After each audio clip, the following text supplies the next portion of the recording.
And let's see if there's quorum.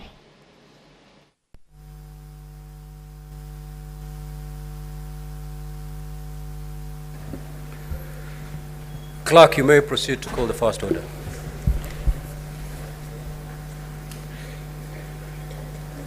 Order number 1, communication from the chair.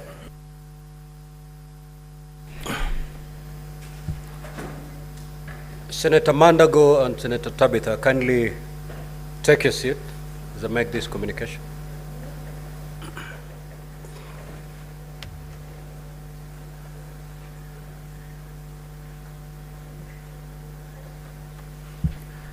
Now, honorable senators, at the rise of the House after the morning session, I had indeed indicated that I was going to deliver my ruling this afternoon. Now, the ruling is not ready yet. It's being typed, and therefore, I'll invoke Standing Order 1 to suspend the sitting for half an hour to allow the ruling to be typed. Once we reconvene, then I will be in a position to deliver that ruling. As you might notice, we cannot proceed with these proceedings unless we dispense with the matters that had been raised in form of preliminary objections. So, honorable senators, kindly be upstanding.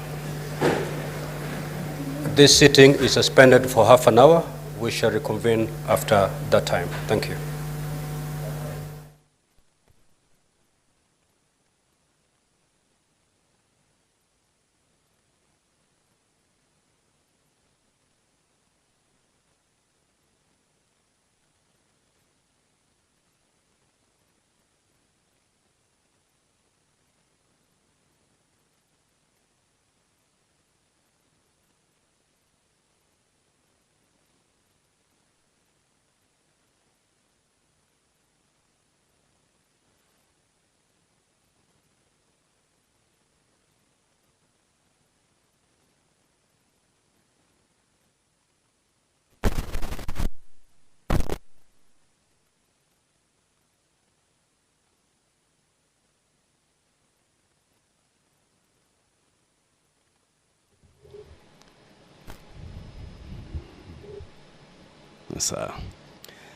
The Speaker of the Senate has suspended the sittings of the Senate for 30 minutes to allow him to have the ruling on the preliminary issues that were raised at the rise of the House in the morning session, or sitting rather, to be typed in order to be read to enable the Senate to consider or continue the sitting for today.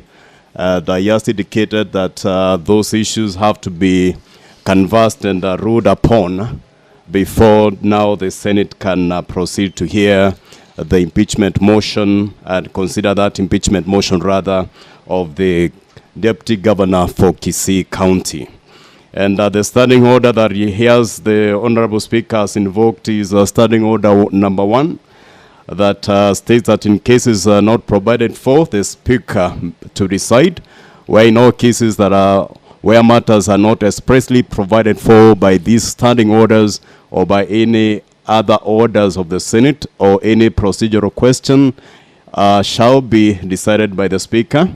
And then that decision should be based on the Constitution of Kenya, the statute law, and the usages, forms, precedents, customs, procedures, and traditions of the Parliament of Kenya, any other jurisdiction to the extent that these are applicable to Kenya. The preliminary issues that the Honorable Speaker of the Senate is meant to rule on are the following.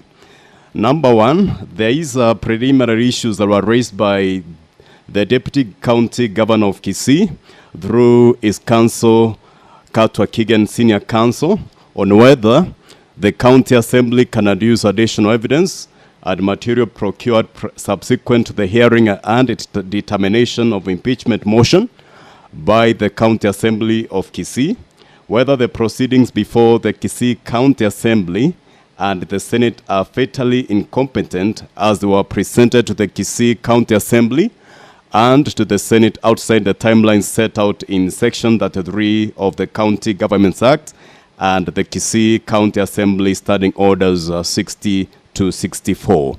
And the final preliminary issue raised by the Deputy Governor is whether the Senate can investigate and consider impeachment proceedings instituted on an incompetent notice and motion as per the provisions of Section 33 of the County Government Act and the Kisii County Assembly Standing Orders 60 to 64. And then there was the other preliminary issues that were raised by the County Assembly as well. And key among these issues, under the Standing Order 80, Paragraph 8 and the Part 1, Rule 10 of the third schedule of the Senate Standing Orders on the procedure for Senate when considering removal or an impeachment motion of a deputy governor or a governor. And this Rule 10, under this Rule 10, the County Assembly wants the summoning of Mr. David Agai Oyagi to produce his appointment letter and confirm if the persons who are said to be working in the deputy governor's home are officials in the county. And then there is also the issue that was raised by Senator for Nandi, Samson Cheragay, on the appearance of Honorable Silvanus Osoro on behalf of the deputy governor. That is he based his preliminary issue on Article 75 of the Constitution of Kenya on the public values, on the conduct of state officers or that Article 75 of the Constitution states that a state officer shall behave whether in public and official life, in private life, or in association with other persons in a manner that avoids any conflict between personal interest and public or official duties, compromising any public or official interest in favor of a personal interest, or demeaning the office that officer holds. And this is the basis on which now there's that preliminary issue on the appearance of Honorable Soro on behalf of the Deputy Governor is based on. And then the County Assembly also seeks to have paragraphs 40.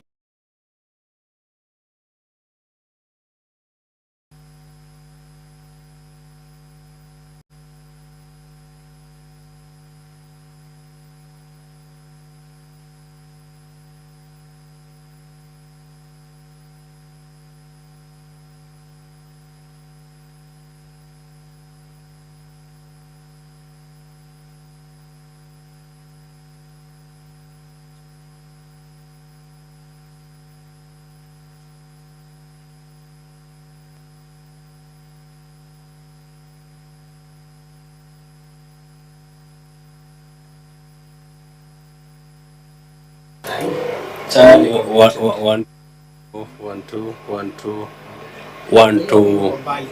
Yes, microphone test for now. Microphone test. Sidhani kuna shida sana. Zile za nini? Zile zingine. Hizo zingine. Lakini naona kama Bushuka chini ndio ongea. Na feedback. Iko namna gani sasa?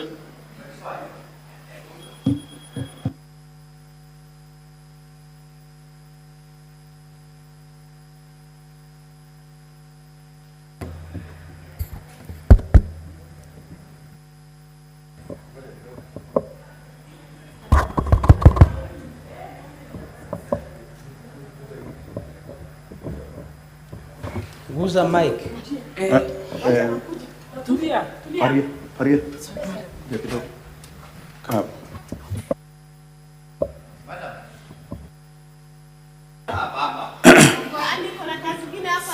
Tulia. Hebu zungumza. Hebu zungumza kidogo. Mic testing 5431. 2, 3, 4, 5, 6.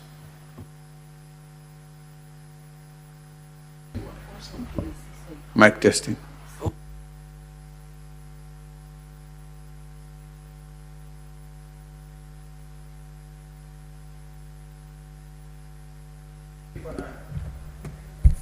Mic testing. Mic testing.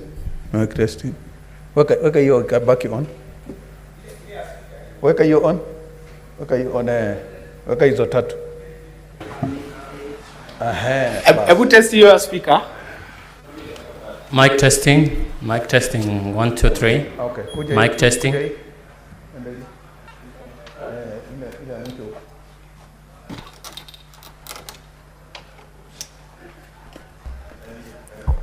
Mic test 1, 2, 3, 4, 5, 6.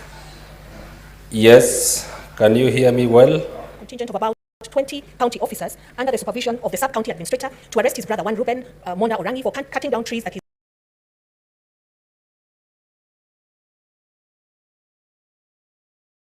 his brother, Ruben Monda Orangi, had planted. In exercise of his executive power, the Deputy Executive in Chief ensured his handcuffed brother was bungled in a police vehicle and without the option of bail or bond pending presentation to court. At one point, the sickly Monda Orangi had to be rushed to Kisii Teaching and Referral Hospital for urgent medical intervention.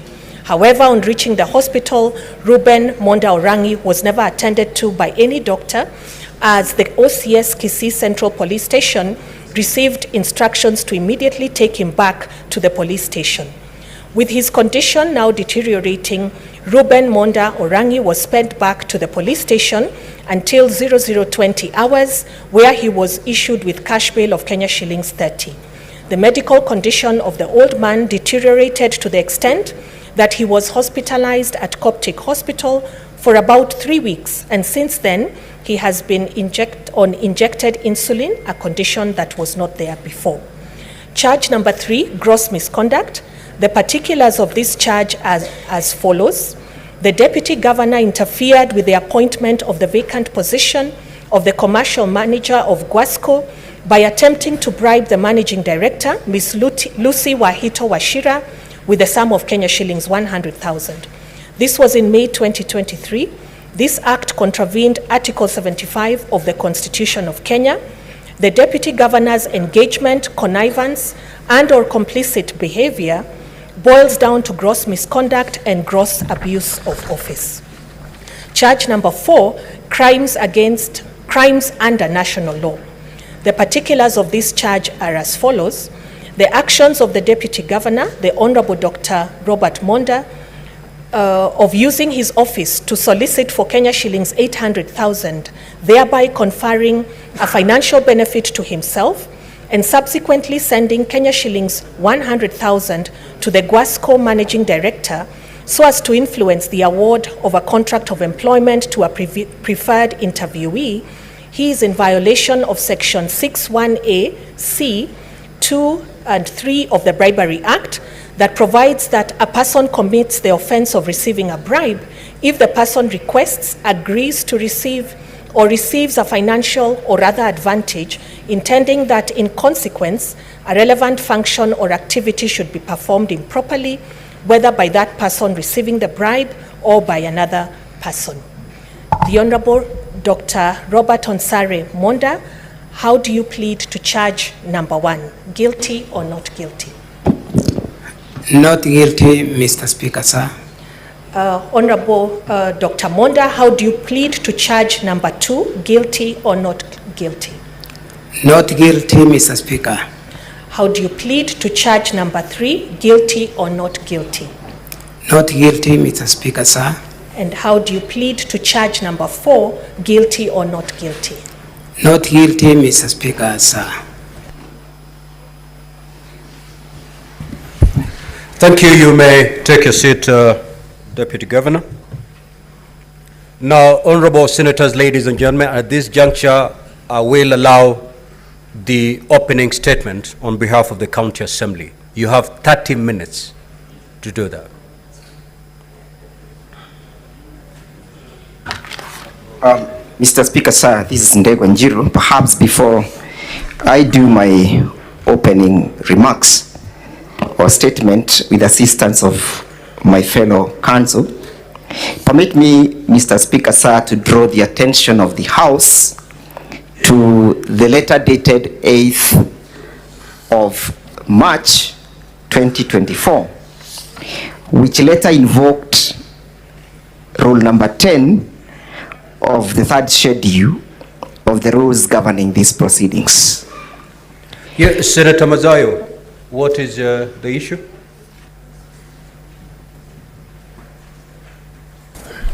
Thank you, Mr. Speaker. It would be better if the council would be able to guide by saying which volume he's referring to that we have, so that we are able to see.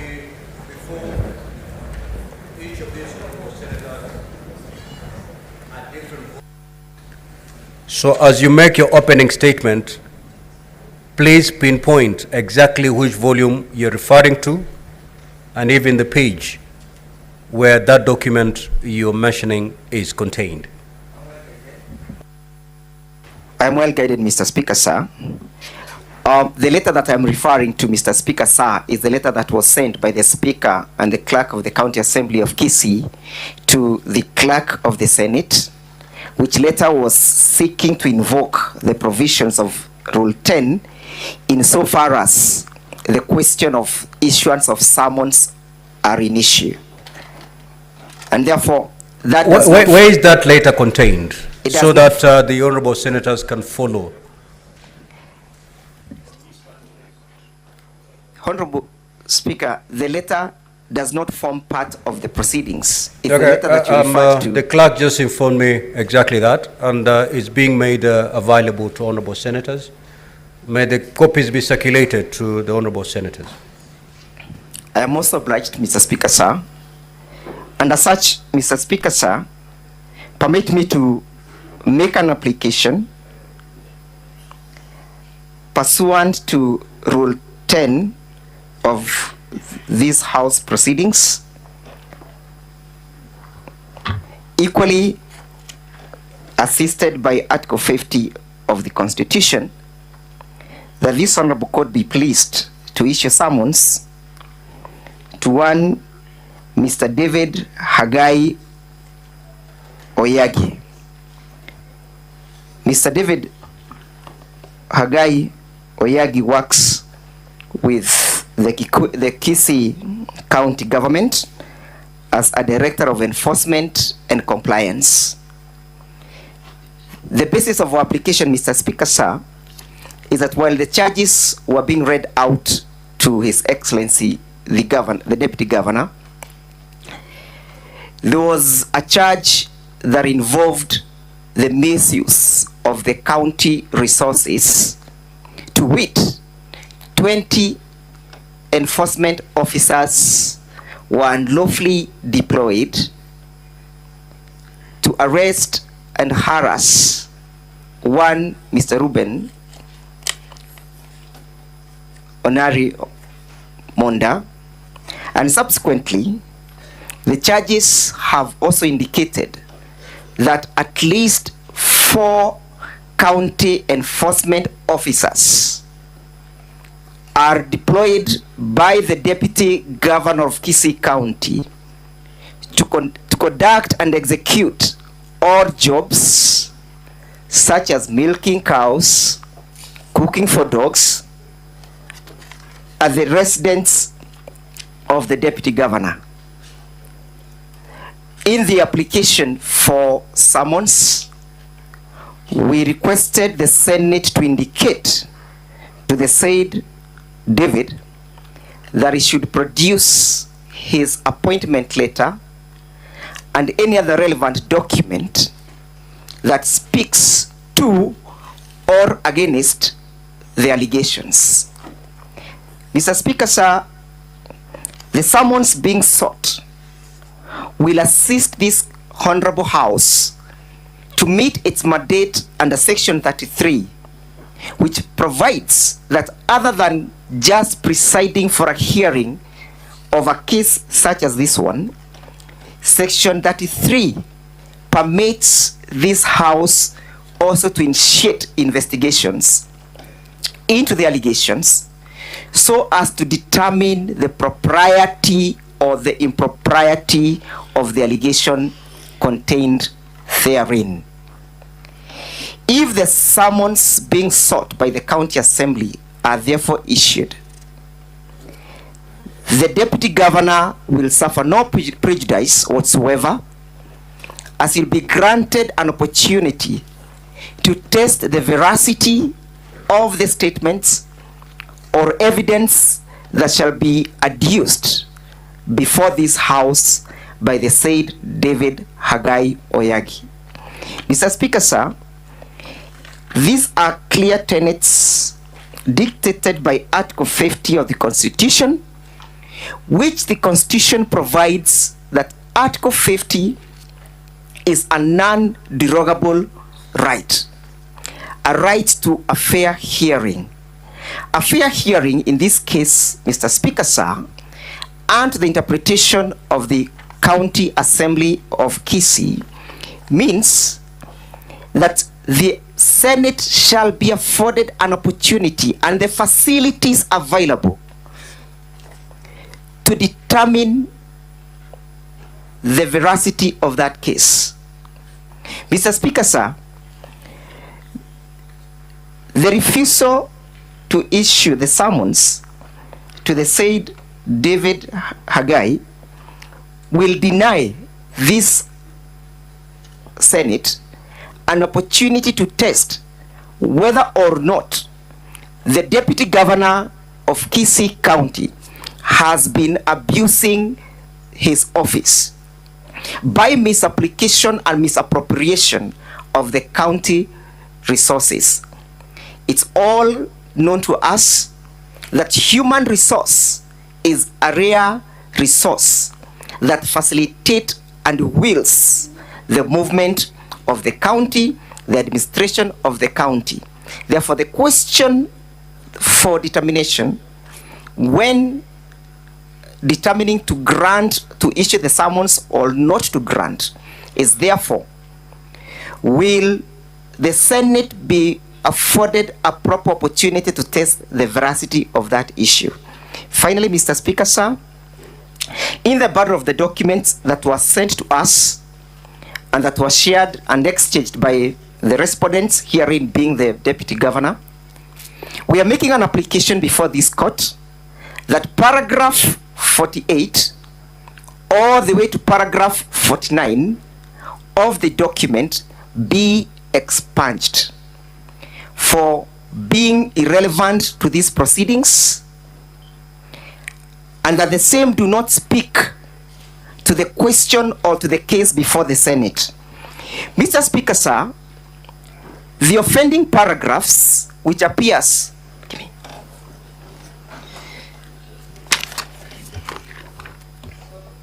that is the Deputy Governor's... Yes, just hold on, Council. Senator Mogeni, what is the issue?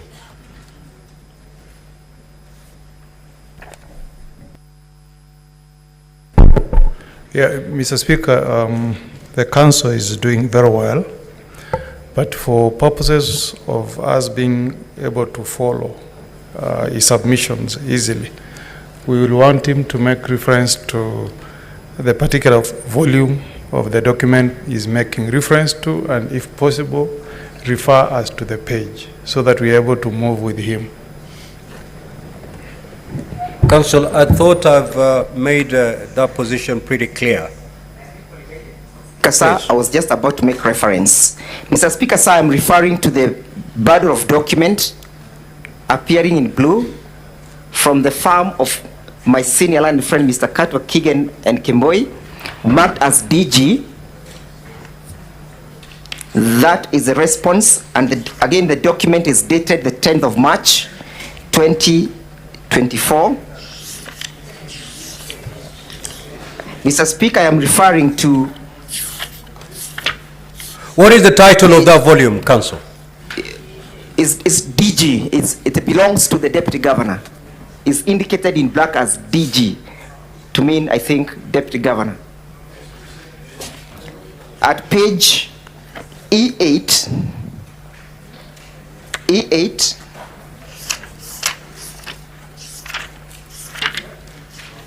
E8, E into brackets 8.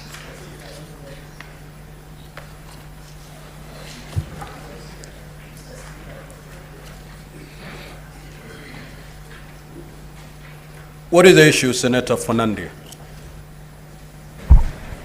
Mr. Speaker, I had indicated earlier that I had a clarification that I needed to seek under Constitutional Article 71 and then the impeachment procedure bill, impeachment procedure under the standing orders. So I wanted to get your guidance and maybe a ruling, because one of the lawyers that is representing the Deputy Governor of Kisii Senator Fernandez happens to be... Senator Fernandez will come to that. Let the parties Okay, thank you. Positions. Proceed, Counsel. Thank you, Mr. Speaker, sir. I hope the honorable senators are with me at page 8, paragraph 48, all the way to page 15, paragraph 64. Mr. Speaker, sir,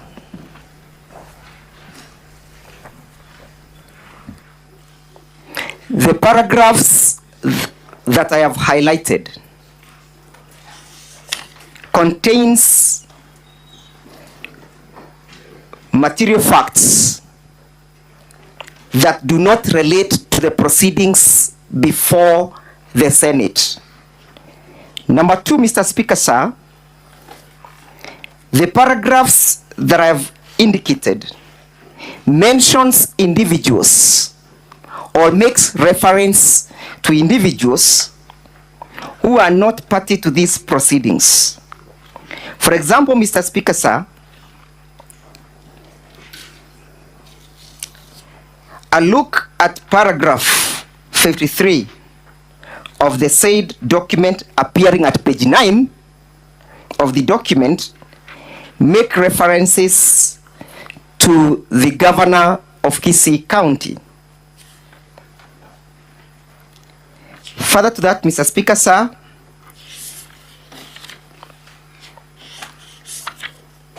at paragraph 61, at page 13 of the document, again, the document makes reference to the spouse, that's the first lady, to the governor of Kisii County.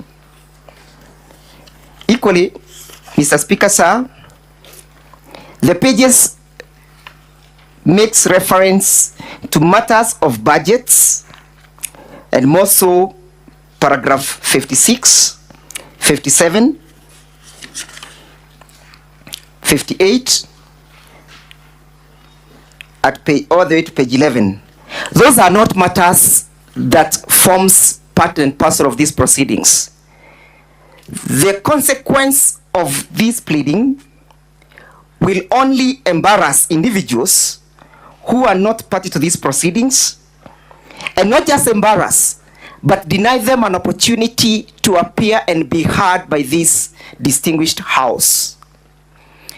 We all understand that it's strike law that the doctrines of natural justice, granting a party an opportunity to be heard, is one of the principles elucidated under Article 50 of the Constitution.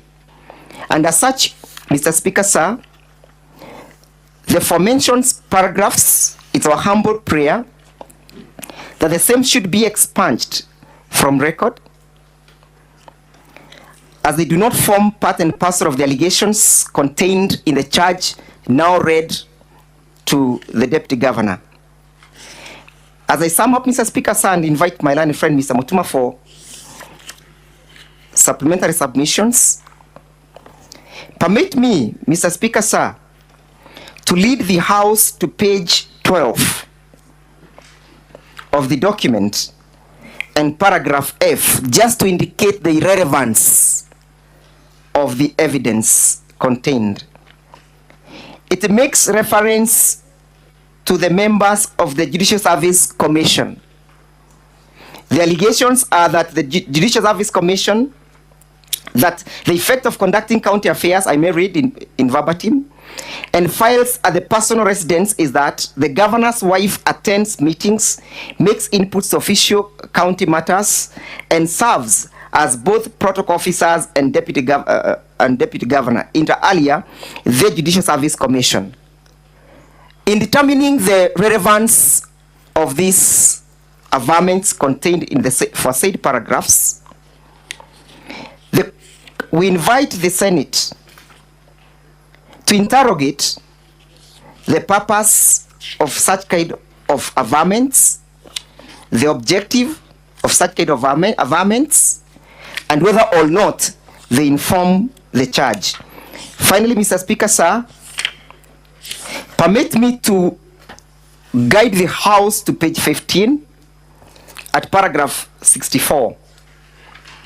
Again, it makes references to individuals not before this assembly, make references to video clips and photos that did not form part and parcel of the evidence at the county assembly.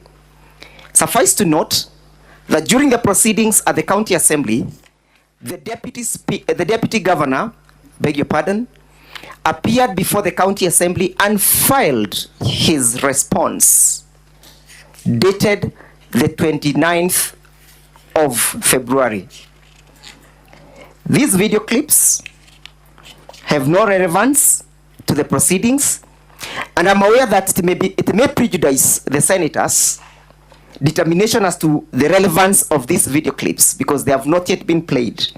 We had the opportunity of reviewing them and analyzing them, and made an opinion to which we invite the honorable senators to hold that they have no relevance. It may perhaps be paramount, or it perhaps may be important for those clips to be played for the senators to determine their relevance when determining to expurge the said paragraphs. With your kind permission, Mr. Speaker, sir, permit me to invite Mr. Mutuma for further submissions.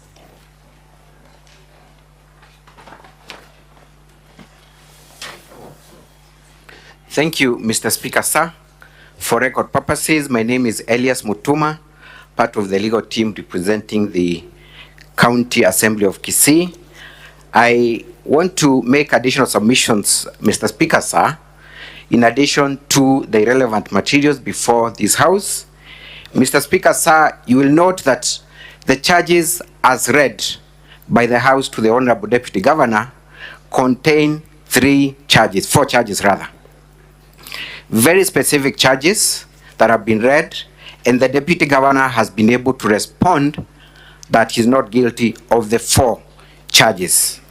Mr. Speaker, sir, it is the four charges that were prosecuted by the County Assembly of Kisii. It is the four charges that the Honorable Deputy Governor responded to. It is the four charges that this House has been invited to make a determination on. Those charges, Mr. Speaker, sir, are contained at pages 15 and 21 of the County Assembly's bundle of documents. The same are, if I may read, page 15,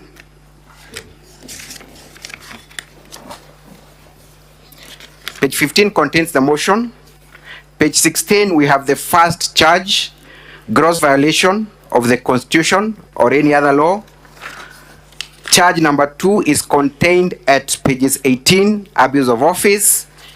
Charge number 3 is contained at page 20, crimes under national law. And the last one is contained as gross misconduct in the same page. Now, Mr. Speaker, sir, in response to those charges, the Honorable Deputy Speaker, the Honorable Deputy Governor of Kisii responded through a response that has been filed in this court, in this Senate, and he has introduced a raft of other charges that he has created for himself and made a response to them. Those responses are the following.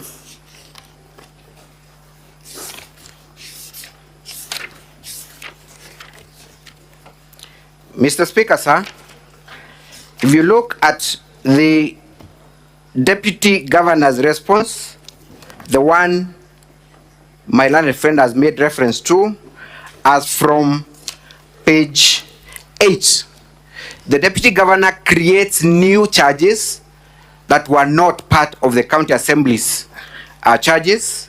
One of those is incompetence, budget absorption, budget variation, use of senior staff, mortgage provision, use of personal home for county functions and files and documents, not working with other leaders, use of an official personnel on county matters, and he proceeds to make a defense on those charges. Those charges have not been read to the Deputy Governor, but this House is being invited to make a determination on those matters. It would be a waste of crucial time for this House to proceed and listen to a defense that contains a response to charges that were not part of the charges by the County Assembly. It is on that basis, Mr. Speaker, sir, that we ask the honorable senators to expunge that part of the response because it has no bearing, it has no relevance to these proceedings. That is all, Mr. Speaker, sir.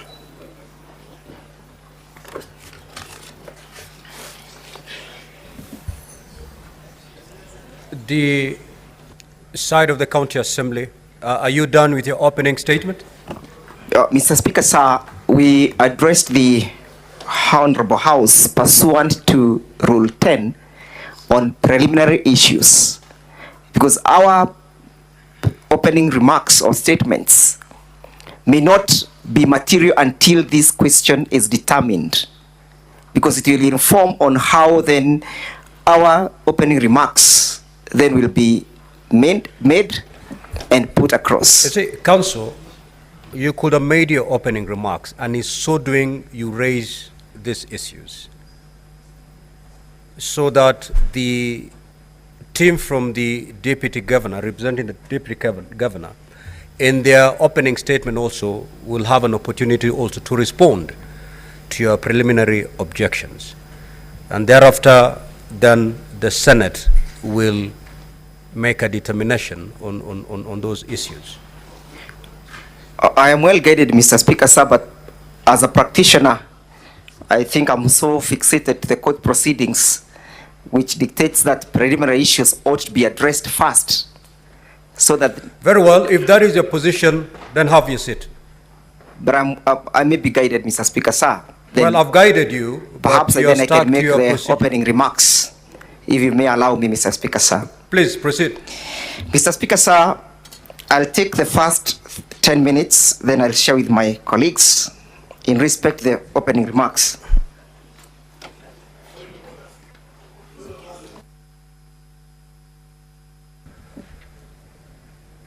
What is the point of order, Senator, for Baringo?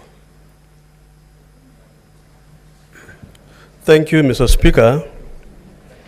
I've listened keenly to the councils for the County Assembly. Mr. Speaker, I thought your guidance was clear because the stage you are in, Mr. Speaker, as per the program, is actually opening statement on behalf of the County Assembly. I am worried, Mr. Speaker, that if we allow further, we are likely to lose the track. Mr. Speaker, this is not a case between this assembly, or rather this house, and any of the parties. It is their case. Mr. Speaker, I want to plead that perhaps you reconsider your position because we wanted therefore to, and again, Mr. Speaker, for you to be directed that you make a finding at this point. It is not the Speaker, it is the House. So, Mr. Speaker, guide us on that issue because a very sensitive matter. This House is being watched now across the country and the world. Senator Mogene.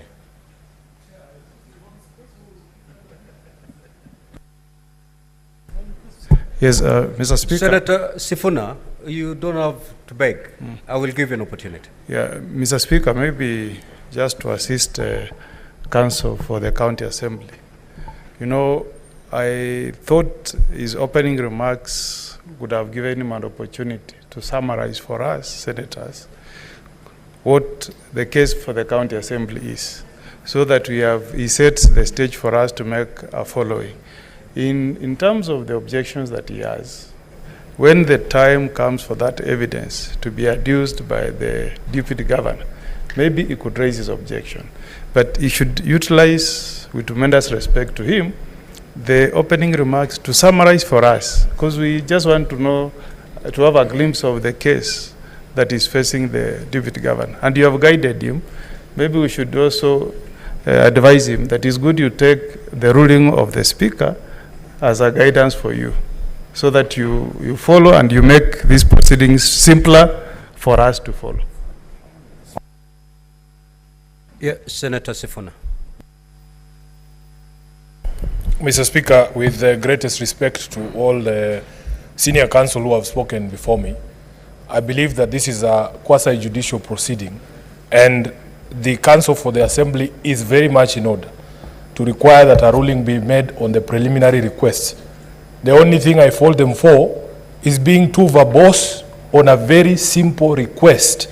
A request has been made pursuant to Rule 10 of these proceedings that a witness be summoned by this House. We need to make a decision after hearing, of course, from the team for the Deputy Governor on whether there's going to be any prejudice if this gentleman called David Hagai Oyagi is summoned. That is a matter that has to be dispensed with before we hear opening remarks. Mr. Speaker, the second request is expunging of certain paragraphs that are being claimed not to be relevant.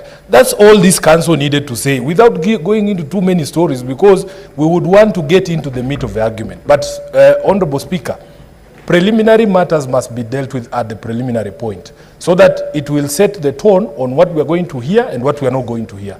So I request that the House makes a determination on the request to summon this gentleman, and if it is after hearing the counsel for the Deputy Governor, then we move. Then we make a decision on the other question, whether we want to expunge those paragraphs now, or we wait until we see the irrelevance, then we expunge them at that particular point. That is the guidance that I wanted to give the House, Mr. Speaker, and I thank you for the opportunity.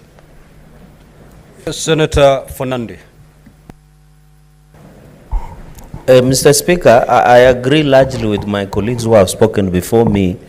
We needed to either we allow the councils for the county assembly to make opening remarks, but I thought, Mr. Speaker, as the tradition and precedent, we always dispense. We always dispense of the preliminary objections. And on the issue of expunging the paragraphs that they have requested, the summoning of witnesses, Mr. Speaker, I thought you should have guided them so that we dispense of. But now the question should be, when you invited them to speak for 30 minutes, was it on the aspect of their opening remarks, Mr. Speaker, or was it on the aspect of raising preliminary objections? Because in my thinking, he would have allowed that the preliminary objections are raised, dispensed of, then now it sets down for the engagement. And in the opening remarks, my colleague, Mr. Speaker, they should have given us an overview of their case. With no pun intended, Mr. Speaker, it should have been like a woman's skirt, long enough to cover essentials, short enough to arouse curiosity, Mr. Speaker, so that it gives and sets the tone, Mr. Speaker, of Mr. Speaker, so that it sets the tone. Oh, I'm not making, I said, Mr. Speaker, no pun intended. Can you be listening carefully, my colleagues? So that is, I was just saying, Mr. Speaker, can you protect me, Mr. Speaker? Well, I will protect you if you're orderly. Yes, I'm orderly, Mr. Speaker. Proceed. I'm orderly, Mr. Speaker, because I was saying in opening remarks, Mr. Speaker, it should be something that is long enough to cover essentials and something short enough to arouse curiosity. And that is what is all about the opening statements, Mr. Speaker. So my request allow us to raise the PO, dispense of the preliminary objections, then allow them to give them their opening remarks, and I've given them a simple advice, and I hope they will take it. Thank you, Mr. Speaker. Honorable Senators, allow me to guide the House as follows. If you look at the program, between 11:45 to 12:15, that time was reserved for the opening statement of the County Assembly, and thereafter to be followed by the opening statement on behalf of the Deputy Governor. Now, Honorable Senators, as the County Assembly is making its opening statement, they can, on the same breath, raise the preliminary objections. Thereafter, when the Deputy Governor is making the opening statement, in the same breath, they can respond to the preliminary objections raised by the County Assembly. If you look at the document before you, it contains some preliminary objections by the Deputy Governor. And I want to believe as they're making their statement, they will also canvass those preliminary objections, to which then I will allow the County Assembly to respond. Thereafter, Honorable Senators, you'll have an opportunity to deliberate on those preliminary objections, dispense with the same, to allow then after the lunch break to hear the evidence. Because we cannot assign time to hear only preliminary objections, dispense with them, then come back for opening statements. Let us handle them at the same time. So, County Assembly, your 30 minutes is long gone. However, with this new direction that I've given, the directive that I've given, I will allow you to put what is the case of the County Assembly. You have dealt more on the preliminary objections. Proceed to state your case before we allow the representation from the Deputy Governor to also give us their opening statement. We must oblige. That way we'll save on time. Thank you, Mr. Speaker, sir. Mr. Speaker, sir, our case is very simple. It's a case of a Deputy Governor who decides to use his office for personal gain. Is a Deputy Governor gone rogue. Is a Deputy Governor who has decided not to inspire the youth of this country. In my opening remarks, permit me, Mr. Speaker, sir, to refer to the book of Exodus, chapter 18, verse 21. Moreover, look for able men from all the people, men who fear God, who are trustworthy, and hate bribes.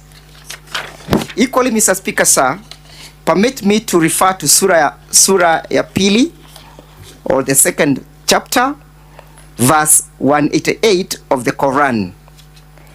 And they are taking of bribe, to thou were forbidden. For taking it and the devouring of men, substance worthiful bribes. And we have prepared for the disbelief among them and a painful moment. Mr. Speaker, sir, on the 29th, the county government of Kisii, through the Guasco, advertises for a job for the commercial manager. The job is carried on the newspaper. The deputy governor gets to know about it, informs his friend, Mr. Joseph Mosati, whom he alleges he has been friends for the last 32 years, that here is an opportunity where your son can take or can be absorbed into the employment, makes arrangements on how to extort, defraud, and benefit with 800,000 shillings, creates a scheme where he meets the managing director of Guasco, informs her in advance that I have a candidate who will be presenting his application before you, convinces her or attempts to convince her that at the appropriate time I will do the necessary. And the necessary hearing being bribing the director of Guasco for purposes of return of a favor in favor of Dennis Mosati. Dennis Mosati is given the responsibility by his father to raise the 800,000 shillings. A young man, a poor man, a jobless man, a family man, a man who is destitute and desperate for a job, does all that is within his means, sells his salon so as to raise the 800,000 shillings, sells all his households, sufurias and everything else, so that he can raise the 800,000 shillings as sought by the deputy governor. Succeeds in that mission, raises the money even from his friends, and upon the success of the mission of raising the 800,000 shillings, forwards the same. The father is involved in that scheme, the mother is involved in that scheme, but finally the money lands to the deputy governor. Through the M-Pesa, through cash, the county assembly shall give evidence to that extent that yes, money was sent from the M-Pesa of Joseph Mosati, money was sent from the M-Pesa of Dennis Mosati, the complainant, and equally money was sent from the M-Pesa of Ann Mosati. And the money all landed to the benefit of the M-Pesa of the deputy governor. Subsequently, on the same day, the deputy governor sends 100,000 shillings to one Lucy Wahito. Upon receipt of this 100,000 shillings, Lucy Wahito, the managing director of Guasco, is perplexed, wonders why the deputy governor has decided to be that generous. Upon placing a call to the deputy governor in search of the reason for the forwarding of the remittance of the said amount, the deputy governor merely makes a statement. You remember what I told you? This is meant for what I had told you when I summoned you in my office. The good Lucy Muhito decides to resend the said amount, refuses to be influenced, refuses to be bribed, refuses to be corrupt. In essence, Lucy Wahito meets the qualification of the qualifications of the persons described by the Bible and by the Quran, refuses to be corruptible. Finally, the deputy governor receives the money, 100,000 shillings, resent back to him, and makes no further follow-ups. In his defense, he says that this was made to you, Lucy, as an error, takes no efforts to refund the same, to reverse, or even to call Lucy for the reversal. The other limb of the case, Mr. Speaker, sir, is where the deputy governor decides to abuse his office. Being the powerful man that he is, and his brother being the miserable old man that he is, decides to have it fixed his way. He mobilizes the county government enforcement officers to go and arrest the poor Monda, the sickly Ruben Monda, the hopeless Ruben Monda. He's burdened into the police vehicle, courtesy and at the behest of the deputy governor. At the county assembly, Hansons bears as witness that yes, he confirmed that he's the one who mobilized the said enforcement officers. And be that as it may, the deputy governor, with all the resources afforded to him, decides even to apply the county resources in applying 4 officers, enforcement officers, uniformed to do odd chores at his farm. odd as even cooking for his dogs. So the county government the Senate is presented with a case such as this one. Previously, the cases of impeachment, they have been pegged mostly on the question of the violation of the Constitution and the mismanagement of county resources. This is a unique case. It's a case where we are not inviting the senators to look at whether or not there is any resource or funds that have been lost. The question of oversight means that the Senate also has to look and interrogate whether the persons in the name of the county deputy governor squares out with Chapter 6 of the Constitution. Is this a man full of integrity? Is this a man who can be trusted? Is this a man who can be held to account? Is this a man who is transparent? Is this a man who can inspire the youths? Is this a man who can be trusted with the county resources? Evidence will bear us witness when we begin to tender the same, that Dennis is not the only victim. The public participation processes that were conducted on the 26th of February, we have people claiming that yes, the deputy governor is a man who is full of insatiable greed for resources, to the extent that he solicits resources as low as 8,000 shillings so that he can facilitate the governor's bursaries. That is the man that is being trusted to oversee the activities of the county government of Kisii. Evidence will be tendered, honorable senators, at the fullness of time to prove that this is a man who does not deserve the mercy of this house. This is a man who does not deserve any further stay and holding that position of a deputy governor. How can a deputy governor solicit 20,000 shillings so that he can assist poor people, hustlers, to access the bursary? The deputy governor, you are elected by these individuals to serve them, but you end at the end of the day, you end by extorting them, defrauding them. Is not a man worth his salt. This is not a man worth the favor of this house. Permit me to invite Mr. Mutuma for further submissions. Sorry, Mr. Mwangi, Mr. Speaker, sir.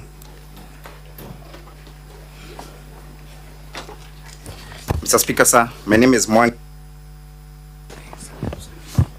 I rise to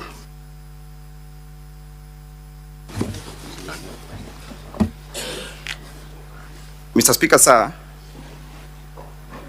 the Deputy Governor receives money from Dennis Misiati at 8:33 p.m.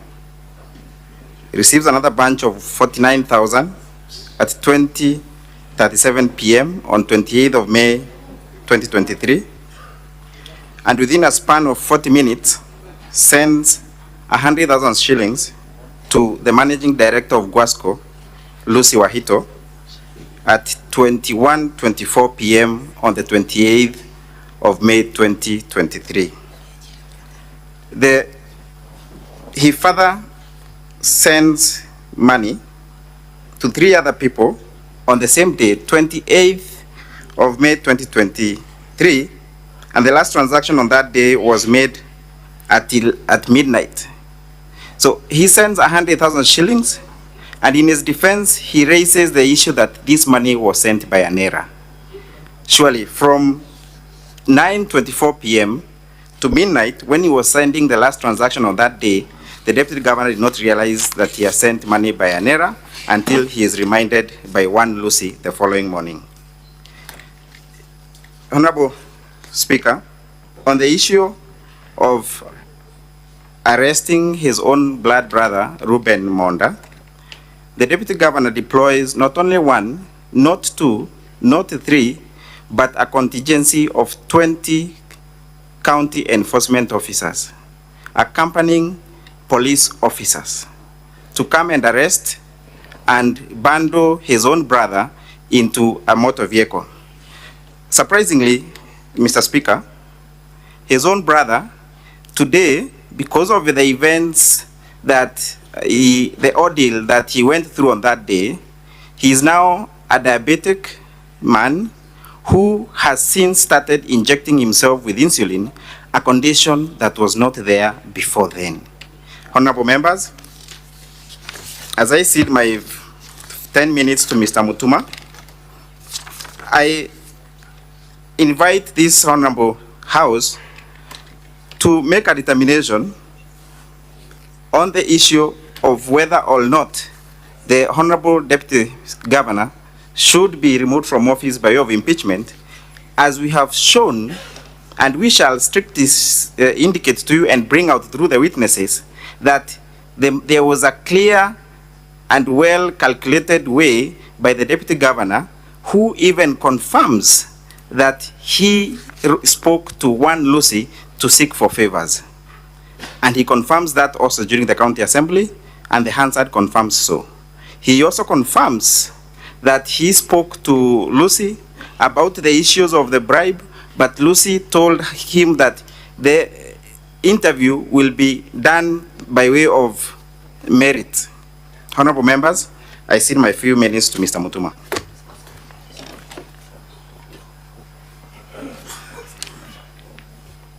Thank you, Mr. Speaker, sir, and the honorable members of the Senate. The case of the Kisii County Assembly is simple. It is a cry by the most vulnerable members of our society who have suffered at the hands of their leaders. It is a case of the most vulnerable members of the society who have been exploited by those in positions, those that they pay through their own taxpayers' money, and that is what these honorable senators are being invited to make a determination on. Honorable Speaker, sir, you will realize from the testimony of Dennis Misati that as a result of this ordeal, after 12 years of trial, getting their second born, the wife was so depressed to the extent that she collapsed and lost the baby. The thought of having sold everything that they had, the thought of losing everything that they were calling a source of livelihood was too much for her to bear. She had to undergo a miscarriage at the hands of the Deputy Governor. Last year, but one, honorable senators, I had the opportunity of appearing before the Supreme Court where we were on the same side with my learned friend, Mr. Katwa Kigen, and I want to quote him. He told the honorable judges of the Supreme Court that you have a right to be hungry. You have a right to be bitter. When a witness appears before you and concocts facts, when a witness appears before you and twists events and lies to you, looking at you straight in the eyes and tries to twist a very simple issue, then as honorable senators, you have a right to be angry. When you listen to the testimony of the Deputy Governor, you have that right. Invoke it. Tell him he's lying. Tell him that whatever he's telling you does not make sense. You do not receive money from an innocent person. Send it to the very person that you're being accused of seeking a favor from. You do not make attempts to reverse 48 hours later. The person you're seeking to bribe asks you to reverse, you do not. Then you come before Senate and look them straight in the eye and say, I had sent that money by mistake. You have a right to be angry. Exercise that right. Most obliged, Mr. Speaker, sir.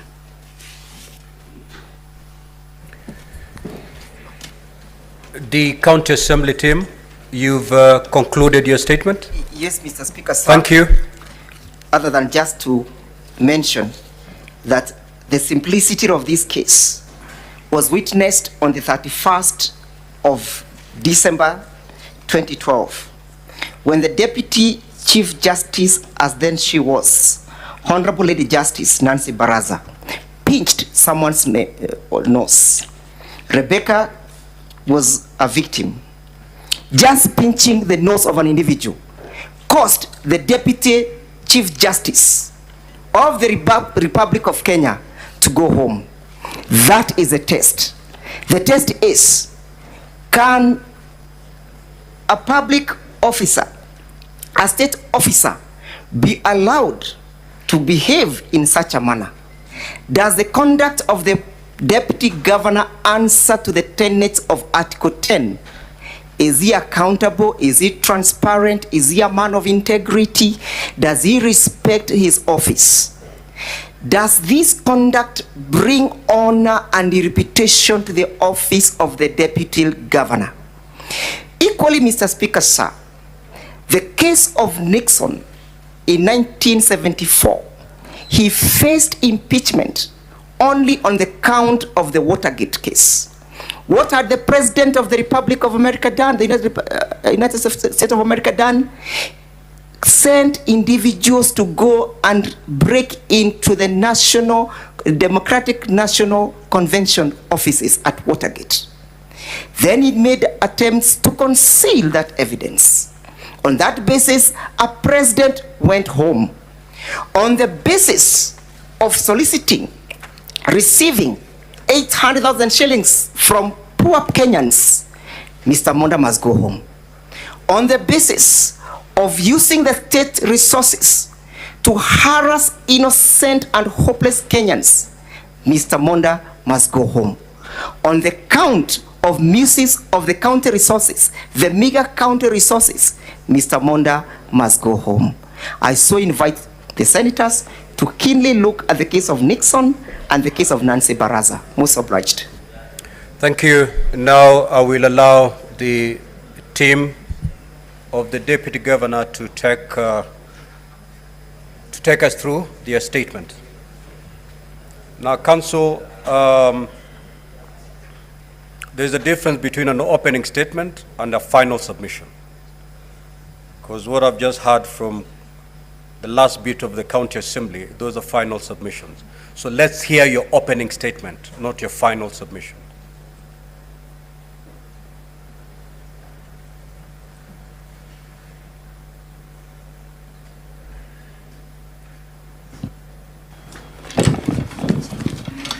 Thank you, Mr. Speaker, sir, and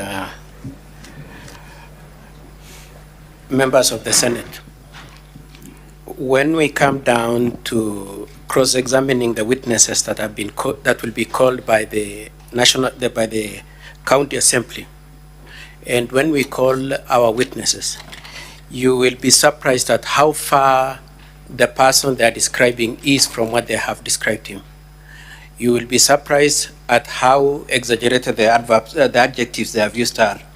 You will realize that the Deputy Governor is indeed a man of integrity, a Christian, and from the Deputy Governor, if it had been the scores done by the various members of the board, it had nothing, it could not possibly be a basis to have influenced who would be assigned these gas cylinders.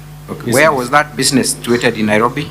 Our business was located in Ruai town, which was opposite Naivas supermarket. Who was running that business? 25th of May? Yes. Of opportunity. So after, yes. Proceed. What kind of arrangement did you make? So after the interview, I was at home with my parents. So the DG called my dad and I told him that he will help him secure the position. Residence? Around Keumbu. One in? Keumbu. Keumbu is in Kisii County? Yes. So were you part of that meeting? Yes, I was. Between your dad and the Deputy Governor? Yes, I was. Were you privy to the conversation between the Deputy Governor and your father? No, we sat at a distance, yes, while the Deputy Governor and my dad had a talk. Yes. Yes. And what did you understand was the outcome between the discussion between the Deputy Governor and your father? It was an agreement that we pay the sum of 800,000 shillings for him to enable secure the vacancy. What was the 800,000 supposed to do? And who were the beneficiaries of the 800,000 as per the conversation between your father and the Deputy Governor? Initially, as I said, he said he was in touch with the CEO of Kisii Water and Sanitation Company, so he was the one who will enable us get the vacancy. Are you referring to the CEO or the MD of the company? Yes, the CEO or the managing director, the same. The MD? Yeah. Correct. Thank you. Did you have the money at the time? Or if you had, how had you raised that money? At the time of visiting, we were aware it will demand some amount. So on agreeing on the amount that we will submit, we had raised the money earlier before. I was operating a salon at Ruai. So after the interview, we were sure it was a guarantee that the deputy governor, being in his position, he was able to get us the job. So I and my wife, we sold the salon, which we are operating at Ruai. We sold the salon to Peter Mugai, the sum of 500,000 shillings, which is an agreement that we had sold the salon. Is that the agreement appearing at page 256 of the County Assembly's bundle of documents? Honorable Senators, I'm referring to, again, the bundle of documents from the County Assembly, Volume 1 at page 256.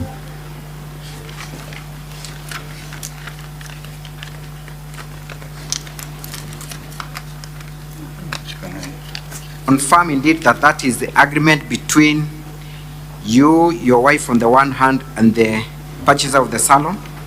Yes, this is the agreement. Now, Dennis, tell us, was your wife part of this agreement? Did she concur with your sentiments and plan to sell the business so that you can secure a job opportunity? At first, my wife was not in agreement, because now this was our lifetime savings for a period of 13 years. We had been in Nairobi for the period of 13 years. So this was our lifetime savings. So she was not of the idea that we sell the salon. Yes. But since this was an opportunity for us to shape our life, I had to beg with her, to plead with her, so that he agrees to use their money for the occasion. So subsequently, she agreed for you to sell the salon? Yes. And when you sold the salon, do you remember what dates that was? Yes, the agreement we wrote on the 25th. He paid us in 2 installments. The first installment was 200,000 shillings. And you look at the agreement and confirm the actual dates. Was Yes. it 25th or 20th? Confirm from It the is agreement. 25th. Confirm from the agreement. There is a date written beneath. The agreement was done on 20th, but the first payment was made on 25th. Correct. Yes. So the agreement was done on 20th. Yes.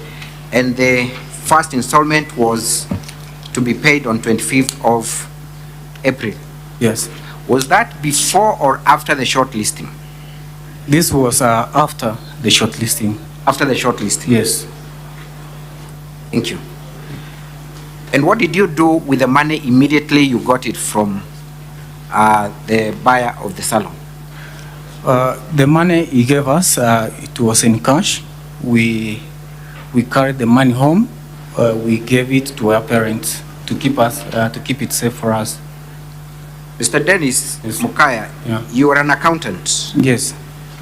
And you are saying that you gave your parents money to keep for you. Yes. That does not sound very credible. Why would you feel the need to give your parents money to keep for you? You know, at that time we were doing a clearance. I could say we were selling all our items from Nairobi to relocate to our rural home. At that time, we even went to an extent of borrowing from this mobile banking, from our bank accounts, because now my wife was the one operating the business. We were doing most of the transactions through my wife's phone number. So we even went to an extent of borrowing money from KCB account, from Mshwari, so that we can raise the full amount. So we felt it better. It should be kept by our parents, because if we kept it, again, we could have gone to an extent of using the money. So it would not do the right purpose. So you gave it to your parents because you felt you would have utilized the amount? Yeah. Thank you. What business do your parents do? What do they do for a living? When you talk about your parents, kindly talk about your father and your mother. What do they do for a living? Okay, my father is a retired civil servant. He was working in the veterinary. He retired, but he has some business at home. He's operating an M-Pesa shop with a small retail shop at home. He's operating an M-Pesa shop? Yeah. Thank you. So, was the money subsequently given to the deputy governor?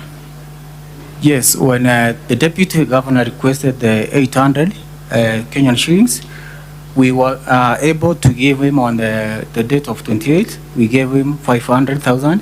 The 28th of which month? 28th of May. 28th of May? Yes. That was the year 2023? Yeah, last year. Where was that money handed over at? What venue was that? My dad did a transaction of 250 from his account. Actually, it was 251,000 from his account to the DG's M-Pesa. And then my mother sent me 250,000 to my account, M-Pesa account, so that I could transfer the same to the deputy governor. So I transferred the sum of 249,000 Kenyan shillings because of some transaction costs. Kindly go to page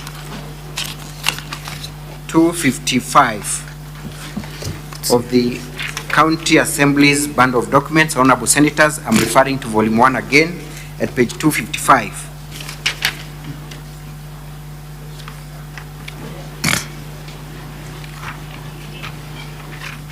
Honorable Senators, I'm looking at the second last transaction contained at page 255. Mr. Dennis, tell us about that transaction. Where was that money being sent to and from who, and what was the time? And which number was used to send that money to?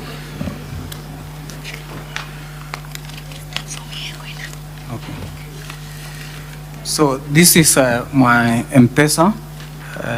What is your M-Pesa number? Kindly read it out. My M-Pesa number is 0725 487 300. So I did, after receiving a transaction of 250,000 from my mom, Anna Misati. Do you have proof that you first received money from your mom? Yes. Kindly take us there. Look at the next page. The next page, Honorable Senators, is not paginated, but it's, if you flip, you will go to the next page. So there is a page after 255. So the very first transaction, or rather, Mr. Dennis, yes, point at the Honorable Senators to that transaction where money was sent to your phone from your mom's account. The second page of my M-Pesa transaction is the first transaction which happened at 8 p.m. My mom sent me 50,000 Kenyan shillings. And again, he had in 7:51, he had sent the same amount of 50,000 to make it 100. And then the first, which was the first transaction, at 7:44, he had sent just a little bit yes, slowly. Honorable Senators, I'm referring to the 4th, 5th, and 6th transactions appearing on that page.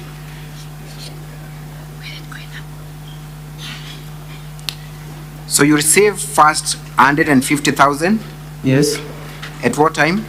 The first transaction I received at 7:44. 7:44 from who? From my mom, which is 150,000. Is the name of your mom? Anna Misati. Anna Misati. Yes. The second transaction? Was at 7:51. Yes. 50,000. And then the last transaction that my mom sent was at 7:51. A gain of how much? 50,000 shillings. And immediately after that, where do you transfer the money to? So after I received the full 250,000 Kenya shillings, I transferred the amount from my M-Pesa's mobile number to the deputy governor's phone number. How much money did you send to the deputy governor's number? The first amount that I sent to him was at 833, which is 150,000. 150,000. Confirm the number that you used to send the deputy governor through his mobile number, kindly. It's not clearly indicated, but it ends with 700. Do you know his number? You have? Yes, I had it in my phone. You have quoted that number in your affidavit. Kindly, we can refresh your memory by looking at the affidavit. It is important for that number to be captured.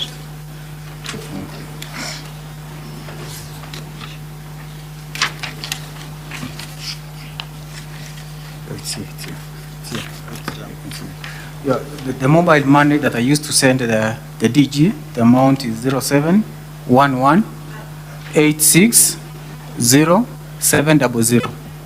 Can you repeat that?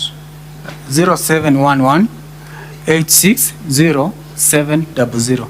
What was the name that came out after you sent the money? The name that came out is Robert Monda. Robert Monda. Yes. All this time, were you in the presence of the deputy governor? Yes. Or you are away from him? We were away from him, but in the same premise. The same premise? Yes. And that premises is where? His home. His home? Yes. So how many transactions did you make to the deputy governor in total from your M-Pesa? It's totaling to 249,000. 149,000. Yes. So the last transaction is the one appearing at page 255. Confirm that. The second last transaction? Yes. That again is from your M-Pesa? Yes. To his M-Pesa? Yeah. Thank you. How did he receive the remainder of the amount, if any? After leaving his residence, we had given him a sum of 500,000 Kenyan shillings. So the initial agreement that was we had to pay the 800,000 Kenyan shillings.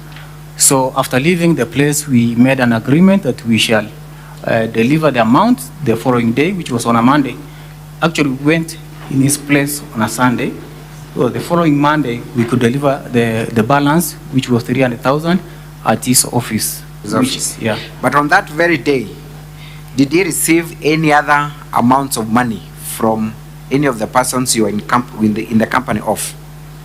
He only received the amount from my father. From your father? Yes. Are you able to point us to that transaction where your father sent money to the deputy governor on the same day? Second. Yes.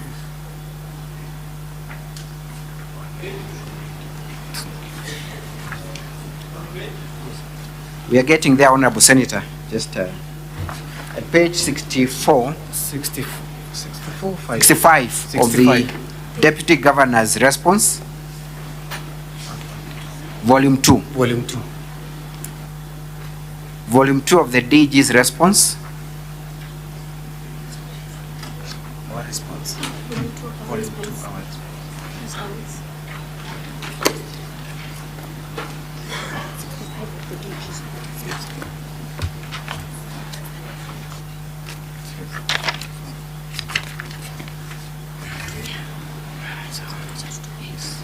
Kindly show us the transaction where your father sent money to the deputy governor, appearing at page 65. It is on page 65, on the same night of the 28th. My dad made actually 4 transactions. The first one was from this is a joint account, cooperative account between my dad and my mom. So the first transaction was 70,000. The second one was 70, and again he did a transaction of 70, and then later there's another transaction of 41. So it's totaling to 251,000 Kenya shilling. What was the nature of this transaction? It reflects that it's from a bank. How was that payment done from the bank to? It was done from the bank to the M-Pesa account of the deputy governor. Deputy governor? Yes. But this now a different number than the one I used. What number is that? Yeah, this number is 0702 0000220. Repeat that again. It is 0702 0000220. Who is the registered owner of that number? It's registered to the deputy governor. Deputy governor? Yes. That would total to how much? What you had given him and what your parents sent to the deputy governor? It's totaling to 500,000 Kenyan shillings. 500,000? Yes. Your allegation was that the ask was for 800,000. Yes. What happened to the balance? We agreed on the following day, which was on a Monday, we bring the balance of the 300,000 Kenyan shillings to his office, which is to the stadium, Kisii Stadium. Thank you. Yes. Now, you have had the occasion to look at the response of the deputy governor in defense to that specific allegation? Not yet. You have not looked at it? Yes. I want to refer you to the deputy governor's response. What he said about why he had received money from you and from your father and what he did to it. I want you to look at that response.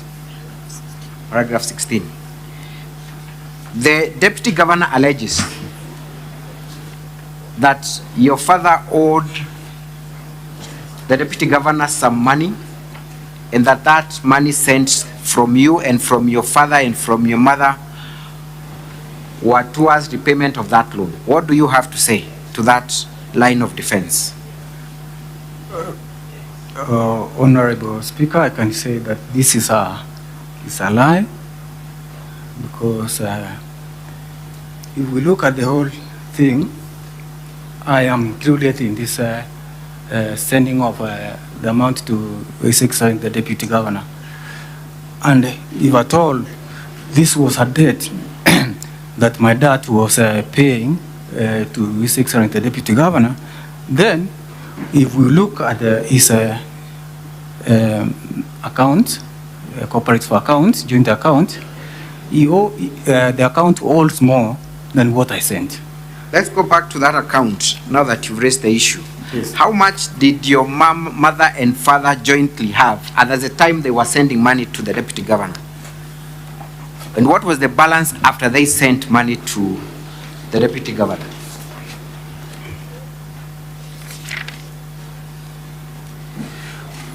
Honorable Senators, we are again making reference to the deputy governor's response. So after my dad sent the last amount, which was 41,000, in his account balance, it was a balance of 1.3 million. So your father still had some balance in his account? It was a balance of 1.3 million. Indeed, if he was paying a debt, and this is a family, you could have done the whole transaction at a go. Thank you very much. So I want to again to look at that response, and Dr. Honorable His Excellency the Deputy Governor of Kisii alleges that he had loaned your father the amount of 600,000, some of which money had gone to pay fees for your child. I'm referring, Honorable Senators, at page 51 of the Deputy Governor's response. Page 61 all the way, page 5. Page 5. E5, it's E5.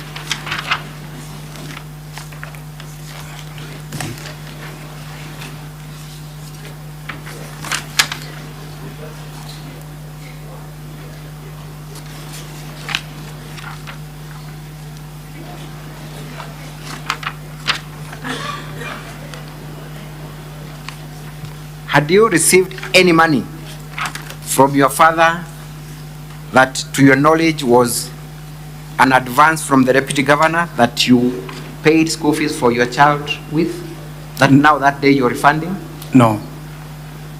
Have you ever sought any assistance from your parents towards the education of your child? Yes, this was after we had given the money to the deputy governor. We had sold everything we owed. Then we had gone back home. I was not in any financial position thereafter to take my daughter to school. Mr. Dennis, I have perused through the statements and I have seen a number of transactions between your father and the deputy governor as late as January 2024. Money flowing from your father to the deputy governor and vice versa. Are you aware why your father would occasionally send money to the deputy governor and vice versa?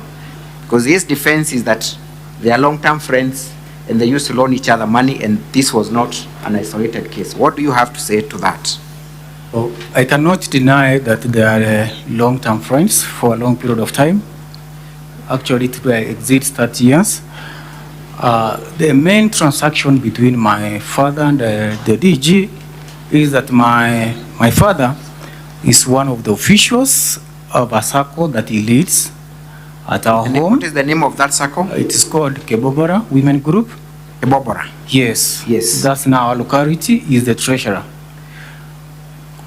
In many cases, in many occasions, the deputy governor borrows money from the circle through my daddy's name, then he refunds with an interest. That's generally the business they're doing. Have been doing? Yes. But on this day, could it be one of such instances where the deputy governor had borrowed money and was being refunded to by your father? No, it's not one of the days. As I stated earlier, if actually this was the borrowing and lending business, I am not an official of the circle. Then I was not entitled to make a transaction to the deputy governor through my mobile phone. Did you have any other reason to visit the deputy governor's home on 28th of May? Apart from the business of giving him money for securing the job vacancy, did you have any other business? No. Have you ever been to the deputy governor's home at any other time? No. What then does your presence mean against the defense of the deputy governor that it was a repayment of the loan? I was the owner of this all initiative.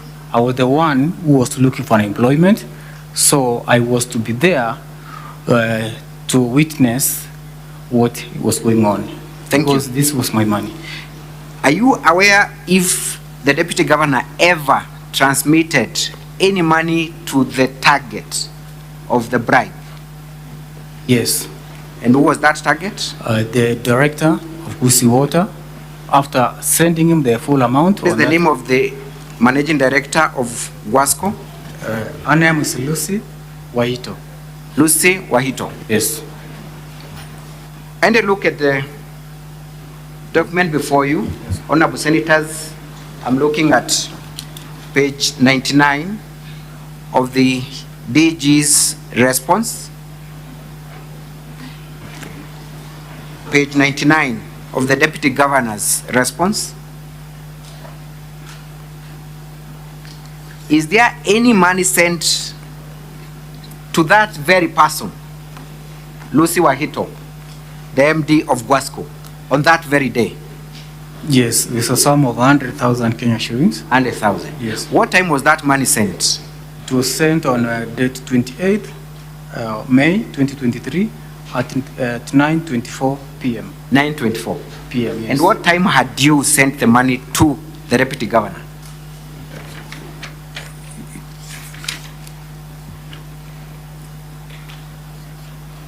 The last transaction I made at the first transaction I made it at 8:33 p.m.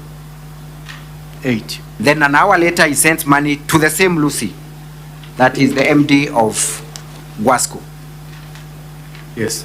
The very company where you had applied and were shortlisted for a position. Yes. Now, the deputy governor says that that money was sent erroneously, but interestingly, to the same person that he was meant to bribe. What do you say about that? I don't know what to say, but this was that transactions, but I actually believe this was a bribe so that he could. In your previous discussions with the deputy governor and your father, yes, were you aware if Lucy Wahito was the person who was meant to be bribed by the amount of money you were giving? Actually, I did not know the name, but I know it was going to be given to the managing director. Yes. Now, who happens to be Lucy White. And to be Lucy. Yes. Thank you. Did you ever secure that employment at the Guasco company? No, I didn't. You did not? Yes. Did you make follow-ups with the deputy governor or your father, making an inquiry over the same? Yes, I did. We made constant follow-up through my dad, the deputy governor, but we did not receive any communication.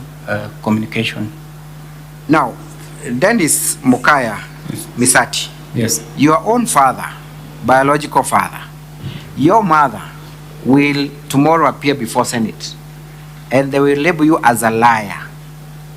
Why would you want to go against the statements of your own father? Why would your father be lying about the purpose of the money sent to the deputy governor? Actually, this is my life. That was my money. This was my lifetime savings. If my dad chooses to choose friendship over the truth, then let it be so. Thank you. As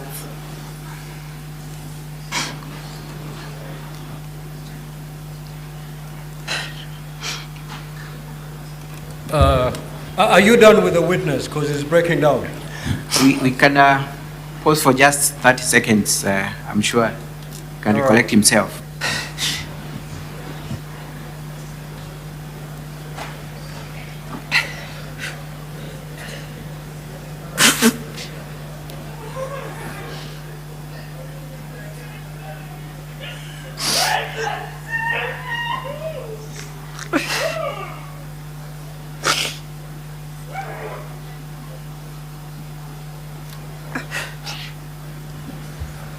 Sergeant at Arms, kindly take care of the situation in the public gallery.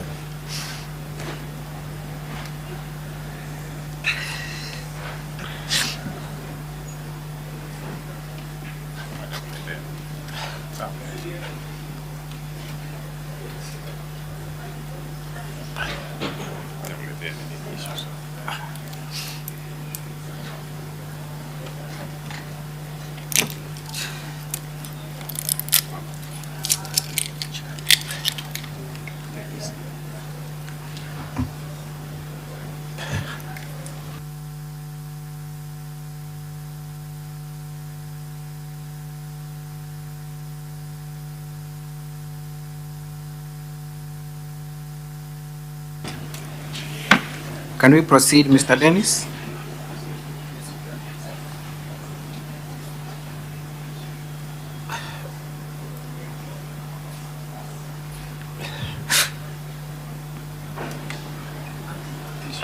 Kindly tell the honorable senators what is the current relationship you have with your parents as a result of this.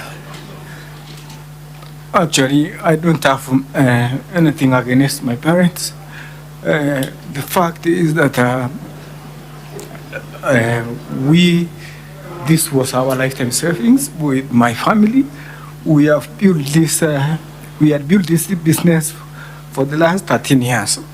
Now, this was our opportunity to sell the business and get something that we could help the family. But we lost everything. After I lost everything, the parents at home became unsupportive. So we had to leave our home so that we can find somewhere where we can start all over again. And how did that affect you as a couple, between you and your wife? Just hold counsel. Senator Bondi, what is your intervention? And just to remind all of our senators, you'll have an opportunity to engage the witness. So I hope you, whatever you want to raise, has got nothing to do with seeking clarification or asking questions. Mr. Speaker, purely on humanitarian grounds, I was requesting that you use standing order number 1 to allow the young witness probably 5, max 10 minutes for him to recompose himself. You can see, Mr. Speaker, sir, the witness is completely emotionally eroded.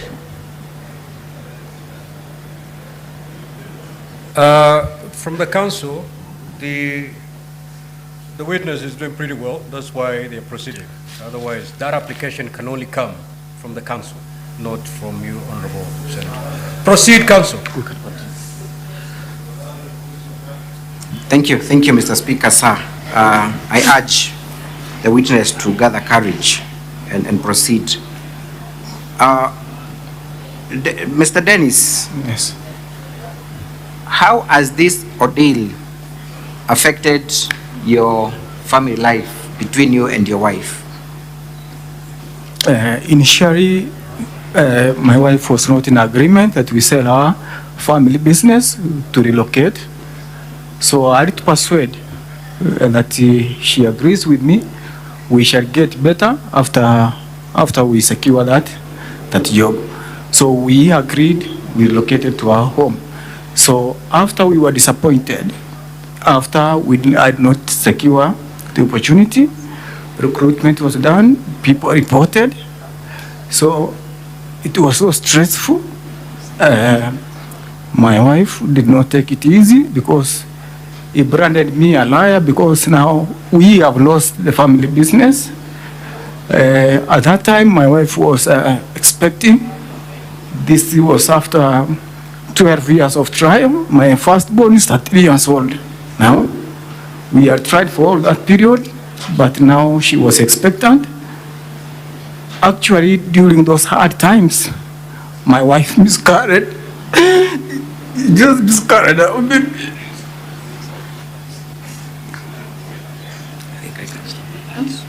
I can stop at that.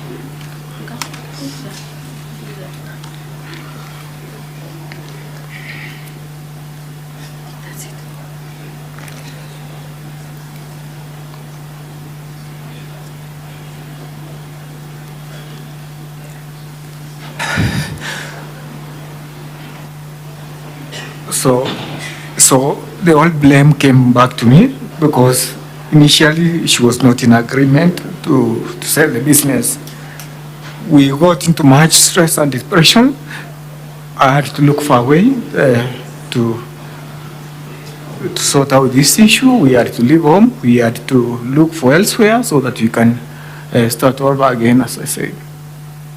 Thank you. Yes. You have also made allegations against threat to your life. Kindly tell us how that is the case. So after I knew appointments were done, and actually there's no job, there's no vacancy, our savings are all gone. So I actually, this one of my friend I've been following on social media, called, by that time it was 2020, I've been following him since 2020, 2022. Now he was now the elected MCA of Ichuni Ward. I actually approached him.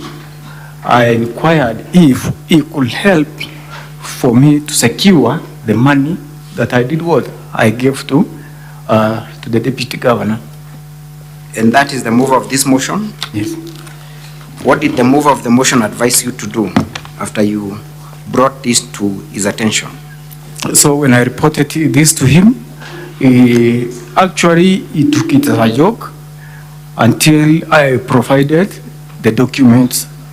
He requested for the M-Pesa statement showing the transaction. Actually, I did. Then he advised me to make a formal complaint so that he can follow up with the deputy governor for my refund. Actually, I knew he was doing it so that I can get my refund. I never knew he could just reach this far. So it was not your intention for you to find yourself at the Senate? Yes. on the impeachment charges. Have you ever received your money back? No. Have you made any follow-ups in any government agency to recover your money? So after I left home, I relocated to Nairobi, I made a complaint to EICC of the same. Have EICC summoned anyone in respect to this issue? After making the complaint, they summoned the CEO of Usi Water. Who is that? Lucy Waita. So Lucy was summoned by EICC? Yes. Pursuant to your complaint? Yes. Thank you very much. Mr. Speaker, sir, I think I want to stop at that and yield the witness to my learned friend for cross-examination. Thank you. Counsel for the Deputy Governor. It's your turn now.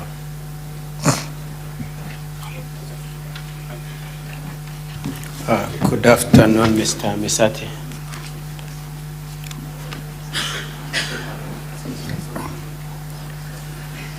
I said good afternoon. Good afternoon to you. Okay. Now, I would want to start with a few preliminary issues. From the cross-examination, you say you've seen the response by your father and your mother. Yes. Yes. And you see that their position is that they were refunding money they had borrowed from the deputy governor. Yes. And what did you say is your position about that position of your parents? Sorry? What is your reaction to the point made by your parents that the money was a refund of a loan that had been given to them? Actually, it's a lie. You are telling this Senate? Yes. It's a lie? Yes. Okay. Now, in your affidavit, you admit readily that your father and the deputy governor have been friends for many years. Yes. That's a fact? It's a fact. Okay. Do you know whether they were borrowing each other money over the years? Yes, they have been borrowing money. They have been borrowing. But I can actually say the deputy governor has been the one who has been borrowing money. Listen to my question. Yes. You admit that indeed over the years they have been borrowing each other money? Yes. Okay. Now, it is also true your father and the deputy governor have agro-vet business in Kisii, isn't it? Have agro-vet businesses? Yeah. Both of them, separately? It's not a joint business, it's each of them is running their own business, isn't it? To date, no. Sorry? To date, there's no business. Okay, they used to run? Yeah, they used to. Yeah, okay, Yeah. okay, sorry about that. And it is also true that they used to borrow each other's stocks? Yes. Okay.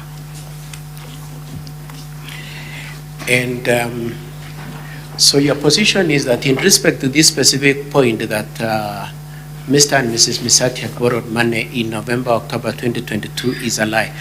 Why do you having admitted that they borrow each other money, what makes you distinguish this one of this refund of money borrowed in November, October 2022? What distinguishes this exchange? So my reason is that I was, as he said, we were giving a refund. Yes. I was not involved in their transactions at first. Okay. I have come from Nairobi. Yes. To Kisii. Yes. For my first time over a period of a long period of time. Okay. So here that's okay for me. Yeah. So you admit that you do not know what their transactions were? The one I sent to the deputy? Yes. I know. Yeah, so let's go back again to my question. Yes. My question is, what is the basis, having admitted that they borrowed each other's stock, they borrowed each other money, what is it that distinguishes the case of this 500,000 that Mr. and Mrs. Misati are saying we borrowed from Monda in November and we're refunding him in May 2023? All along on their borrowing business, I have never been included. You don't But in this case, okay, I am. So could the record of the Senate then reflect that your point is that you're asking for your money, but you wouldn't know whether or not they had borrowed each other in November 2022? Actually, what Do you know whether or not they borrowed each other in November? That was not a borrowing. Sorry? It was not a borrowing that we are not refunding. Your position is that they didn't borrow each other in November? I don't know. You don't know? At that time. Okay, then let's leave it there because that's what I wanted you to confirm. Yes. Whether you can say for a fact they didn't borrow each other or you don't know. Now, you say also that in your affidavit, I've seen quite a number of paragraphs where the communication was between your father on your behalf and the deputy governor, isn't it? Yes. You have your affidavit there?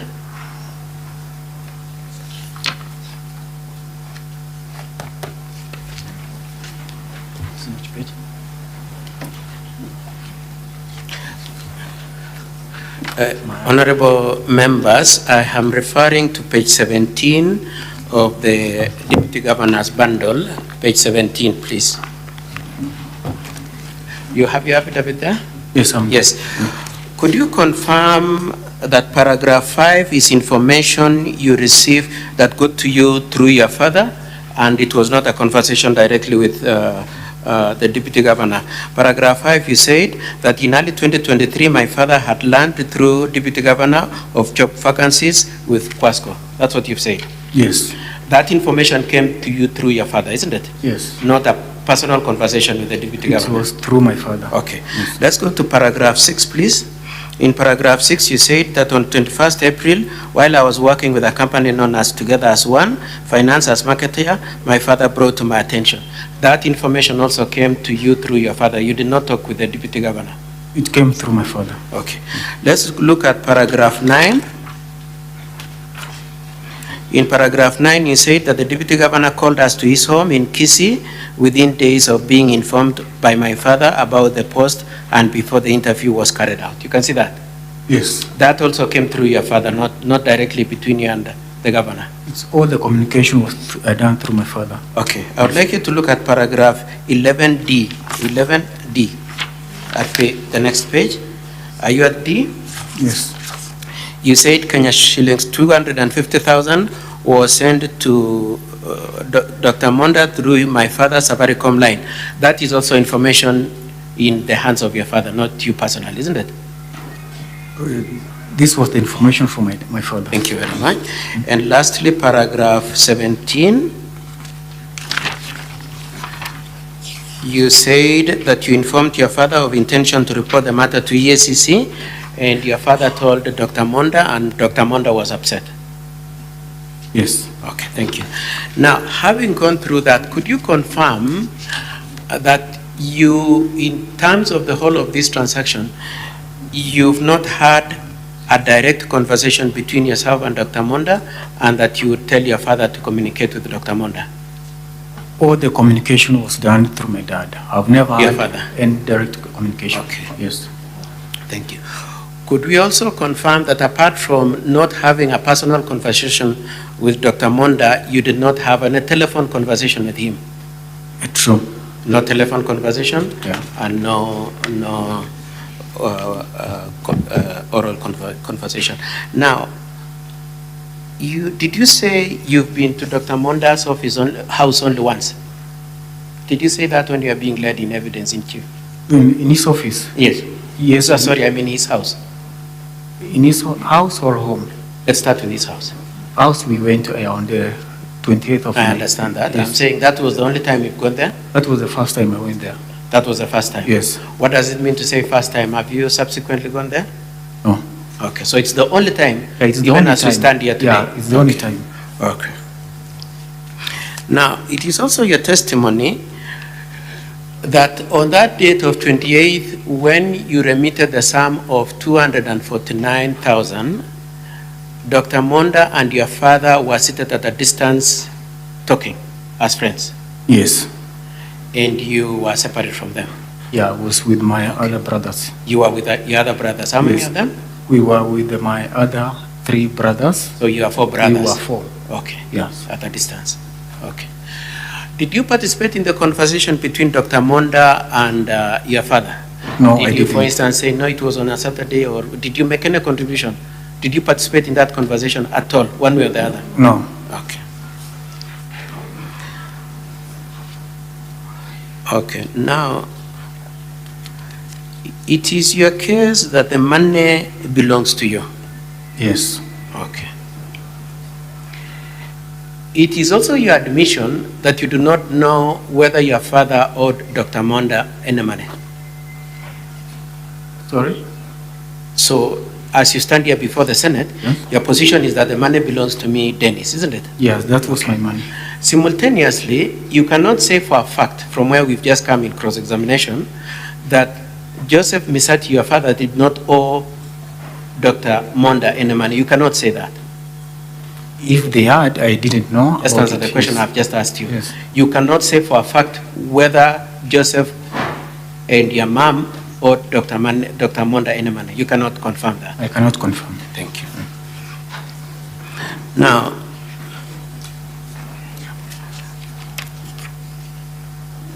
let's go to paragraph 10. We will come back to the other paragraphs. I had paragraph 10. Honorable members, I'm referring to page 18 of Deputy Governor's bundle, page 18, paragraph 10.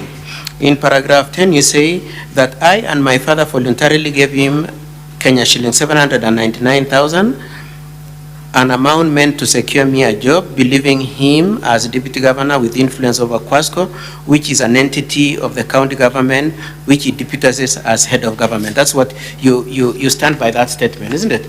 Yes, I do. Okay. And so if this were a court, you would be ready now to be sentenced, isn't it? You are admitting you're a criminal. I'm not admitting, I'm not a criminal. You're saying, I gave out a bribe. Aren't you saying that here? Huh? Actually, this, I can say that. Paragraph 10, you're saying you gave out money with the intention of getting a job. Isn't that what you're saying? A bribe with the intention of getting a job?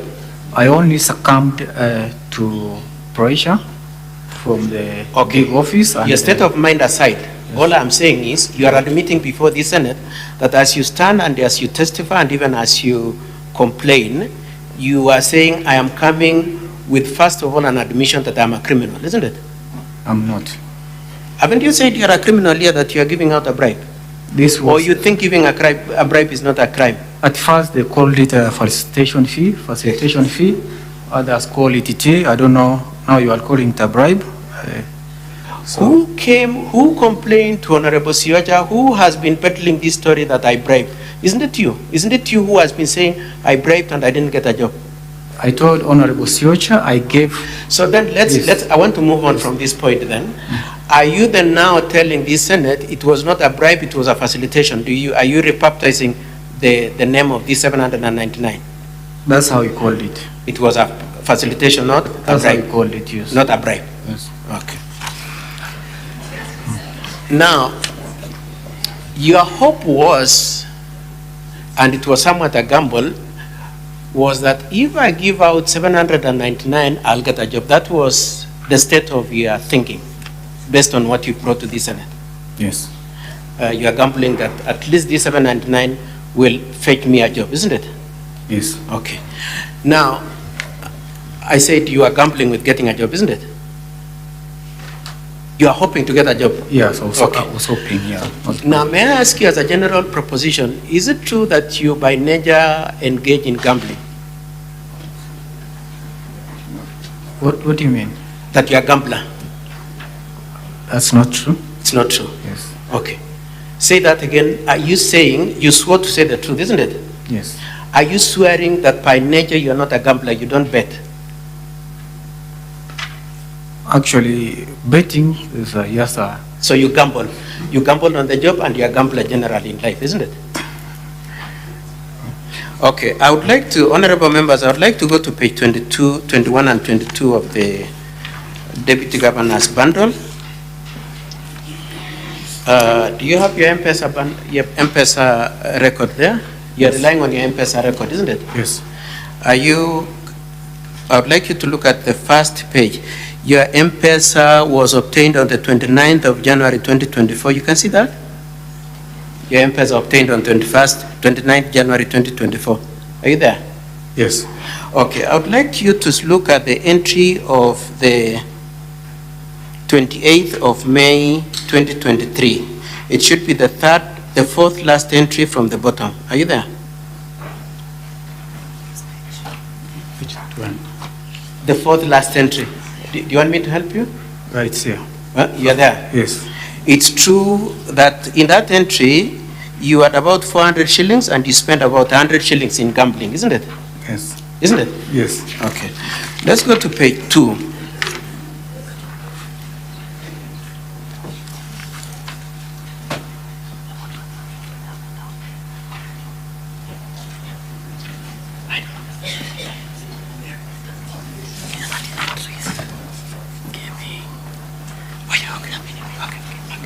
Okay, at page 2, I'd like you to look at the entry at your transaction at on the 28th of May, the same day we are talking about, at 12 o'clock. Are you there? Yes. 12 o'clock. At that time, you had 300 shillings and you spent 200 in gambling, isn't it?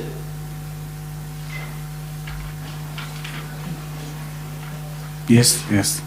And then at 10:21 on the same 28th May, the same day we are talking about money being sent to Dr. Monda, out of a sum of you didn't have any money, you had only 34 shillings, but somehow you spent 100 shillings in gambling, isn't it? Yes. Then the day before, at 1851, you spend another amount, isn't it? At another 100 shillings and left a balance of 34 shillings in your account, isn't it? Okay, and I don't want to go through all this because of time, but you agree that generally your statement shows that you engage in gambling? Yes, I do. Okay. The same way you are gambling with the governor and the job? Yes. By throwing, okay, thank you. Now, I would like to move on then to the big question here. Whose money was it? Your position is it is your money, but you do not know whether Dr. Monda and Mr. and Mrs. Misati owed the money. Now, I would like us to just discuss on the face of what you came with to the Assembly and then subsequently to the Senate. It is true from what my colleague, Mr. Mutuma, took you through, that you confirm money came from your mom's M-Pesa account and Misati to your M-Pesa account, isn't it? It's true. And that is the money. So let's start. You received money from honorable members. That M-Pesa statement is at page 75 to 88, but with particular reference to the entries at page 87. 87, honorable members, 87, page 87. Could you, which bundle are you using? Sorry? Let me see the bundle you're using.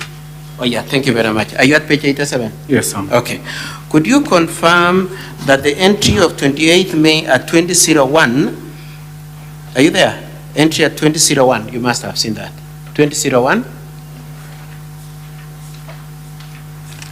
2001, can I help you? Next to the stamp, you can see it. Yes, yes. Okay. You confirm that at 2001 on the 28th, you received 50,000 from Mrs. Misati, your mom. Yes. And then on at 1951, you received another 50,000 from her. Yes, I did. And lastly, at 1944, you received 150,000 from her. Yes. Okay. And these are exactly the amounts you remitted to Dr. Monda, less 1,000? Yes. Okay. Why did you keep 1,000? This was for transaction costs. Okay. Yes. So you kept 1,000 for transaction. Now, so your mama sent you 200,000 flat. Sorry. 250. 250. Yes. But you remit to Dr. Monda only 149. Yes. And you kept 1,000. Sorry, you remitted 249 and kept 1,000, isn't it? Actually, it was not 1,000 after now the transaction. Yes. I don't know how much that remained in the account. Do you know how much It you was sent? less. It was less 1,000. It was less 1,000. Yeah, because of the Now, transaction. the question I have for you is, did you call your mom and ask her to request her to withhold 1,000 shillings? Sorry? You withheld 1,000 from her, isn't Yes, it? yes. Did you request her to withhold that 1,000? Did she authorize you to keep that 1,000? No. And did your father authorize you to keep that 1,000? My dad told me to send 249. But it's your father who it told you? It was my father, because we were there with my father. Okay. Yeah. And it is because you needed to cushion yourself against the expenses of this transaction, isn't it? Isn't it? That was the... So you were saying, Yes. I don't want you to incur an expense, you can keep 1,000, send 249, isn't it?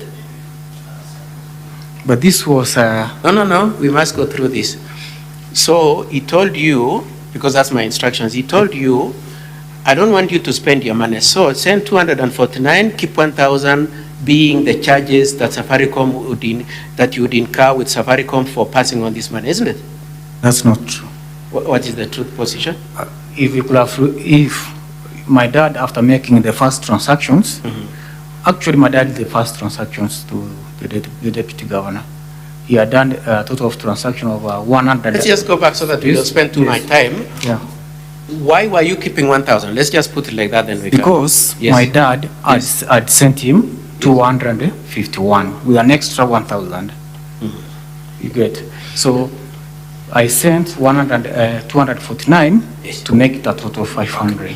So if this money was yours, why was your father, if this money was yours, why would your father be concerned about whether or not you would spend money to remit the amount?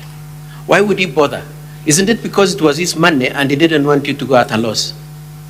It was actually, he wanted to make the full payment of 500,000 Kenya shillings. I'm saying, the reason is because your father didn't want you to spend money on his business, isn't it? No, that's not true. Okay. Yeah. Anyway, I'll move on from there. So now, so let's say, so your position is that this money your mom was sending was your money. Is that your position? Yes, it Okay. was. Now, without spending so much time on that point then, could you confirm that you have not brought anything to show that you have not given us any paper trail to show that money came from you to your mom's M-Pesa account? I gave the full amount, 800, to my No, parents, just answer not my my question. mom. My question So, is, yes. we have paper trail. We've traced how Yes. money came from your mom Anne into your account, then to Monda, isn't it? Yeah. You've shown us EACC documents and so on and so forth. I'm saying in the same way you are so diligent, you've not given us, with the same diligence, documents showing that on a given date, you remitted the sum of 250,000 to your mom, which is a basis for you to say this money was mine originally and my mom was just a custodian. There was no documents. Thank you. You Yes. did not document. Now, in your statement, I want you to go to page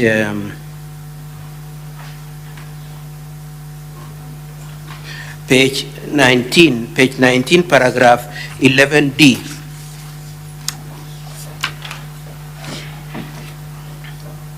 Are you there? Yes. In that one, you say 250,000 through my father Safaricom, 250,000 was remitted, isn't it? Yes. Okay. Now, let's start. This is wrong, isn't it? This is mistaken. This is not accurate. Is this correct? This is not correct. This is wrong. Yes. Okay.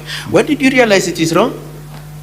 Actually, the transaction that my dad did. No. Yes.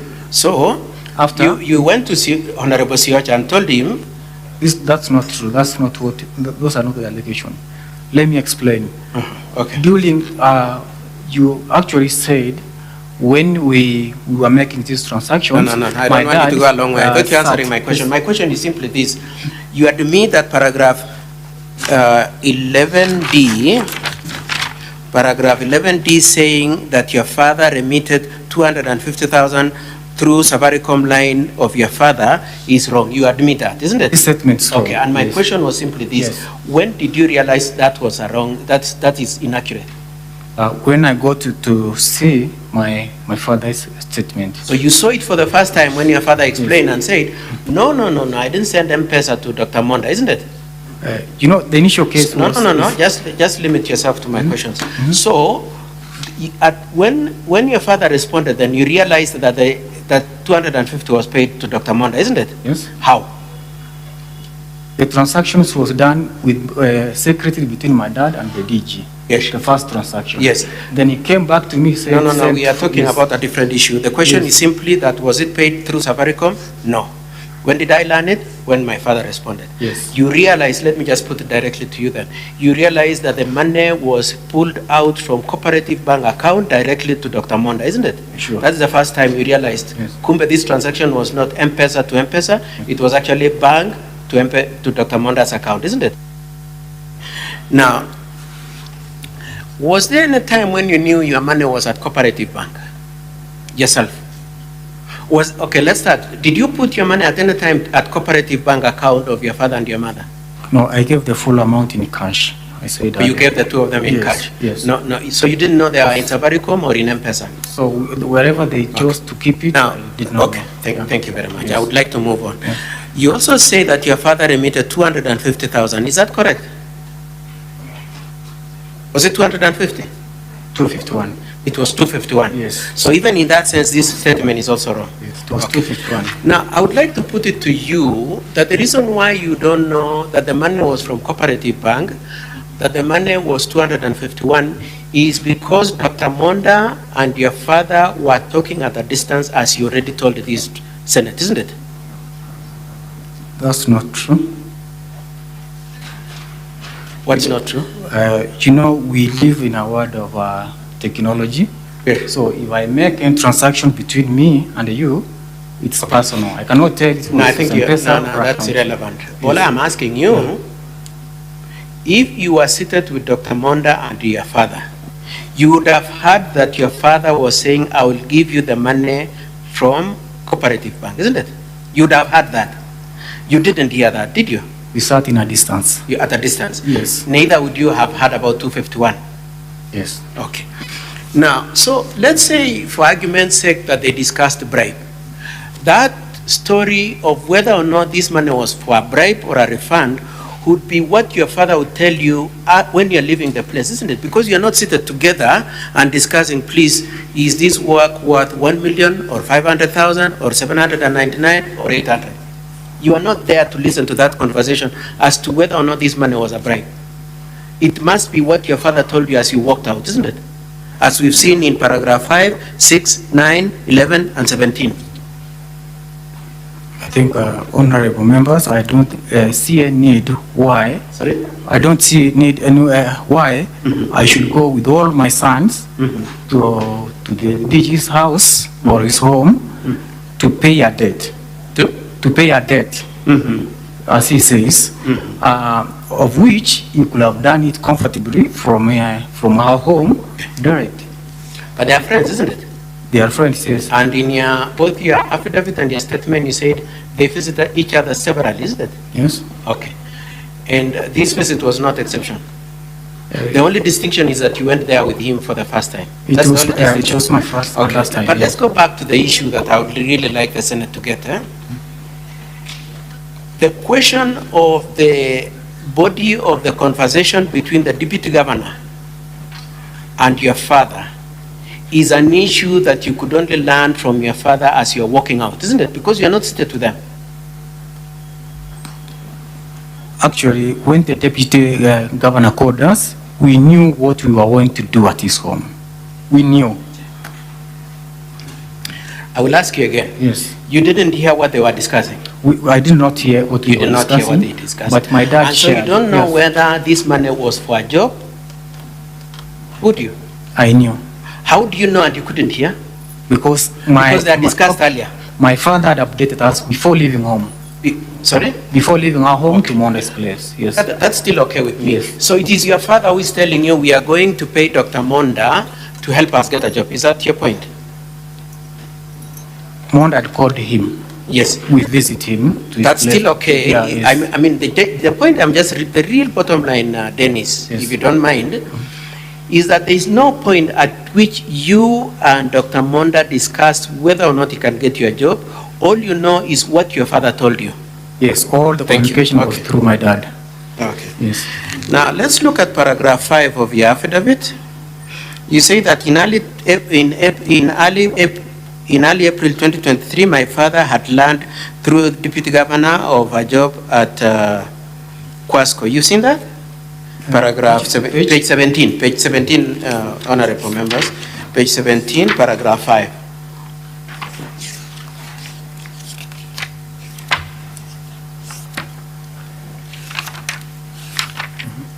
Are you there? Yes.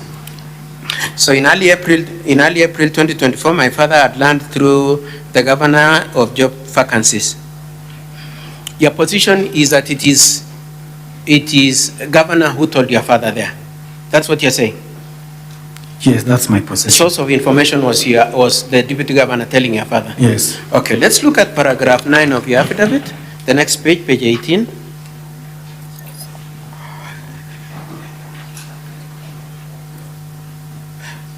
At page 18, you said that the deputy governor called us to his home in Kisii within days of being informed by my father about the post and before the interview. You can see that? Yes. Okay.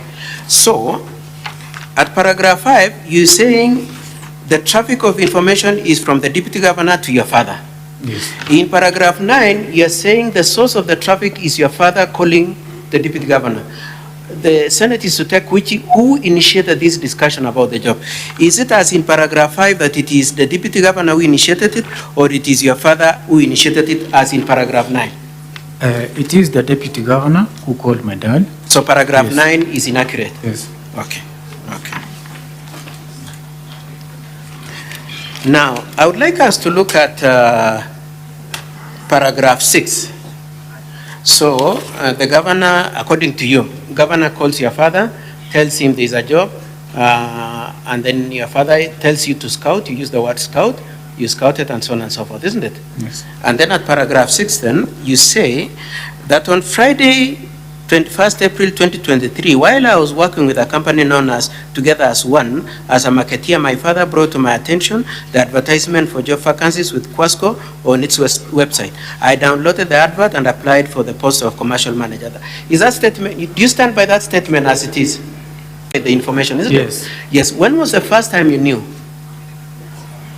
On the face of that statement? It was on 21st, isn't it? From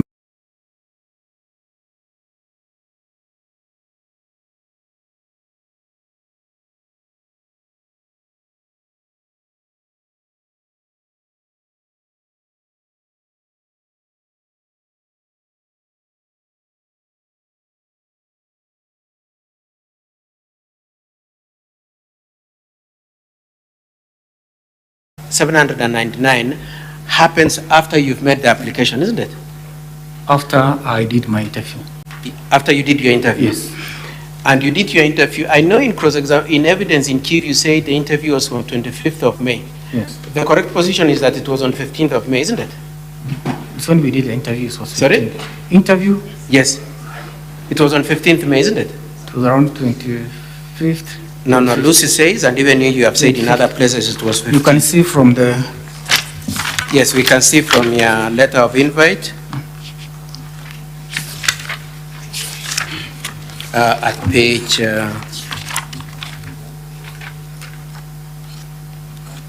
I will get the date in a minute and then probably... Okay. If you could go to page... page...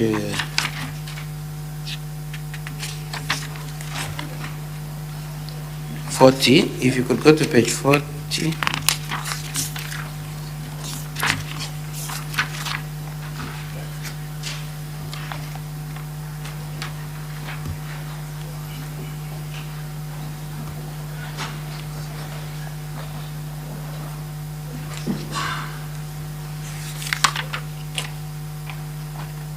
You are shortlisted, isn't it? I'm just trying to locate your name. I'm sorry about this. Check it on yes, page 35. 39. Yeah, 35. Huh? 39. 39. Yeah, that's the list of the short list. Yes, okay. Yes. So when was it? When is the interview? 26th May. That's when the interview is? Yes.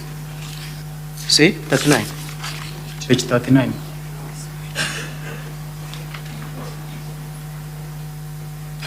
This is a short list of human resource manager. Why are you applying for human resource manager?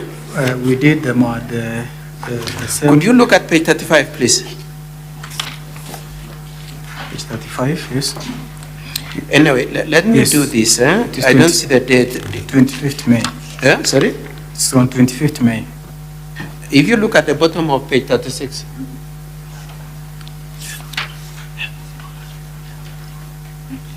Page 36, are you at page 36? Yes. Does it show the date at the bottom there? Yes. Of the interview? Yes. Okay. So when was your interview again, my friend? This shows when the shortlisting was done, date 15. Okay, 15. But the interviews were held on 25th. Okay. Yes. We will come back to that. Yes. But you are telling this Senate, you learned of the adverts on 21st, you made the application, you are shortlisted, and you went for the interview. Before you discussed about the bribe, that's really what I want. I want the point in time at which the issue of bribe was discussed. You're saying it was after the interview or before the interview? After. After the interview? Yes. Okay. So the interview could have been 25th May? Yes. Okay. Now, before that date, when the interview was done, you had not discussed raising money to pay Dr. Monda? We had, my dad told me that it will be required, Yes. but at that time the deputy had not communicated. Okay. Yes. And he told you around when, and I'm okay if you can't remember, just give us a general timeline. That's around after that was around April, towards the end of April now. Around? April. Around April? Yeah, towards the end. Sorry? Towards the end of April. You made your application on 21st April, isn't it? Yes. And you said towards the end of April, so we are looking at around 25th to 23 is when your father tells you it's likely some amount will be required to get the job, isn't This it? April, we are talking about May. May is when we gave Yes. the amount, yes. Yeah, what I'm asking you, Dennis, is when did the subject of being bribed come up? After my interview. After your interview? Yes. Okay. And you're telling this Senate the interview was on 25th? Yes. 25th May. And before that, the issue of bribe had not been discussed? It was not been discussed, but we had an idea after my interview that something will be required. Okay. Yes. So tell the Senate again. So you're saying before you did your interview on 25th, Dr. Monda had not asked for anything, but you, in your place, you suspected he might need. I cannot take the communication which took place between my father and the deputy governor.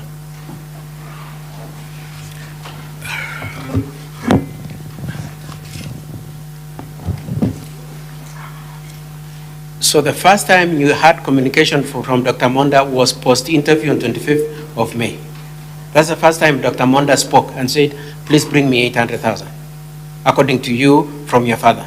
I cannot tell because they usually talk. Okay, yes. That's okay if you don't remember. But your position is that the earliest Dr. Monda spoke to you, asked about any money was after the interview. Yes. But before that, you had not asked for any money. Yes. Okay.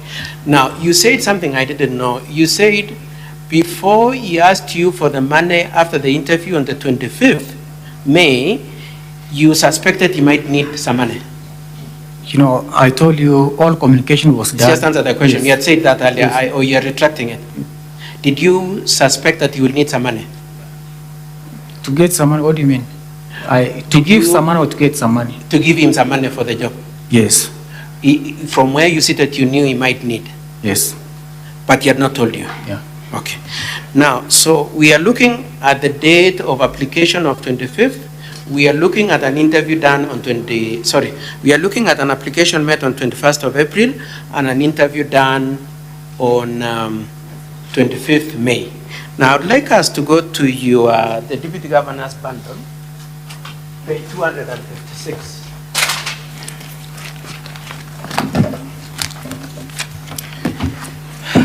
Honorable members, I'm looking at volume 1 of the County Assembly bundle, page 256.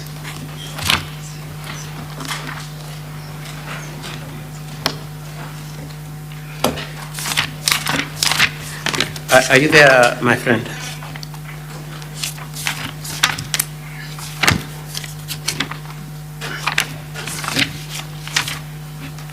Are you at page 256? No, I'm looking at this, your bundle, this one. That's volume. Page 256, but this bundle here. Page 256, please.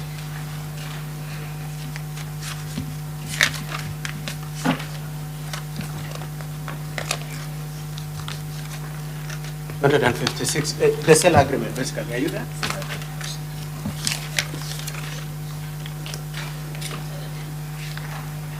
$256.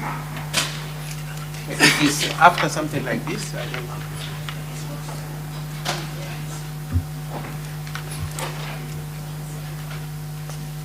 Mr. Speaker, am I allowed to go next to him and so that we move on as they look for the page?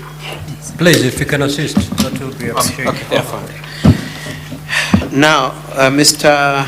Dennis, I would like you to see the bottom of that agreement. In evidence in chief, you admit that you made that agreement on the 20th of April 2023, isn't it? Yes. Okay. Now, keeping in mind the timelines you've said, you applied on 21st of April, you went for interview on 25th of May, and then the request for a bribe was raised by Dr. Monda, according to you. By 20th of April 2023, when you're selling your saloon for 500,000, Dr. Monda had not told you anything about a bribe, isn't it? You are only suspecting that he will ask for a bribe. I did not know any communication. Sorry? I did not know any communication from Monda to my dad at that time. Okay, so when you're selling it... At this time, I was not even at home, I was in Nairobi. Yes, I know you are in Nairobi. Yes. And so at that time, when you're selling it, you had no communication about any bribe being required. My dad told me we will shift from Nairobi to Kisii.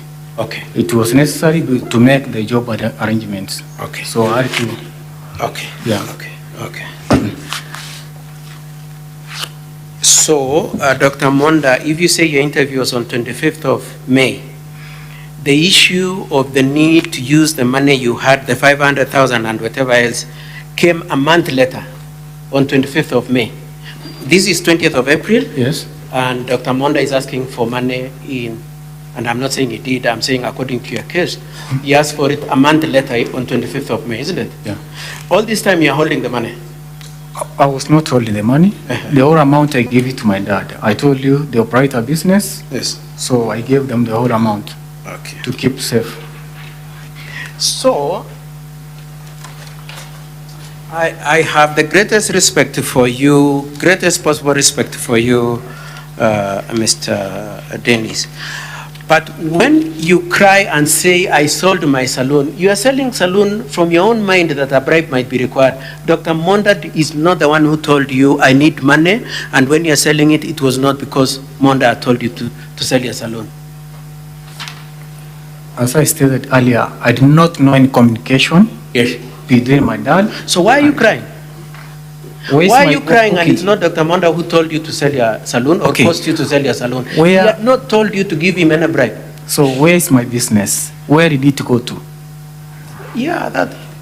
When you sold it on 20th, Dr. Monda had not spoken to you, had he? Okay, where are the proceedings? Okay, anyway, I think I've made my point to the Senate. Yes. I'd like to move on to a different issue.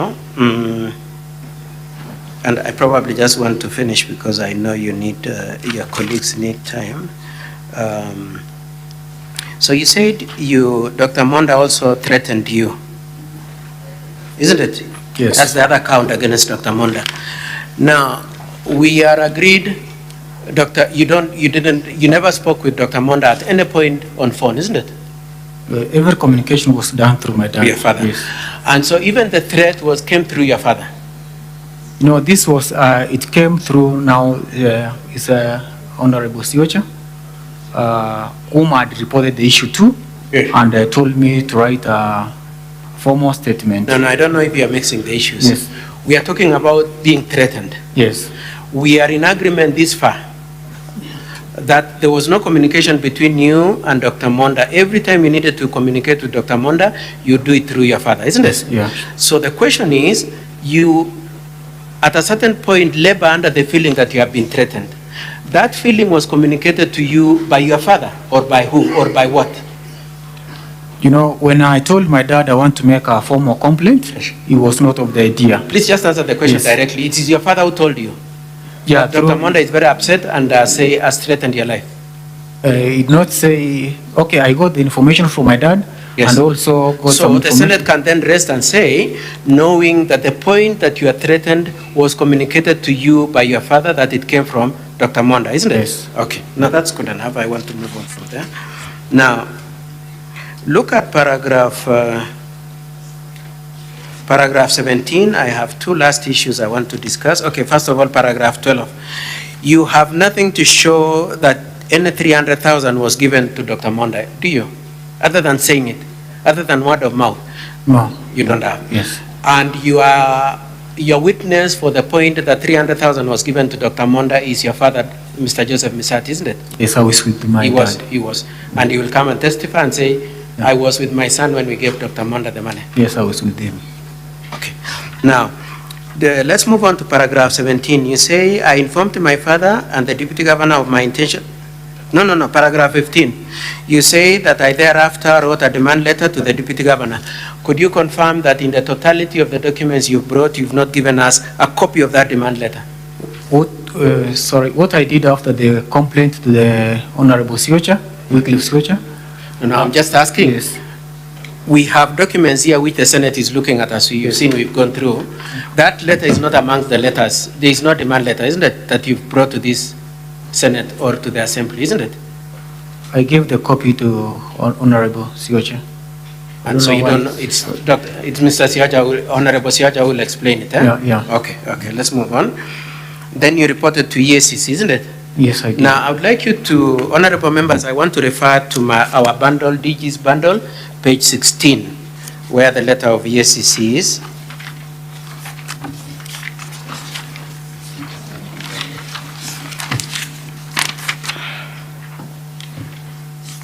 Now, could you confirm that this is not a letter of complaint? This letter at page 16.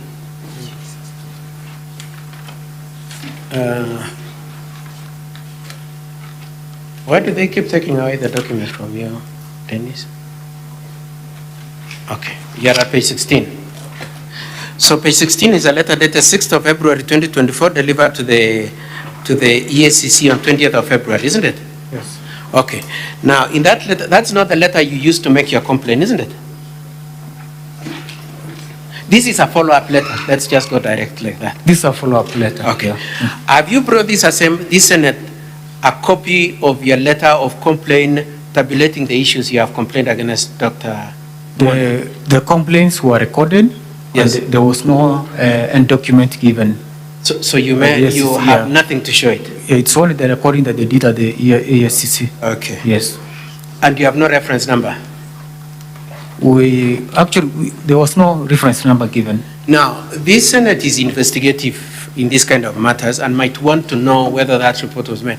Could you tell this Senate, what day did you make this report to EACC? It was before this. I'm saying, so you were prepared to make this case. You're saying you reported to EACC. Could you tell us, was it on 14th of February 2023 or 16th or whichever date? Could you give us a specific date? Or you don't have a date? I cannot remember the specific date. Now, if this, which place did you report this to? AICC. Where? Integrity. Integrity House. Yes. Okay. Yeah. And your statement is at Integrity House. Yes. Okay. Yes. So if the Senate wants to summon somebody to confirm that, who did you record your statement with? Give us a name. Oh, I don't know the name, but after I Not the name either. after I made the complaint, And just answer the question directly so that we move. You don't have the name. You don't have a name. I remember she was a lady, but I don't remember the name. Sorry, you? She was a lady. She was a lady. Yes, but I don't know. Right-handed or left-handed? Or you don't know? I cannot tell you. Okay. But you don't know the name, you don't know the date, and you have no copy of any bit of any complaint. Okay. I would like then to move on to a different issue as I close. What is your wish from this Senate? Your wish is that You get back your money? Is that what you want this Senate to say? What is your wish? You know, my wish as a young graduate, yes, is just a representation, yes, of the exploits that you cried about through, your yes. money. You cried about your money, and so is it your point that you want the DG to be punished? You want him to lose his job, or you want refund of your money? What is it you want this Senate to do? I complained, I made a complaint to the. You're not answering yes, my question. I wanted back my money. You want back your money? Yes. And your expectation is that this Senate will tell the DG to give you back your money? So okay, so let me ask you differently. Yeah. Have you filed a civil suit? Sorry? For refund of your money? No. And is it your interest that your father's friend be punished? Is your point that I want punishment for him, or that's not your interest? Your interest is money or punishment? My interest is not only money. Yes. It's my long-term savings that I've made over the period of years. Yes, that's the same point. You want yes, money. Yes. Yes, and this is just a representation of the youth. Yes. So I'm asking of you. the exploits we are going through, these politicians who ask favors in return of jobs. So I'm just a representative of the youth. Yes. Yeah. So you've come to represent the youth in making this complaint? I actually say yes. And if there are other youths out there who have So you've come here on behalf of the youth? Sorry? You have come on behalf of other youth? This was on my... Please answer my question, yes or no. You've come on behalf of other youth? It's both. Okay. And your tears this afternoon is also for the rest of the youth? It was my lifetime savings. It's for the baby I lost. Now let's look at page 15 of the DG's bundle, which is your letter of complaint. Page 15 of that same bundle. Page 15, honorable members.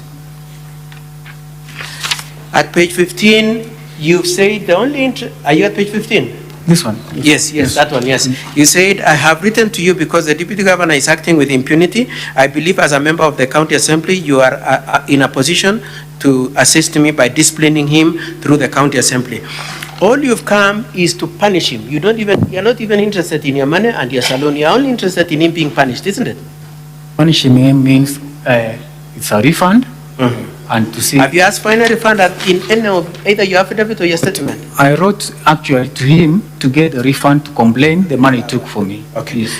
I will move on because I just want to use the last thing I want to explore before I hand over to my colleague is page 13. If you could go to page 13 kindly, the second paragraph, page 13 of the DG's bundle, honorable members. Are you there at page 13? Paragraph 2, you said, the brief facts are that in April last year, 2023, my father relayed some information he had received from the deputy governor about an advert on Kwasco. You can see that? It's on page 13, please. Page 13. Are you at page 13? Your letter of 19th December.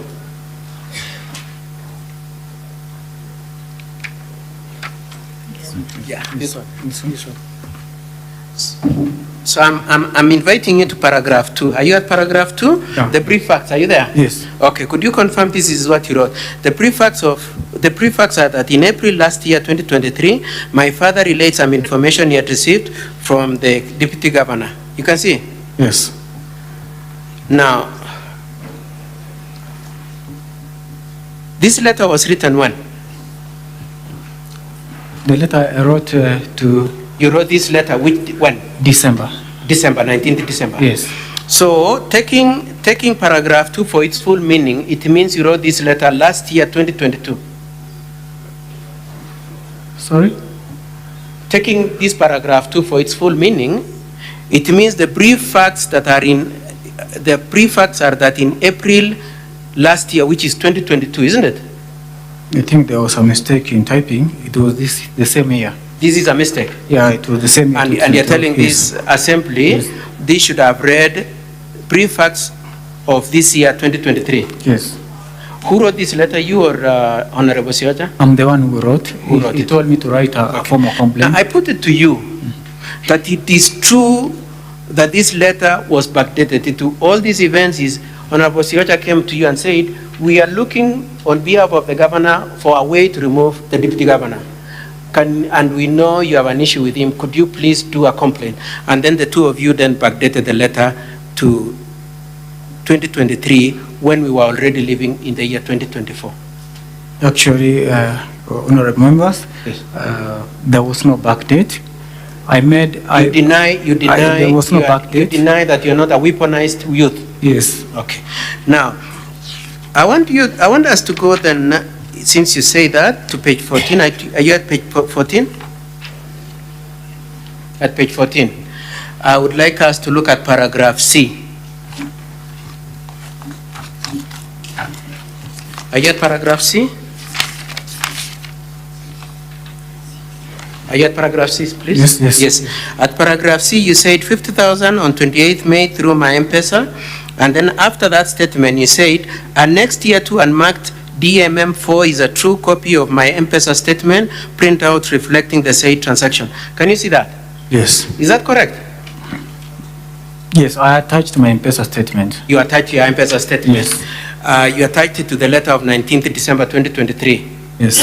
So you had an M-Pesa statement on 19th of December, which you attached to that letter and sent to Sioja, isn't it? The one I sent to Sioja. The one you are relying on in this Senate, isn't it?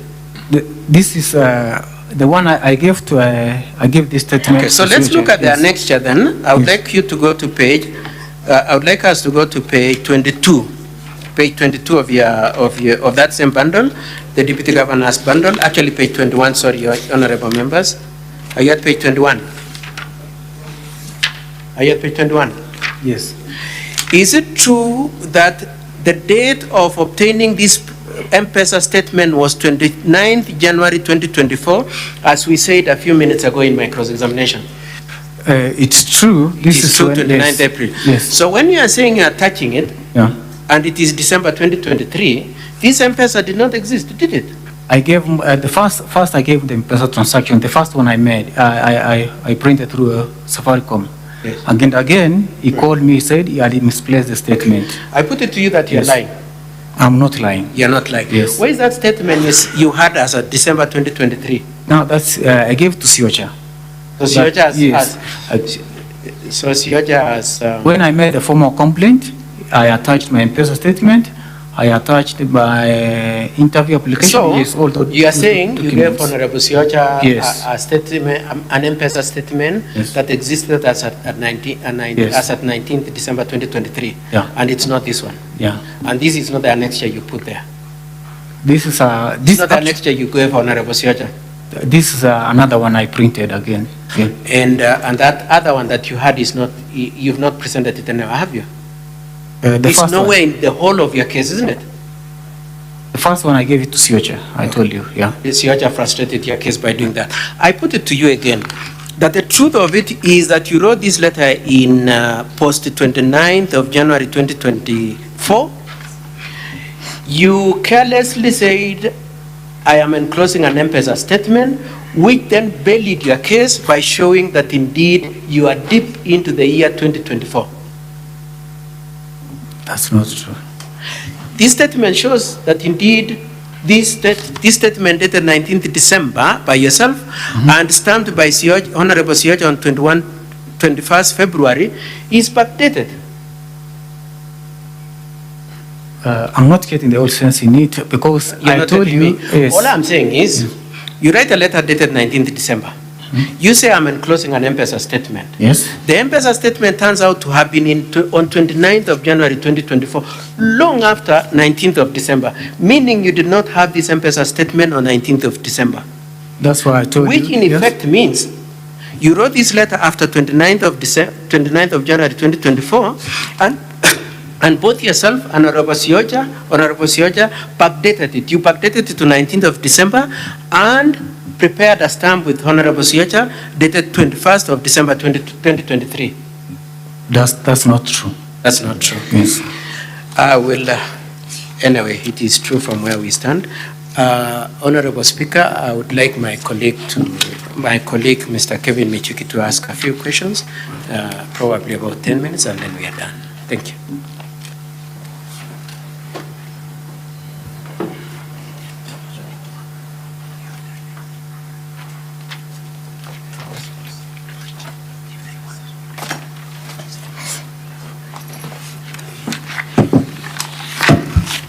Senator Gloria Ruobo, what's your intervention on this?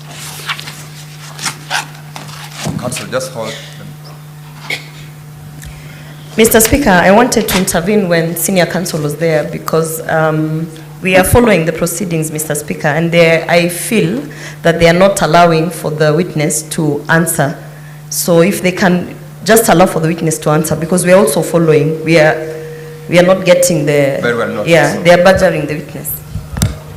That is passed. Senior counsel has already concluded with the witness. Counsel, proceed and ask your questions. Perhaps, Mr. Speaker, sir, before counsel addresses you, we were cautioned that we have 4 hours.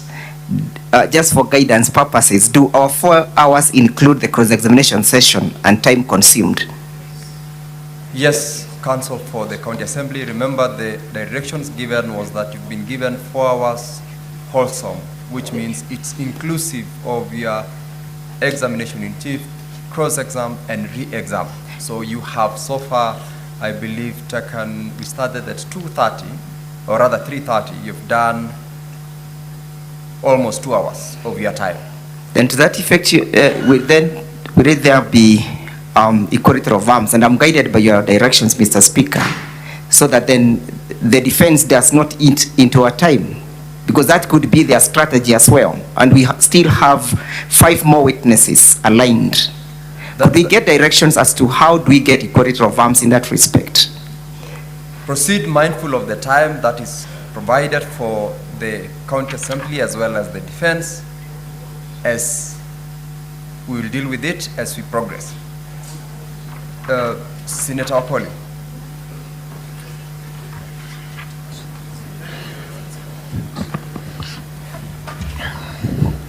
Thank you. Asante sana Mheshimiwa Speaker. Yangu yalikuwa kwamba lazima nipate mwelekeo Mheshimiwa Speaker. Viongozi senators walio hapa si vyema wao kuchukua nafasi kana kwamba ni mawakili ama wawakilishi wa either washukiwa ama washtakiwa katika mswada huu Mheshimiwa Speaker. Wawache kesi iendelee jinsi inavyopaswa. Resume your seat, Senator Okoli. Yes, Senator Sifuna.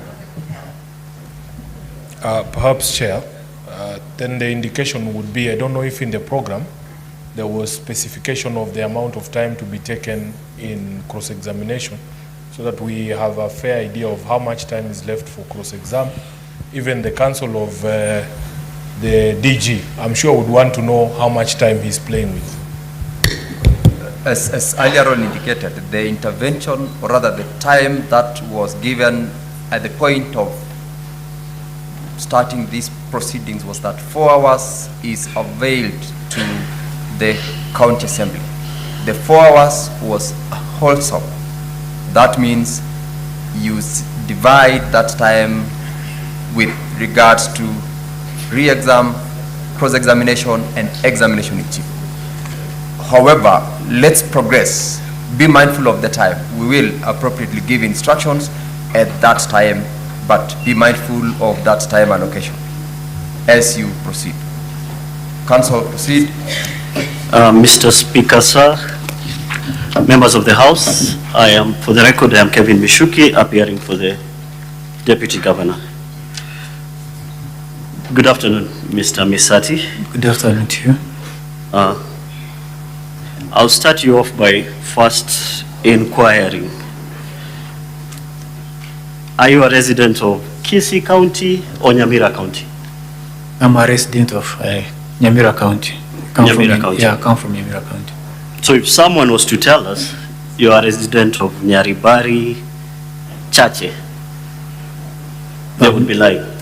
It would be a lie. It would be a lie. Yes. If Mr. Siochi, who moved the motion at the county assembly, was to say you are a member of his ward, that would be a lie. It will be a lie. Okay. Yes. You've indicated that you were working and running businesses in Nairobi County. Yes. When did you move back to Kisii or to Nyamira? After I did my interview. No. April, March, It was February? April. It was in the month of April, yeah, last year. April 2023? Yes. Okay. And then when did you go and meet the DG? I met him at his home on 28th of May. Of May? Yes. And that was the first time that you met the DG or went to his place? That was the first time that I went to his place, but I had met him several before. Okay, at his place, this was the first time you went with your brothers and your father? Yes. Okay. How long had you been in Nairobi before that? For a period of 13 years. 13 years? Yes. So since the DG came into office, you've been resident in Nairobi? Yes. Okay. So you cannot state how often your father visits the DG at his place? I cannot tell. Okay. So whether that was a regular occurrence or not, you cannot say? Yes. Okay.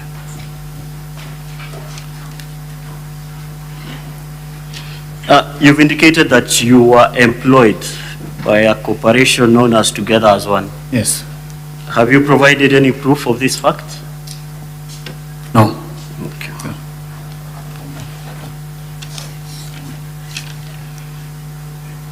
Was the money that you utilized to invest in your salon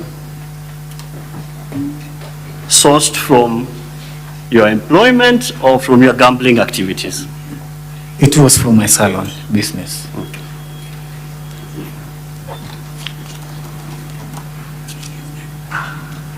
So you moved to, I go back to the issue of moving to Nyamira in April.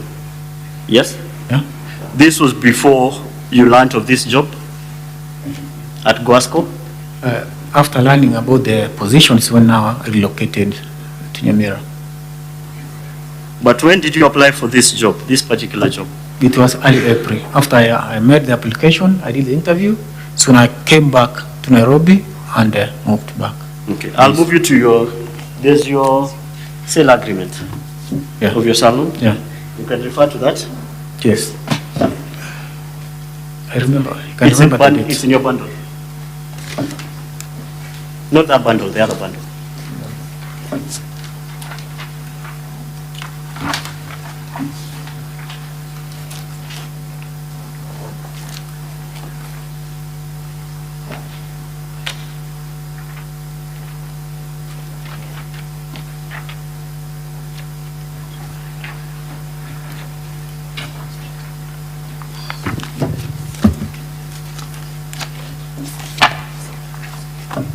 Yes, when was this agreement made?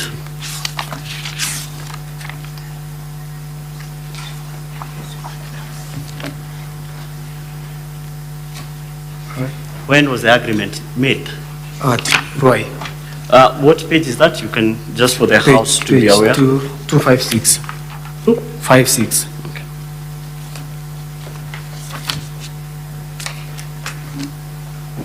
The agreement is dated at the bottom. Yes. On which date? 20th April. 20th April 2023. Yes. Okay. When you sold your salon, had you applied for the job? There was a communication that the adverts will be out, so I prepared for an interview. Had you even learned of this job at that time? At this time, yes. Okay, I'll take you to Yes. your statement. Sorry? To your statement, refer to your statement. It's at page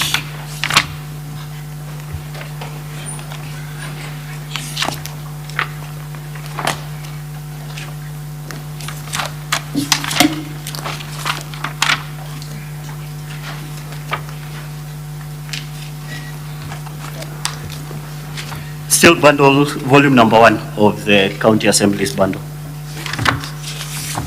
It's at page 248.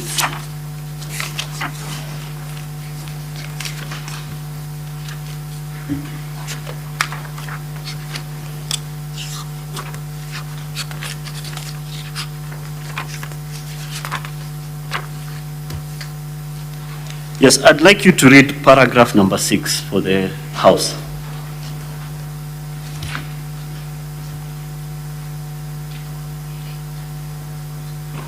Mr. Misati. Sorry. Just read it out. I read that. Number 6. Yes. That on Friday, 21st April 2023, while I was working with the company known as Together as One Microfinance as a marketer, my father brought to my attention the advertisement for job vacancies with Wasco on its website. I downloaded the advert and applied for the post of a commercial manager. Yes, so on the 21st, when your father brings it to your attention that there's a job at Guasco, you had already made an agreement and sold your salon. There was an earlier communication that I should prepare. We go with what is on record. Yes. According to the record, you had already sold your salon. We had made an agreement, but I had not sold the salon. Council Mishuki. An agreement to do what? Council To sell. Mishuki, just for purposes of housekeeping and for purposes of timekeeping as well, I have indicated that you, both for purposes of the case of the County Assembly, had 4 hours allocated. We have so far done 52 minutes in examination in chief. Cross-examination so far has taken 60 minutes. We are yet to deal with re-examination. Now, going forward, Council Mishuki, remember, if I had Senior Council Katwa indicated that you will take 10 minutes, I believe you will be done hopefully in the next 5 minutes with your cross-examination, so that we embark on re-exam and rework on the timelines going forward with the remainder of the witnesses. So I'm giving you so that you close hopefully in the next 5 minutes. Mr. on Speaker. that part. Before I give you back the mic, Senator Okongo. Yeah, Mr. Speaker, you have dealt with part of the issue that I wanted to draw to your attention. We have done a number of impeachments on plenary. And Mr. Speaker, what normally happens from the chair, you give guidance to the length of time that will be spent for cross-examination. You know, this is a time-bound proceeding. We only have 2 days. If the defense is allowed to cross-examine for the entire of this evening, we will not have the benefit of taking evidence from the other witnesses. Like what is happening, Council Katwa did very well. He took us through the agreement. He made reference to the dates. Council is again taking us back to the same agreement, repeating the same questions. I plead that you give guidance for full compliance on the time that the defense should take for cross-examination so that we make progress. Point taken, and of course you are aware from the chair, there's definitely no way the chair can intervene as to what you've just said. However, for purposes of proceeding, Councillor Mishuki, you should be closing in the next 5 minutes. We will give directives. I will give directives in your next witness. Of course, this must have been your star witness, and that's why this much time has been taken. Proceed to conclude. That Mr. Speaker, sir, we are guided and equally guided by Senior Counsel. Mr. Misati.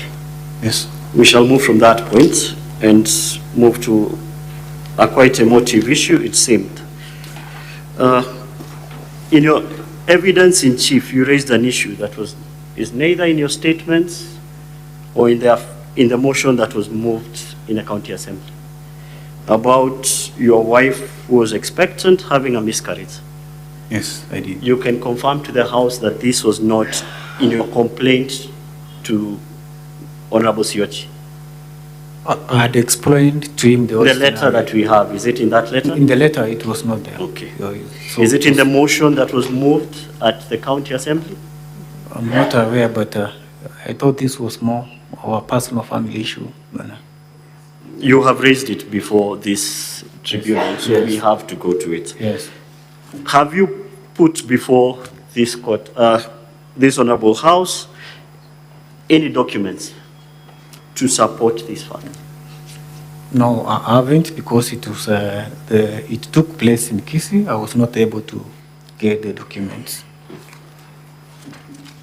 Can you at least give us a timeline? When did it happen? It was August last year. August last year? Yes.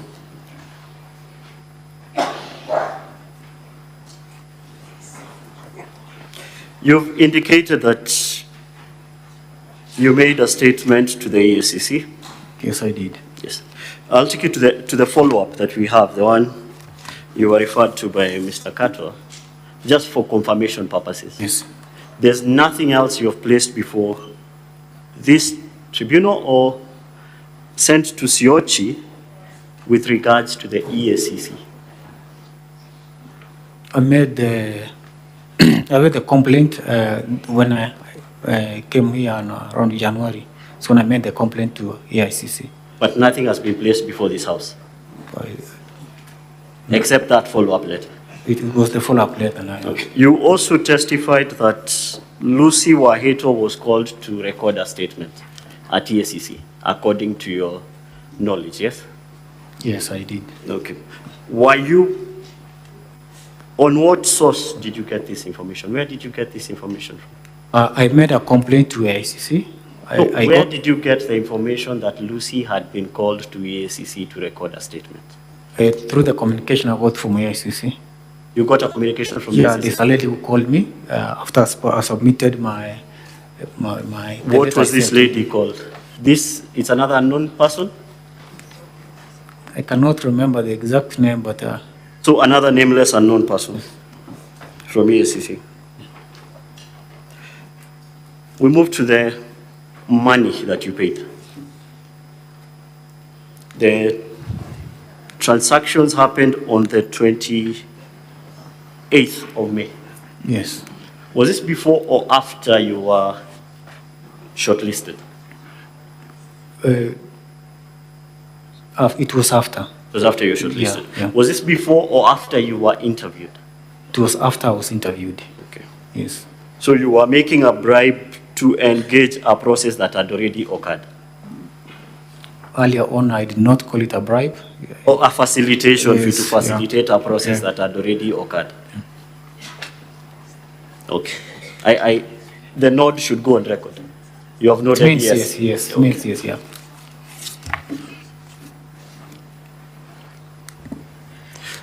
That must be your conclusion, right? Mr. Speaker, sir, give me just some leeway, 2 questions. I'd given you 5 minutes, Council.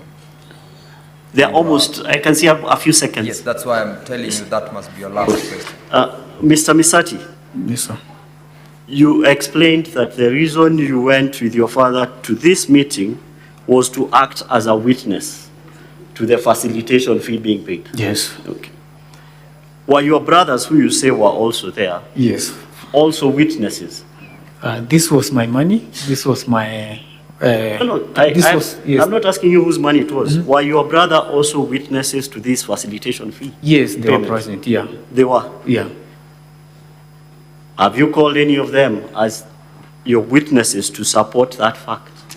I haven't. You haven't? Yes. Okay. You're afraid they'll say something different? Sorry? You're afraid they'll say something different?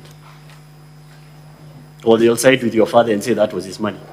I don't know the communication, but I took it personal, on a personal level. Last question. Yeah. The follow-up that we discussed from the EACC at page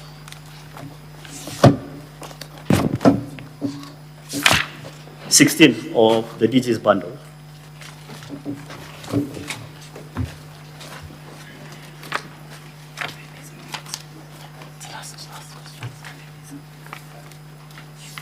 Page 16, 16. Yes. You can see that letter? Yes. When was it received at the EACC? It was written on 20th February. 20th February of which year? 2024, this year. Of this year? Yes. After the motion had already been moved at the county assembly? It was before. A motion was not placed at the county assembly on the 13th? You cannot tell the... You cannot tell the particulars of... issues, yes. Okay. Yeah. Thank you, Mr. Misati. Okay. Very well. Mr. Ndegwa. Yes, Mr. Now we need to guide in terms of time. How much time do you need for... Mr. Speaker, sir, for re-examination, I'll only take about, we'll take cumulatively a total of about 6 minutes. 6 minutes. Yes, Mr. Speaker, sir. Proceed, then we'll guide on the subsequent witnesses. Dennis, you recall being asked a question why your mother was sending the money to you, yes? Yes, I remember.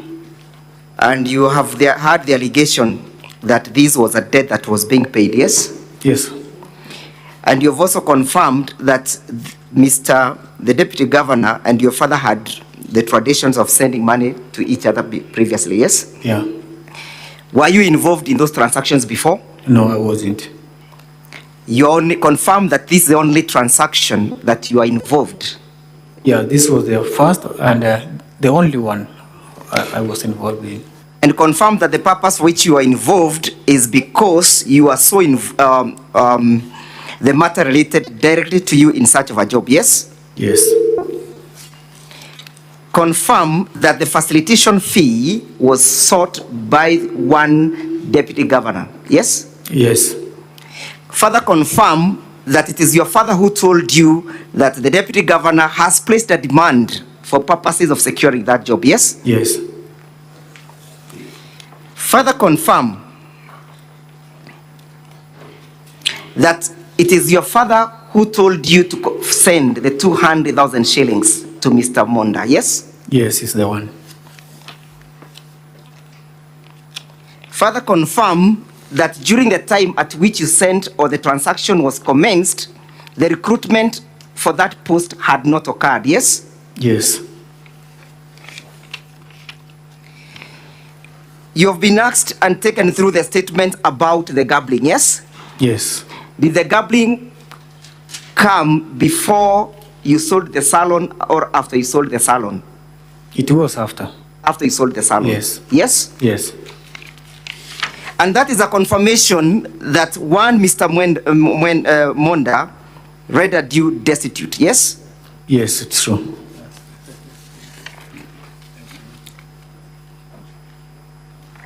I'll take you, then I yield to Mr. Mutuma.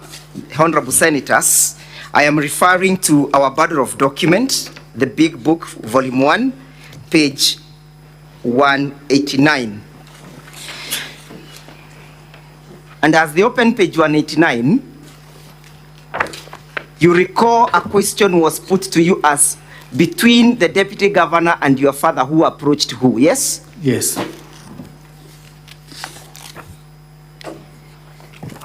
Are you there at page 189? Yes, sir. I'm there. Can you see where we have Mr. Katwa Kigen asking questions? Yes. And where we have the Honorable Deputy Governor answering? Yes. I want you to read the paragraph that begins, Mr. Speaker, just as a good friend, Mr. Joseph Misati and I, somewhere in April, I was made to know that there is an advert. Can you read that paragraph?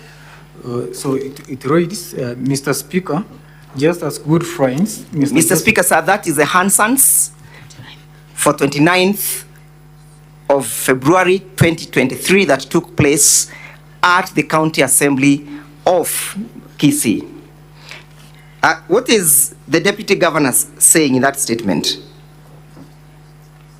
Mr. Speaker, just as good friends, Mr. Joseph Misati and I, somewhere in April, I was made to know that there is an advert that has come up at Wasco, and Misati as a friend could ask me that his son has also tendered his application. Is it possible for him to be assisted to get a good job, to get a job? Yes. Who is making that averment? Is it your father, is it you, or the deputy governor? This is the deputy governor. Is he confirming that he was involved in search of that job in your favor? Yes. Is he confirming that Mr. Misati, that your father, is the one who approached him for purpose of that job? Yes. The issue of reference of the word son, who is being referred to in these circumstances? I'm the son. You are the son. Yes. You are put to task to explain why you cried, and you said that you cried because of your money, yes? Yes. Is there any other reason that made you cry? Yes, I lost my baby. You lost your baby? Yes. While you are at that stand, Mr. Dennis, you heard the speaker directing that the sergeant at Hamdas take charge of another cry that came to the gallery, yes? And I'm sorry for that, Mr.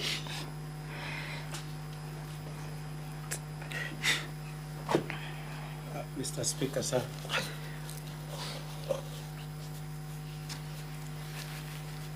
Mr. Speaker, in your directions for re-examination, the direction is that re-examination be targeted at issues that were canvassed in the evidence in chief.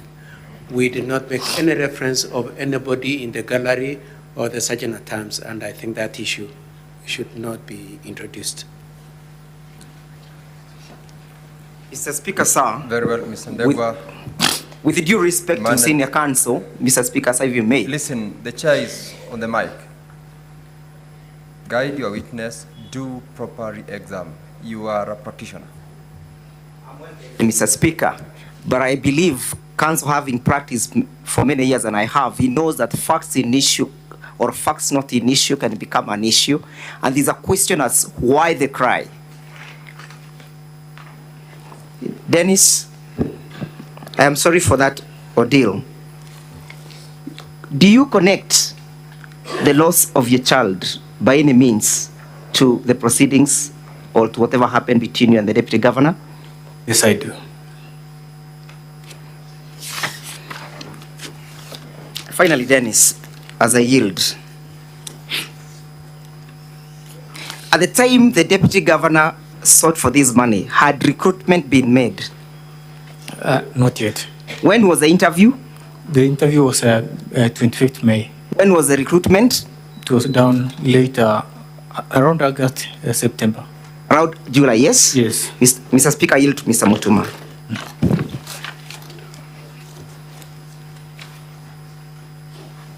Thank you, my learned friend, and thank you, Mr. Speaker, sir, for the opportunity. I have 3 questions. One, Mr. Dennis Misati, during the cross-examination, you were put to task to explain why in your statement you said that money was transacted from your father's M-Pesa to the Deputy Governor's M-Pesa, yet the evidence shows that it came from Cooperative Bank. Can you explain whether this transaction was mobile banking transaction or was it a direct withdrawal from Cooperative Bank? What was the nature of that transaction? I think it was a mobile banking transaction. Mobile banking transaction. Yes. So that then, whether it was from M-Pesa or not, it is your father's gadget that was used to transact? Yes, it was my father's, yes. Thank you. You've also been accused of being a criminal who bribes. Yes. Offering a bribe is a crime. Yeah. What motivated you to offer what now you're calling facilitation? Was it because you had a criminal mentality, or what was the motivating factor? What drove you to give the 800,000 shillings? It was the urgency to get a decent employment. Like any other youth out there, we always hope for the best. And if we get a decent employment, it means the betterment of the family. Thank you. Finally, you have been accused of being a gambler.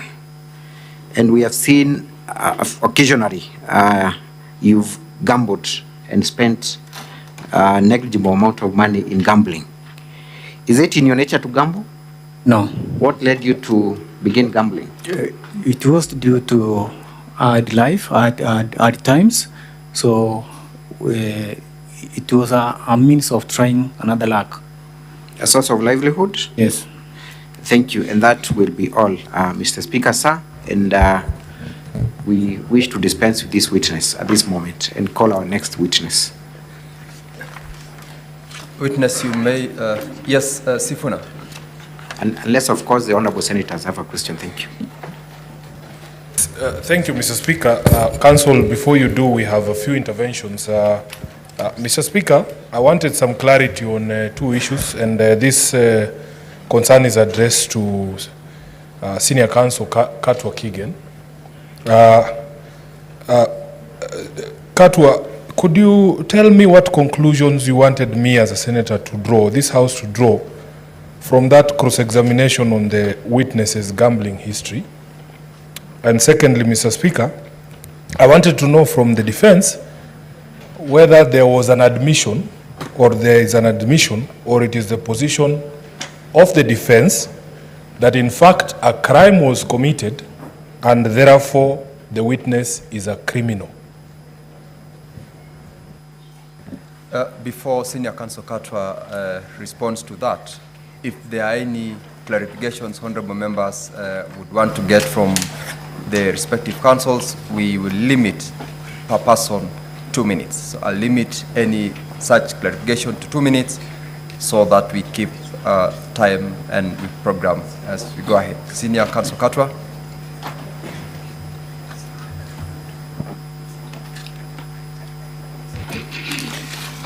The two questions that have been put to me is what inference we pray that the Senate draws based on the data on the gambling. All we are asking honorable members is to treat the testimony of the complainant with circumspection. We would want you to take what he says with an amount of caution that is not necessarily saying the truth. And that from where he has come, he is inclined to get things for free and cheaply. On the question of whether the question of him having admitted a crime means we are admitting a crime, we are saying we are not making any admissions. We are merely saying that in the quest that he has put in his letter of complaint, he is so determined to have the deputy governor punished to a point that he is prepared to incriminate himself and make an admission of having committed a crime, provided he is ready to shoot his foot, provided he gets the deputy governor punished. That is the sense in which we are raising the point of his admission of the crime. Of course, we are also saying that you should treat him with circumspection. I hope I have answered the question. Thank you. Senator Onyonga Eric? Richard, sorry. Thank you. Thank you, Mr. Speaker. It's a question I just wanted to ask the young gentleman. It came to me that all the transactions you were making are all actually done at night. Was there a reason why that was the case? Mr. Speaker, the Deputy Governor called us at his home. It was called around 7, heading to 8. That's when we got from home so that we can go to his home place. We sat there until 9 p.m. That's when we left his home. All right, Senator John Newt is not in. Senator Halwale. Thank you, Mr. Speaker. Mr. Speaker, my question is to Senior Counsel Katwa. Counsel, the witness has attempted to demonstrate the facilitation of 800,000.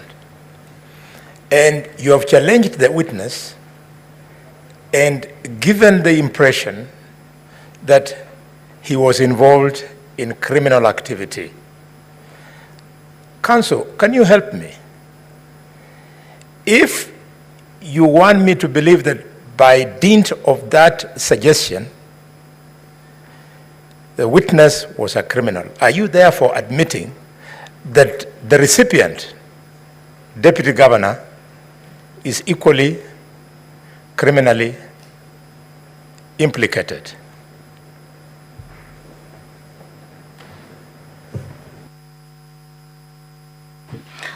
Mr. Speaker, sir, I think that's the question that my learned friend, Honorable Sifuna, had asked, and our answer remains the same. Our position is that the 500,000 was a refund. Our position is that there is no relationship between the payment that was remitted to Dr. Monda and any allegation of bribery. It is our position that there is such a concerted effort to impeach and damage the name of the Deputy Governor that the witness is prepared to incriminate himself if that is the only measure that would need to be taken for the deputy governor to be punished.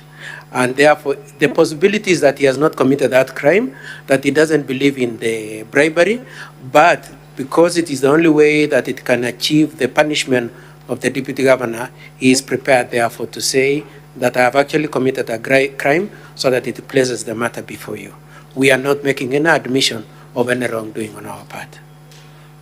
I hope I have answered your question, Honorable. Very well. Take your seat, Senior Counsel Katwa. Senator Wambua.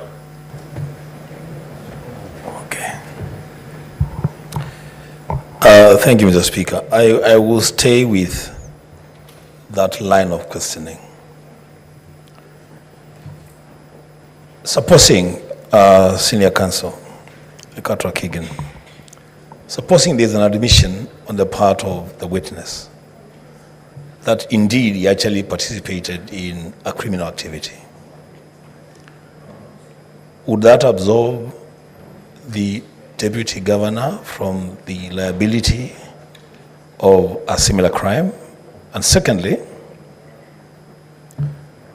you said the reason why you're pushing the line of gambling is to demonstrate before this House that the witness cannot be relied on and that he has a history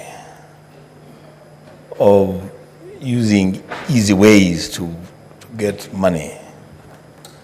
Is it then your admission, Senior Counsel, that we are not, or we should never expect to hear any truth from a person that does gambling? I thank you, Mr. Speaker. Senior Counsel Katwa.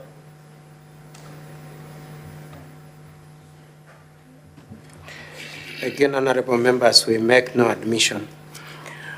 But for argument's sake, if it were to be the case that the witness were to say, in the state of my mind, I gave out the amount deeming it to be a bribe, there is no corresponding state of mind on the part of the deputy governor that he's receiving a bribe, because in the mind of the deputy governor, he is receiving a refund of money he had given to the parents of my friend Dennis. So on the part of the governor, his position is that he's receiving an innocent refund of his money. Even the part of the witness then, the state of his mind is that I'm giving out a bribe. That has nothing to do with the culpability of the deputy governor. On the question of gambling, I did not intend to say that the fact that my friend Mr. Dennis is involved in gambling necessarily makes him completely unbelievable. I was merely saying that that should be treated, his testimony should be treated with circumspection. You should exercise caution in entertaining what he has said and the truth of what he's saying. But I'm not saying that it is utterly and completely nothing. Thank you, Senior Counsel. Honorable members, I'll only allow one last person to make that inquiry, Senator Karungo Thangwa, so that we progress from there to the next witness.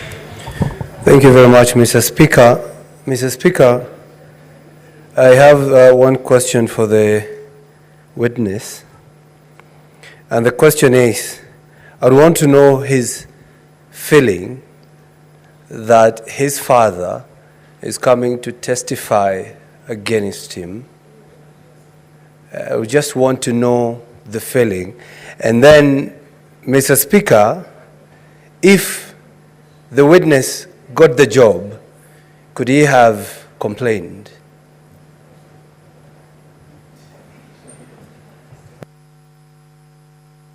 Proceed, Dennis. Okay, to Mr. Speaker, I think on humanitarian grounds, it's very sad, it's very emotional that my dad is against the reality, is against the truth. He's colluding with somebody who took my money. He's calling a refund instead of what they call facilitation. It isn't a good feeling as a son. And the second question you asked, I think, if the facilitation that I was asked really was needed and it led me to the job, then why could I be here? I would comfortably work in the office. Thank you, Mr. Speaker. Honorable members, my dashboard is full.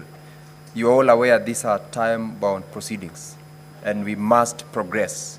How do we progress? I will not allow any additional member to seek any clarification. We will have a period within which to get at our time those confirmations.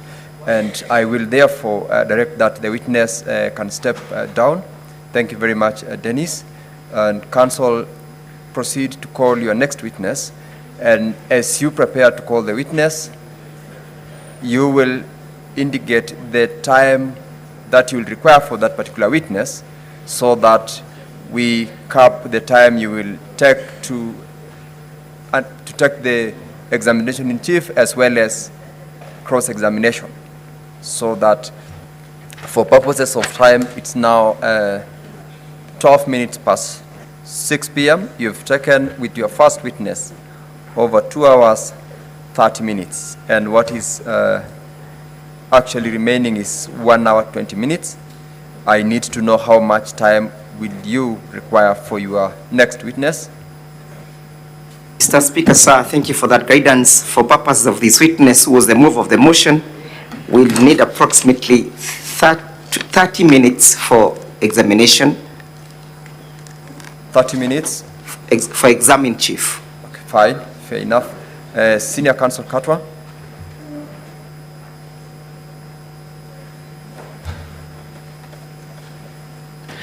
May we request for equal time for cross-examination? I'll give you less. I'll give you 20 minutes. Okay, we'll try to make do. Thank you, Mr. Speaker. Mr. Ndegwa, proceed to... Thank you, Mr. Speaker. Our next witness is Mr. Honorable Wycliffe Siocha.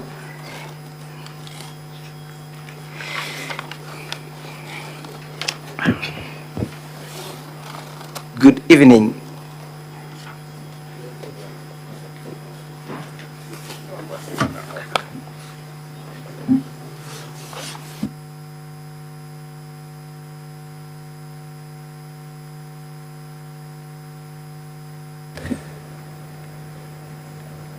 You may proceed to be sworn in.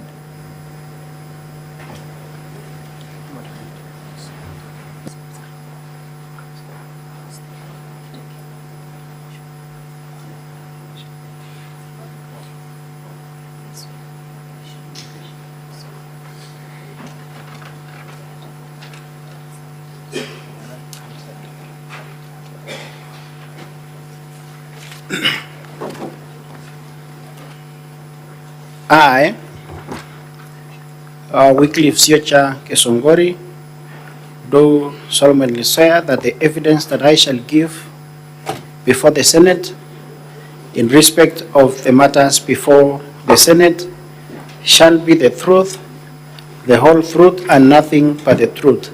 So help me God. Would you kindly praise your names and your qualification and what you do for purpose of record? My name is Wycliffe Siocha Kesongori. I'm an elected member for the Kisii County Assembly representing the people of Ichuni Ward. I'm a financial manager and a Panga by profession. I'm the chair committee on implementation in the Kisii County Assembly, a member to the health committee, a member to the liaison committee. I'm a family man and a father. Thank you. In respect to this motion, what was your role? I was the mover. You're the mover? Yes. You have charged the deputy governor with the offenses ranging from gross violation of the Constitution, gross violation of misconduct, and violation of the written laws and abuse of office, yes? Yes, Mr. Speaker. Why have you placed a charge, or why have you preferred the said charges? If we were to begin with the charge And perhaps before we go to the charges, how are you seized of this matter? The genesis of the motion that is before you, Honorable Senators, is as a result of a complaint letter I received from one Dennis Misati. When is the date of the complaint letter? The date of the complaint letter was received in my office on 21st of December, and it was addressed to me, and it was written by one Dennis Misati. Honorable members, I'm referring to the letter at page 1 of the County Assembly's bundle of document, page 1. Is that the letter dated the 19th? Yeah, that is the letter. Is that the letter that formed the basis of your impeachment motion? Yes, Mr. Speaker, that is the letter. Council Ndegwa, just hold. Senator Cheptumo, you know how to catch the eye of the chair. What's your point of intervention?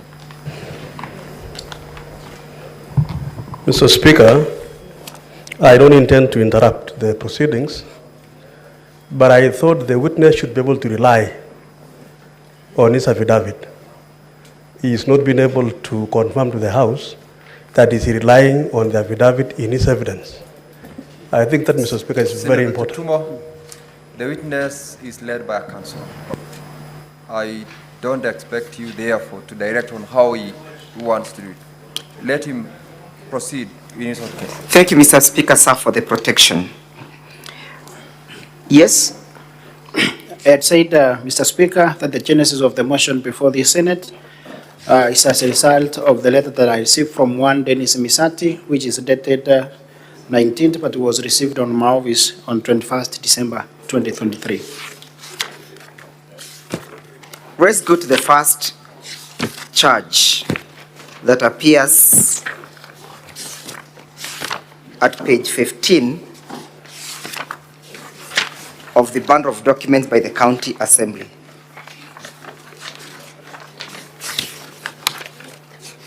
That is the motion. Are you there? Yes. You've charged him for violating the Constitution, Article 73, 74, and 75, yes? That is true. Did you conduct any preliminary investigations before? Yes, I did. Yes, in your investigation, what was revealed?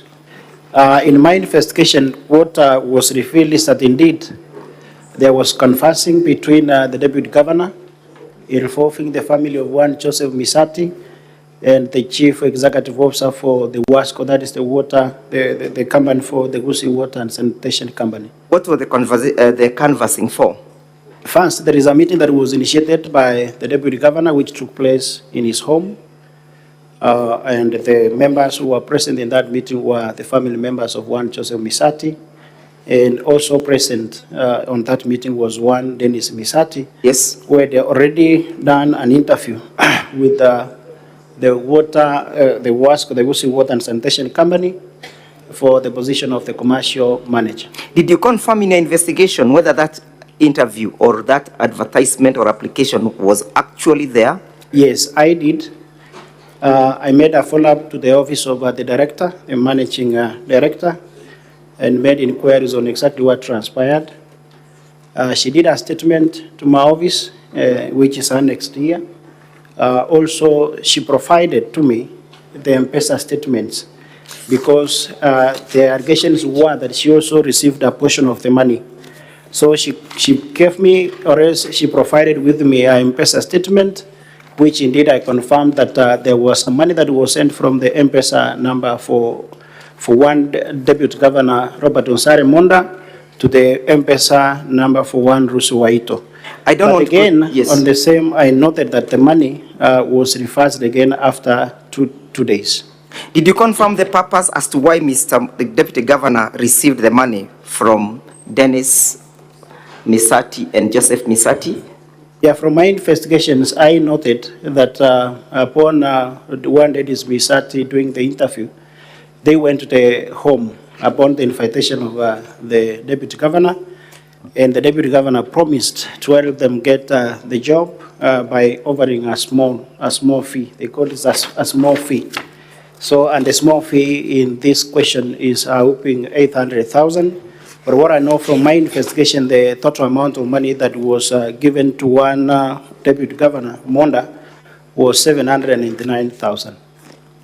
Did you get to know who triggered this action as to who moved the deputy governor for this position?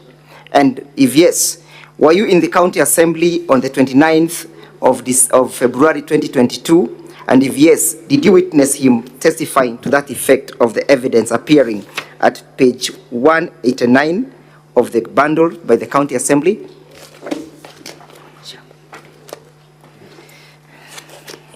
Page 189. Did you witness the deputy governor confirming that he was soliciting for favors? I was there. I heard him personally say. Did you witness him confirming that he approached both the CEO, that is of the Guasco? Yes, I heard him confirm. And on page 189 of the bundle of documents, what document is that? That is the answered report for the Kisii County Assembly process. What is the deputy governor saying at the last paragraph, which says, Mr. Speaker, just as a good friend? Yes? The deputy governor, said, and I read, like any other leader, Mr. Speaker, this request came to everyone, to me. Every honorable members know that Lucy in Wasco will work, and like many. Just. Oh, this one. Okay. Mr. Speaker, it reads, Mr. Speaker, just as good friends, Mr. Joseph Misata and I, somewhere in April, was made to know that there is an advert that has come up in Wasco, and Misati, as a friend, could ask me that his son has also tendered his application. Is it possible for him to be assisted to get a job? Yes? Yes. What is he confirming? He's confirming that indeed he has conversed. And did you confirm that conversing, and to whom is he referring when he speaks about a son? He's referring to one Dennis Misati, who had already tendered his application towards the commercial manager position. In the pursuit of the truth, did you ever meet one Lucy Wehito? Yes, I met her. And if yes, what did you confirm that she does at Kisii County? I confirmed that she is the managing director for the Kisii Water and Sanitation Company. Did you confirm whether she was involved in this act of briberies? Yes, I confirmed because she revealed to me that indeed the deputy governor summoned her to his office and made it known to her that he has a friend who has a son who is interested for the position of the commercial manager, which had already been put on the dairies, and the application process was ongoing. Did you confirm whether Lucy, prior to the sending of the money, had met the deputy governor? Yeah, they'd met. And what circumstances did Lucy disclose to you that they met? Upon receiving the letter from one Dennis Misati, I started doing my own investigations to ascertain the material factor that had been given to me by Dennis Misati, and that prompted me to visit the office of the managing director in pursuit of getting all the information and exactly the transaction that involved them between the deputy governor and herself, that is Lucy. So you confirm that the deputy governor did approach one Lucy in favor of a job, yes? She did, and he summoned her to our office. Again, confirm at page 189 of the same bundle of document by the county assembly, the last paragraph where the deputy governor is testifying, yes? Yes. Were you at the county assembly at that particular time? Yes, I was present. Kindly read out the honorable senators as to what the deputy governor indicated on record. This is the answer to the report, and this is what the Honorable Deputy Governor had to say before the Assembly. Like any other leader, Mr. Speaker, this request came to me. Everyone, honorable members, know that Lucy in Wasco will work under, like many staff who work under the governor's office, where I'm also the deputy governor. And so I indicated to Lucy, asking her, it's not clear, asking her if they had such kind of jobs, and she said yes. Her friend is making a request that he gets his son a job, like every one of us here could do, and she told me, let us wait for the process, and if he qualifies, we shall not deny him the job. And the discussions ended there. Have you confirmed that he did confirm on record that he approached Lucy for that favor? Yes. Does it therefore surprise you that 100,000 shillings is sent to Lucy? It doesn't surprise me at all. At what period was the 100,000 shillings sent? It was after the interview, and it was sent on 28 May at around, because on the statement at around 9. I want you to have a look at the Deputy Governor's defense. The money was sent to Lucy because it's on page 99 on the DG submissions. The money was sent to one Lucy Waito on 2023 May 28th at 21, 24, 13. It was past some few minutes past 9. Did she confirm to you what she immediately did after the receipt of the said monies? Upon receipt of the money, the Deputy Governor did not call her, but in the morning of 29th, the one Lucy called the Deputy Governor. And upon calling the Deputy Governor confirmed to her that the said amount was in reference to the discussions they had with her in his office, sorry. Is Lucy one of the witnesses that you have lined up to come and confirm that position? Yes. Now, allow me to lead you to page 4 of the bundle of the documents by the Deputy Governor, and most importantly, paragraph 13. Yes, are you there? Yes, I'm there. Does the Deputy Governor confirm, page 4, honorable members? At page 13, is the Deputy Governor confirming that they have been friends with one Joseph Misati for over 30 years? Yes, he's confirming that. Kindly read the paragraph C. Paragraph C of You can begin from B. Okay, paragraph B of 13 reads, Mr. Joseph Misati and his whole family were there for me when my daughter died around 2018. Clause C says, we asked each other for possible favors, and these include number one, borrowing each other and refunding aggregate stocks, borrowing each other and refunding money, favors like helping each other favors helping each other look out for foods, business opportunities, jobs, education, and other social welfare openings, especially our children. So he further confirms through his affidavit that he is in the habit of seeking for these favors, yes? Yes, it does confirm. Permit me to take you to paragraph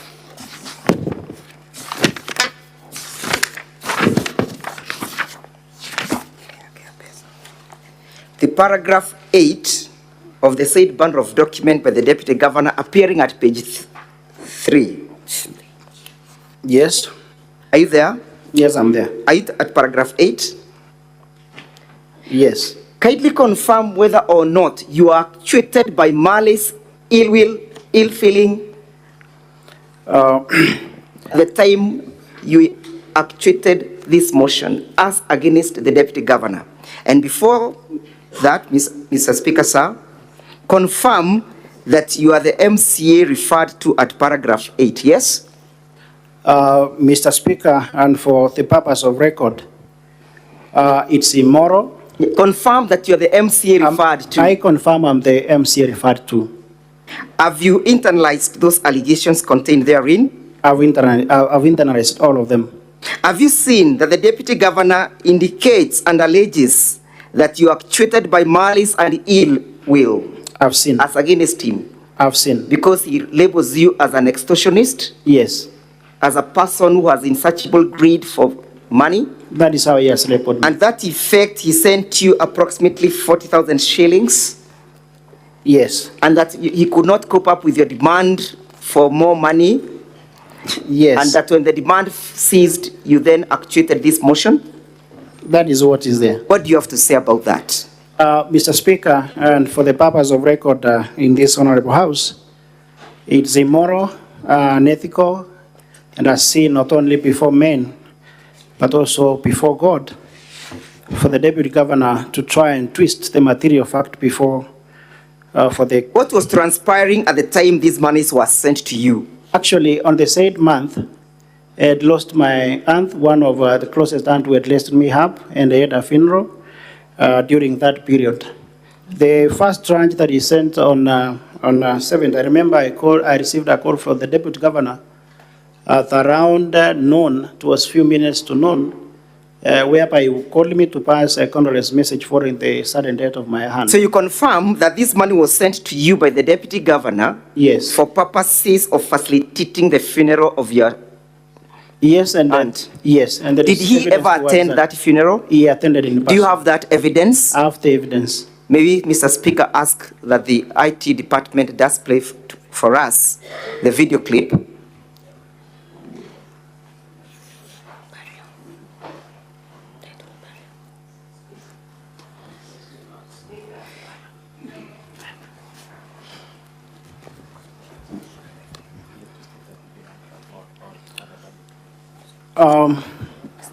Which is referred to as burial. Sergeant at Arms, please process that clip. We can allow the clip to be played. So process that to be played.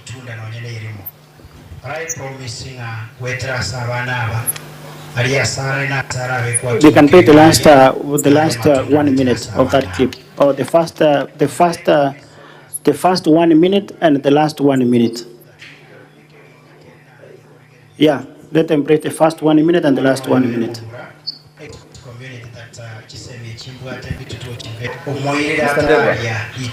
Let's get clarification.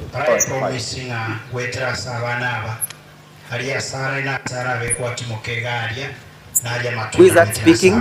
That's myself speaking. Next to me, that's my wife. And those are the children my aunt left. Mr. Speaker, sir, I don't know whether all the members of the Assembly are able to follow that language. Or perhaps we need an interpreter. That speech is in English or Swahili? Mr. Ndegwa. Yes, Mr. Speaker, sir. What language is that? That is Kisii. I guess Kisii. Yes. The language of this house is English or Kiswahili or sign language. Mr. Speaker, we brought that to the attention of the clerk, and the clerk said that they shall provide an interpreter. The entire community, the last 1 minute. The last 1 minute.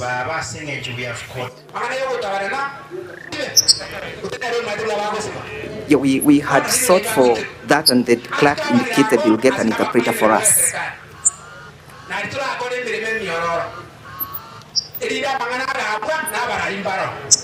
Run the clip to the end. I'll give directions upon its admissibility after. Or perhaps could we have the witness interpret? Yes, Mr. Speaker, while a few of us have the benefit of following, I'm sure a majority of the senators, including Senator Galwale, may not be able to follow. We'll be listening to this clip maybe for 10 minutes, but nobody will be following. Maybe you could give direction that an interpreter be availed to concurrently make an interpretation so that the senators are able to follow. It would also have been nice if we had a written script interpreting what is being said in English so that we are able to follow. But I don't think it will serve any purpose for the clip to be played while more than 3/4 of senators are not following. Mr. Speaker. Senior Counsel, that is exactly what the chair was doing, and I've been informed that we now have an interpreter who can just be ushered in to run us through the interpretation. Kindly replay the clip, let it start, and let's have the interpreter to... The first 1 minute. Mr. Speaker, for purpose of expediency, we can play the first 1 minute and the last 1 minute. Yeah, I'll be okay with that. All right. Mr. Ndegwa, just hold. What's your point of order, Senator? Mr. Speaker, my suggestion would be, because it allows on the rules of the House and I don't have the standing orders, we could allow the clip that is being played to be taken by the Speaker's office, allow somebody who can interpret it, and then it will be forwarded to us when we are doing the review tomorrow morning as we proceed. because somebody might actually interpret. There is already an interpreter. Thank you. There is already an interpreter. Thank you. Just give us a minute so that we settle on that.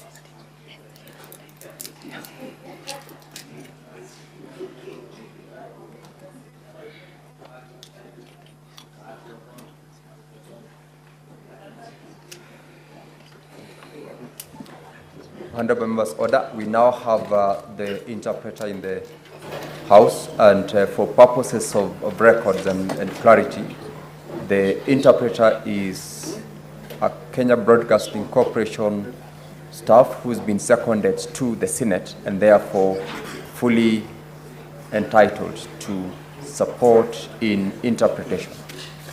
I will direct therefore that we run the clip so that as the clip runs, we can get the interpretation from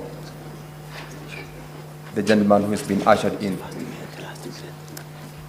Clerk, let's run the clip.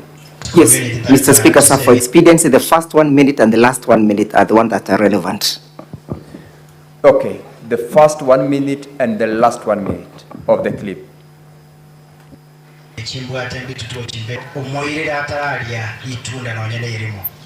I promising wetra sabanaba alia sara ina sara bekwa tumukegaria naja matunda wetra sabanaba.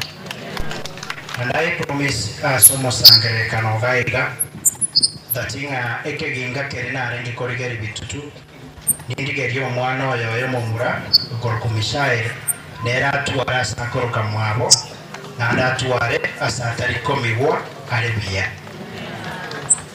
You may pause there for the interpreter to run us through that first segment. Mr. Speaker, on record, I'm Isaac Agwata. I work for Kenya Broadcasting Corporation and I'm into FM. I'm very competent in Ekegusi. That first, the statement is saying, is grieving or giving his message and saying it is so sorry that death has come at the tertiary stage when the auntie had all the plans to make sure that his children will grow. And so he had a plan to buy for them a piece of land. So those plans have been cut short. Maybe they proceed to run the remainder of version. Let me be firm and strong. Asenge chama sipanio mwerio ya antiriani. Tingwa ndokwana manke wetani gabu and to appreciate the entire community yanka gaiga the entire family yetu gaiga aba mame bane bonspi baba senge we have coordinated here. Stop it there as well. Let's run small bites for purposes of interpretation. Yeah, he has given his message and said sorry and appreciated the community for the effort they have put in making the ceremony a success. You can go to the last part of it. The last one. Mr. Speaker, sir. Play the last part.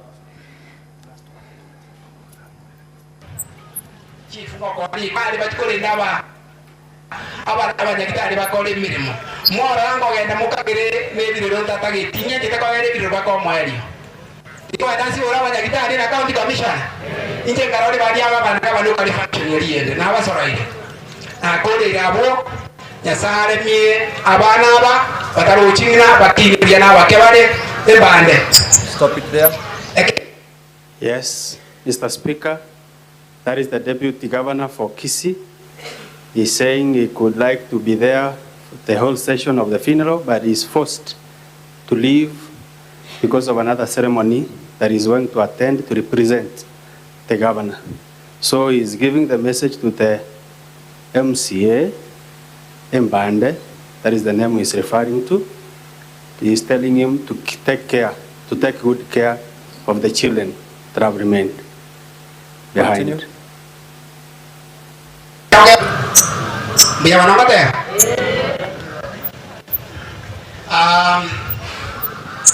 Gavana nanga mbande jate banga tua musira lakini ndebi ndoto aliko banga lero ngudi nanyoda talilo ngudi bono gavana nantu magucha ndete elietero ngudi na injena imokie chile ikomina menda igoro ne chifemera ngida tuchirega. Stop it there for interpretation. The Speaker, Mr. Speaker, the Deputy Governor is giving out the Erongori, the support that the Governor sent him. He's saying it is 20,000, and he's referring it not Erongori because it is being given to the children, so he doesn't know the name to refer that amount to. Proceed. Bueno, inabongo chia, mbadala yango oereria nyoko.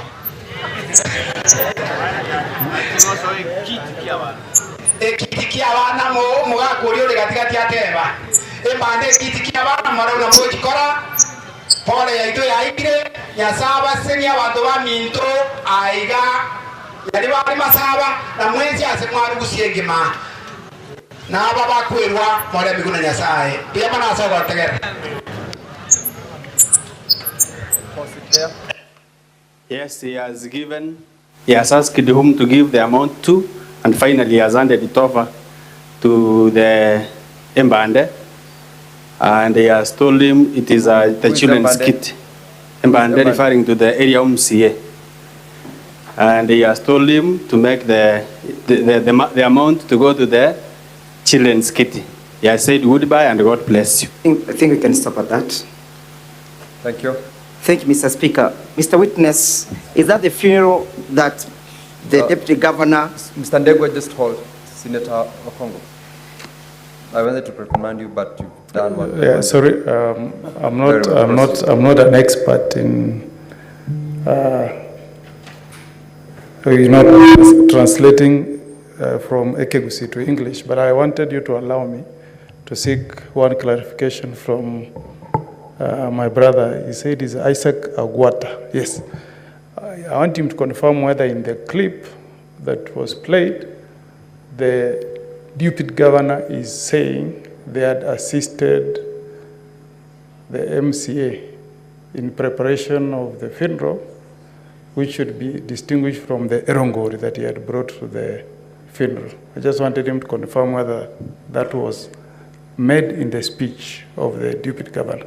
Yes, he had indicated that they had given him support, so whatever is giving that day, it was not the support, but erongori. Very well. Thank you. Isaac, you are released. Mr. Ndegwa, you may proceed with... Thank you, Mr. Speaker, sir. And take note of the time. I'm sure you have been alerted as to the amount of minutes. I'll be making an application for the restoration of the time we have wasted when looking for the interpreter. We didn't waste time. But we did not waste time.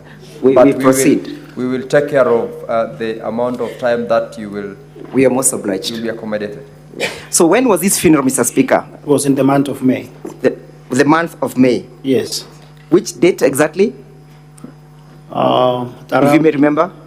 She died at around 5th of May, so the funeral ran until early 20th.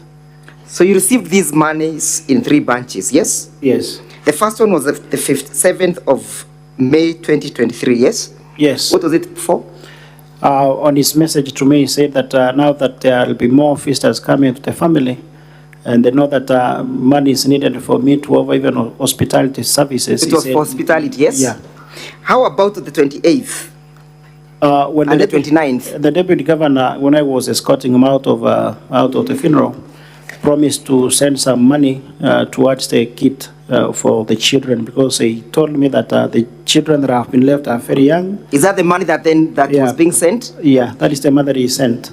Is it therefore that the habit of the deputy governor to deny the truth and paint the person speaking the truth as liars? Yeah. Mr. Witness, during the proceedings of this impeachment, did you conduct public participation? Yes, I did conduct. We did conduct as an assembly. What forms did the public participation take? They were being conducted at sub-county level and at the ward level. And what forms did they take? People submitting memorandums? There were people submitting memorandums. They were also coming for the fiscal meetings. Yes. At the various venues that had been spelled out. What was the purpose of the public participation? It was to get the opinion of the electorate of Kisii County on this issue that was before the assembly. Did you get that feedback? Yeah, we got that feedback. What was the nature of the feedback? The nature of feedback was through written memoranda, through submissions fiscal, while the meetings were being conducted. During that particular time of the public participation, did you have people speaking to the issues of the motion? Yeah, we had. Do you have those clips before the Senate, and would you wish to play them? The clips are there. Mr. Speaker, sir, we request that we play clip number 1. As you do that, just for your comfort, whenever we have such interventions, your time doesn't move. But for guidance sake, you've got, I think, 3 minutes from now. After the clip, you will have 3 minutes to conclude on your examination in chief. I'm most obliged. Let's go to clip number 2.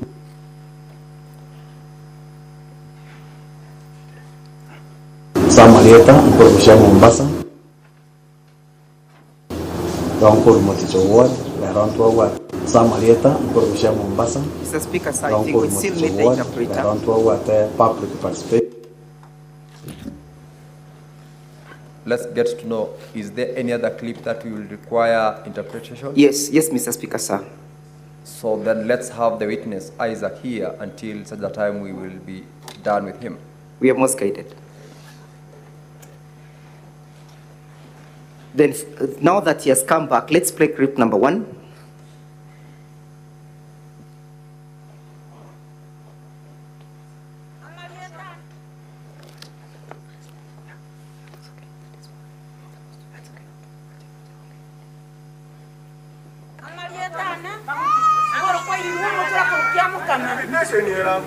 Nikonde no borrobo ngasengora munda twakoire kero kubuna abanyari bali otokorire gasi munda riba ko tokorire gasi munda abanyari bali wengine county wajekira kwa maji asante wanyenge kitogo kina munda kuna jengoni motura hizo miabane gosa amalietana.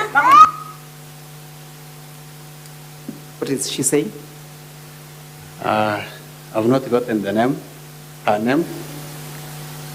She's called Irene, Mama wa Mutura. Yes, she has said she is Irene.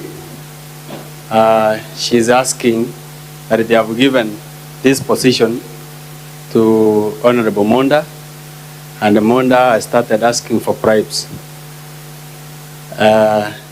She, like the others, like she is selling Mutura. Now she's asking if she can take the children to school if Monda is asking for bribes to give bursary. The next clip.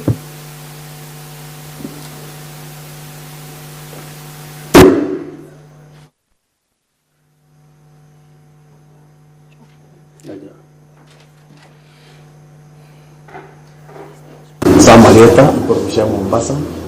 Donkor Moticho Ward, Lerontua Ward, public participation. Omonto ogedo visi ye deputy governor. Inga wasene pasa rio target. Na ande ba ngaine re. Inga ngoto abale pasa. Chewe komanya na tiro. Ngogo sabu siringi wishirini. Omanya koe we pasa. Koe berali mpaka omori busaba bua lengo mubuko bokagenda. Bono ngatigara bosa na pasa li na nyakoro. Yeah, Shem Monda from Muticho Ward. He's saying when bursaries are being given out, like he was asked for 20,000 for him to be given a bursary. He was persuaded until 7,000 that he had went. Now, replay it again kindly. Has he identified the person who is asking for that amount? Yes. Who is he? Dr. Monda. Can you recap what you've said? Kindly repeat I the, think, the Mr. clip. Dego, that was very clear. He's run the House through what was said. Next clip.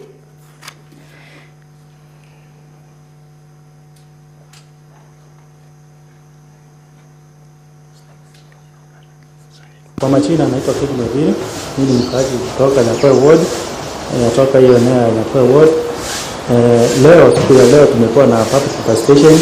Enyewe tumeambiwa ama tumesikia ya kwamba Mheshimiwa Monda kuna pesa alikuwa ameomba 800,000 kutoka kwa ile kijana ili apate kazi.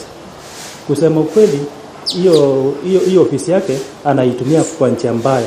Mimi mwenyewe nilishuhudia nikaenda kwa ofisi yake, akaniambia kuna scholarship ya governorship ya watoto wanapewa bursary ya 4 years. Mimi mwenyewe nilienda akaniomba 20,000. Na vile sikuwa na pesa nikajaribu kulia, tukapagana na yeye hapo. Yenyewe nilikuwa na 12,000 nikampea. Hadi wa leo watoto wangu wanateseka, hawajaenda hata shule. Yaani nashindwa ni nini mbaya, nini inaendelea kwa hiyo ofisi ya deputy governor. Mimi nimesaka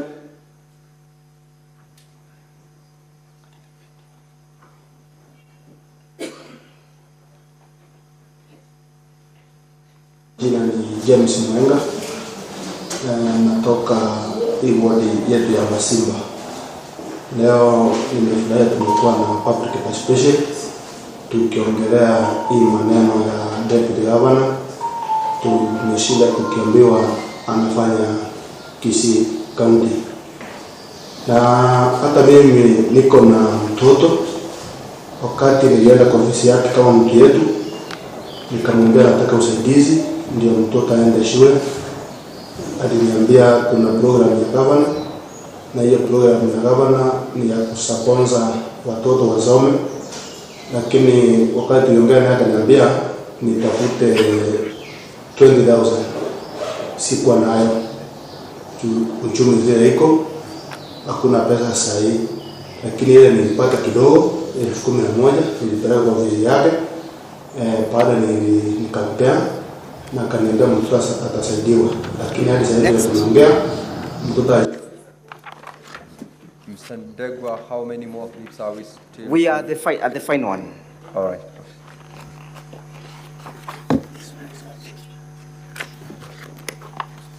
Kwa majina naitwa Fred Mortion. Nashukuru kwa sababu ya siku ya leo tumekuja public participation kwa sababu ya Deputy Governor Monda mwenye amesumbua kaunti yetu, kwa sababu tumekasirika sana kama youth kwa ile kitendo alifanya kuomba youth pesa kama ongo ndiye ampe kazi. Hiyo kitu imetukasirisha kama vijana na ni makosa kubwa, na ni hujumu kwa sababu ya vijana wadogo kuombwa pesa na hawana. Personally mimi natoka ward ya Tabaka ward. Mimi niko na mtoto ako form 3 Nduru Darsi. Nilienda kwa ofisi yake nikaomba basari. Akaniambia nisije kulipia basari, atasanipea free scholarship ya miaka yenye imebaki mtoto wangu kwa shule. Lakini akaniambia kitu kenye nitafanya nipe hiyo free scholarship ni kumpea pesa shilingi 20,000. Nikaenda kwa ofisi yake nikamwambia nimepata shilingi 8,000. Nikampea shilingi 8,000. Hajawahi nisaidia mpaka leo. Nikienda kwa ofisi yake na fuzu. There is a last Majina one, naitwa Mr. Fred Speaker. Morgan. There is a very last one about an old man with issues of land and fraud. It's a very interesting clip. We have many, but for interest of time, we'll run this as the last one. Naitwa James Parenge. Niko Magenje location.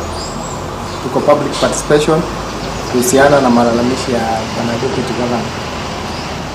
Kwangu mimi malalamishi yangu ni kwamba there is a parcel of land ambayo babangu alikuwa anauzia Dr. Monda na wakaidiana malipo ambayo hadi wa leo hayajatimizwa.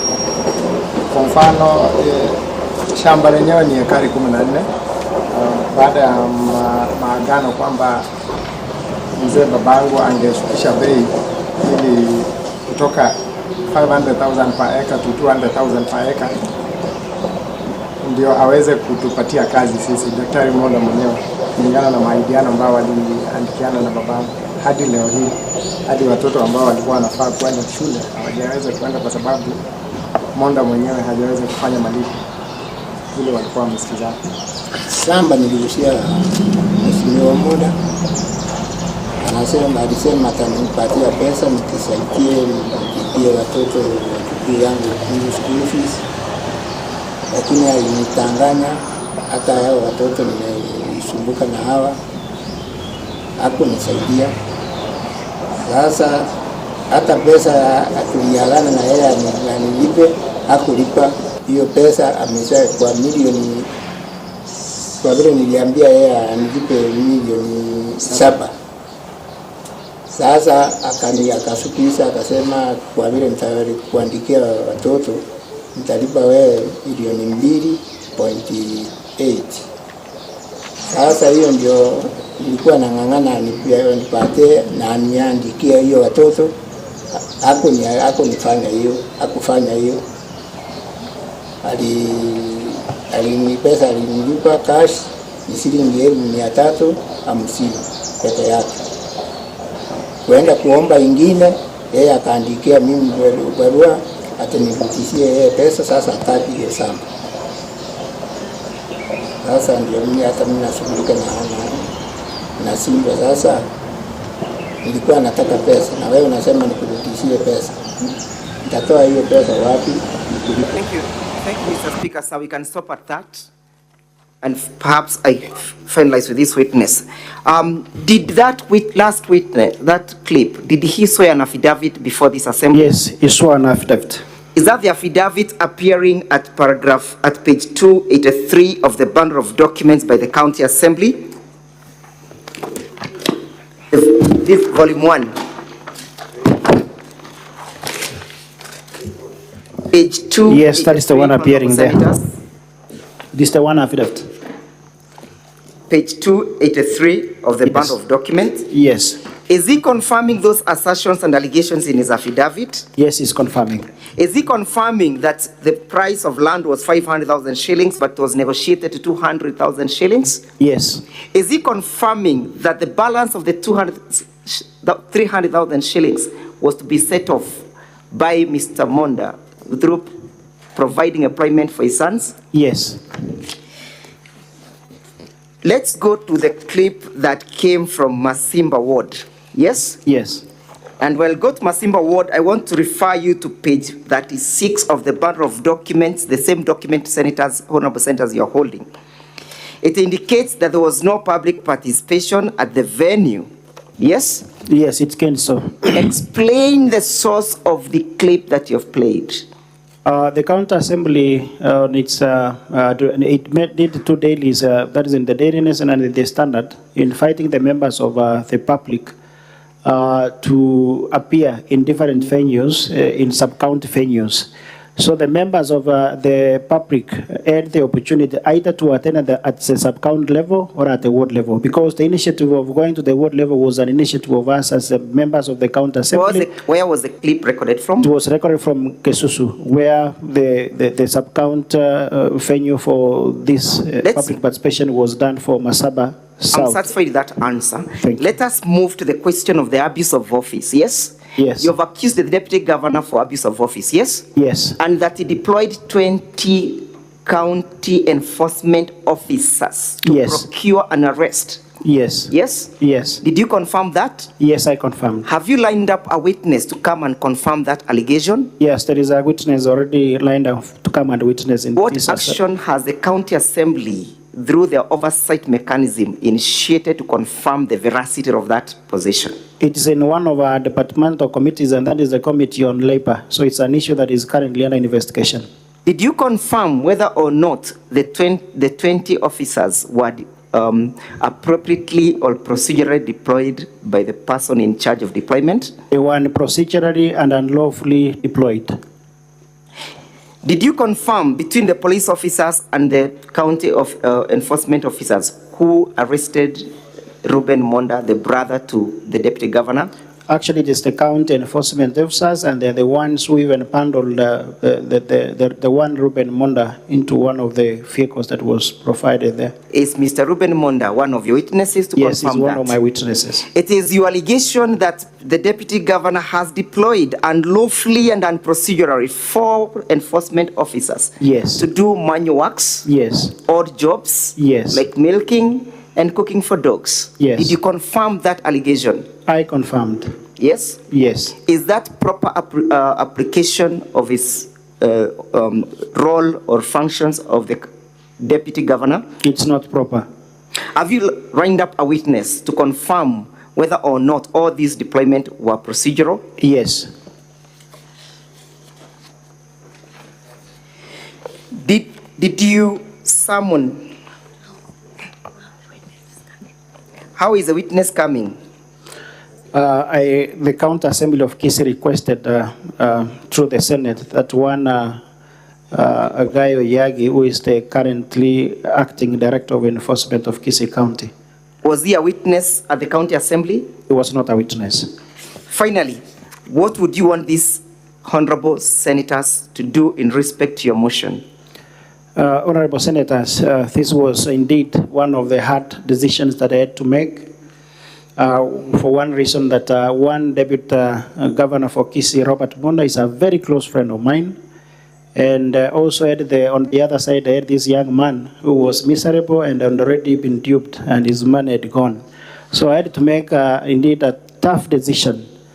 And I was not only doing this for Dennis Misati, but I was doing this for the many jobless, poor youths out there who have found themselves in the hands of unsuspecting civil servants, public officers, and even state officers who solicit funds from them with a promise that they can be given jobs, but at the end of the day, they don't end up having jobs. So I'm requesting and pleading with this House that to set a precedence actually and give hope to the many youths outside there, not only to Dennis, and ensure that Dennis gets justice at the end of the day. Let the law for its course, and if and my plea is that let the deputy governor for Kisii County carry his course. Finally, I want to refer you to the bundle of document by the deputy governor, his defense. The defense appearing as such, and refer you to page E8 to page 16. Which? Page 8, also labeled as E8, all the way to page 16. Or you can stop at 15. Have you gone through that defense? I've gone through the defense. Are those averments and allegations related and relevant to these proceedings? They're absolutely not related to these proceedings. Finally,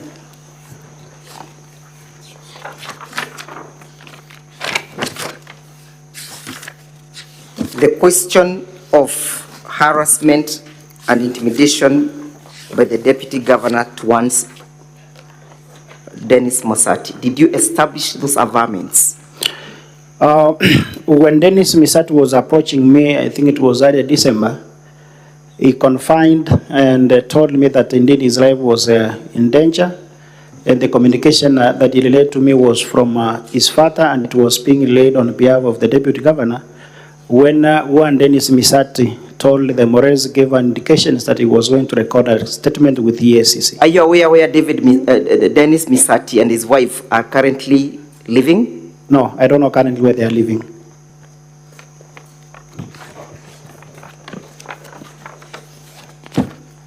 Did you establish how Dennis Misati raised the 800,000 shillings? Yes, I spoke with him. He told me he was running a salon in, I think, Ruai, because he had been given instructions by his father that now, by the assurance of the deputy governor that the third job was being given to him and that some money was needed. So he sold the businesses down, equally because he had to relocate. He sold his entire household. Thank you. Did he confirm to you whether or not that transaction had any effect to his family? Yes. Yes? What did he tell you?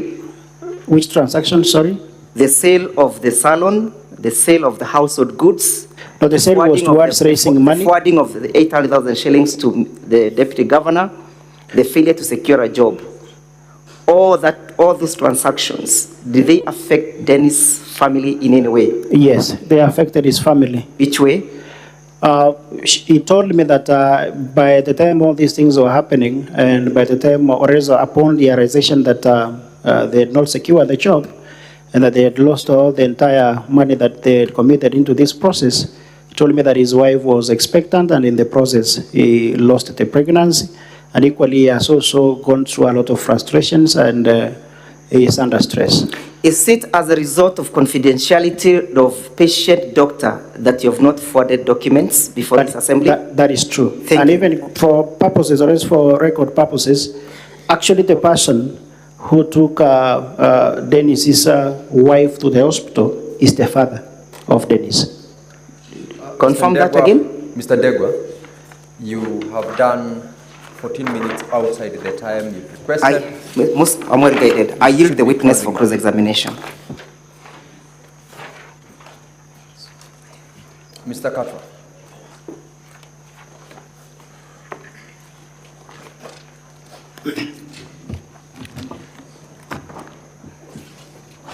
Good evening, Mheshimiwa. Good evening to you, Mr. Kato. Proceed and be mindful of the 20 minutes time that I have allocated you. Thank you, Mr. Speaker. It is your testimony that you indeed conducted verification of the allegations that you are bringing against the... Yes. And that includes the question of whether or not he received a bribe from Dennis. Yes. And whether he sent a bribe to Lucy. Yes. Whether he threatened him. Yes. Used public Kisii County staff. Yes. Okay. Now, let's start with the National Assembly. Yes. It is true that you issued the notice of intention to move a motion of impeachment on the 13th, at the County Assembly. Yes. On 13th. Yes. So the Senate can take the date as being 13th. Yes. Okay.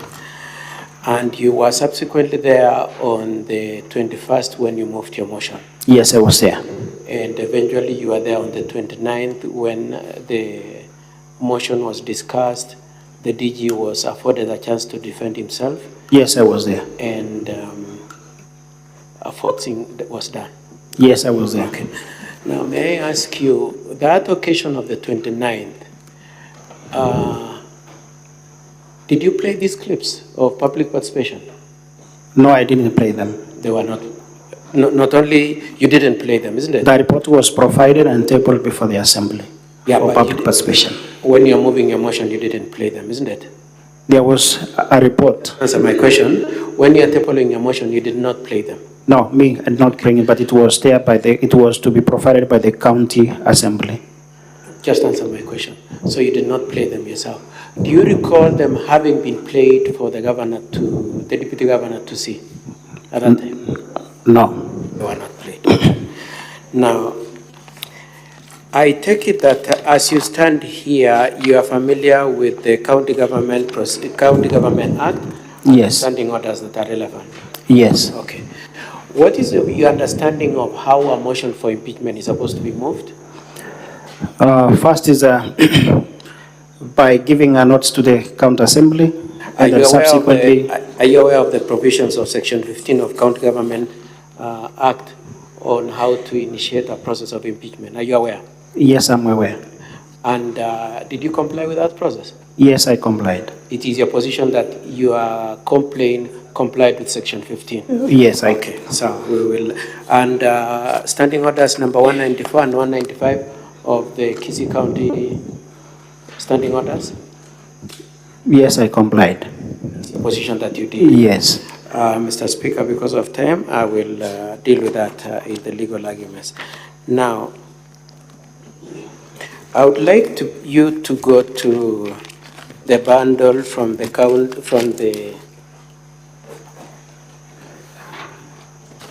bundle from the county government, and I would like us to go to page 96.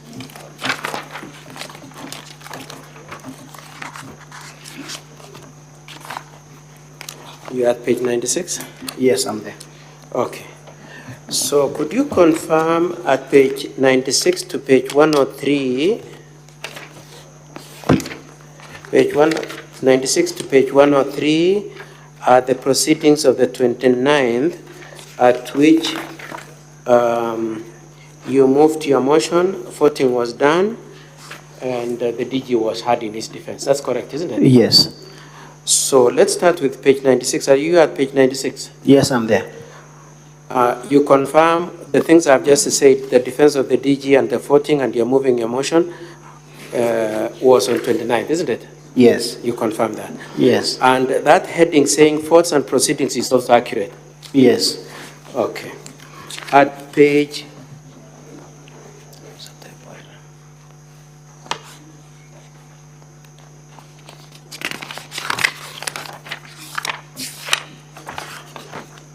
Now, what I would like then us to go to is the contents of page 103.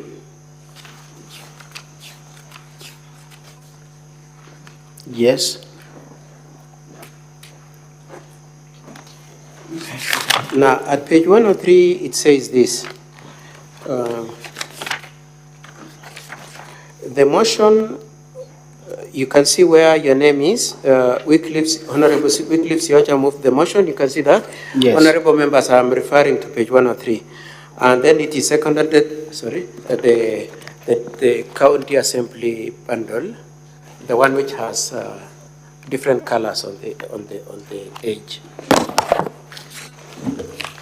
And then it is seconded by Honorable Magara. You can see that, Karen Magara. Okay. Yes, I can see. And then motion proposed. Now I would like you to read what comes after that. Could you read from where Honorable Henry Marocha is saying? Is talking? Leader of Majority Party rose on standing order number 93 on adjournment of debate to allow public participation pursuant to Article 196 of the Constitution of Kenya. Okay. Now, that preposition that on the 29th, we've already agreed that 96 to 103 are the proceedings of the county assembly on the 29th. Now, at page 103, it is saying a motion was moved to proceed to public participation by Honorable Henry Maroja. Is this correct? I think there was a mix-up of documents because Please answer my question. It's not correct. It's not correct. Just a minute.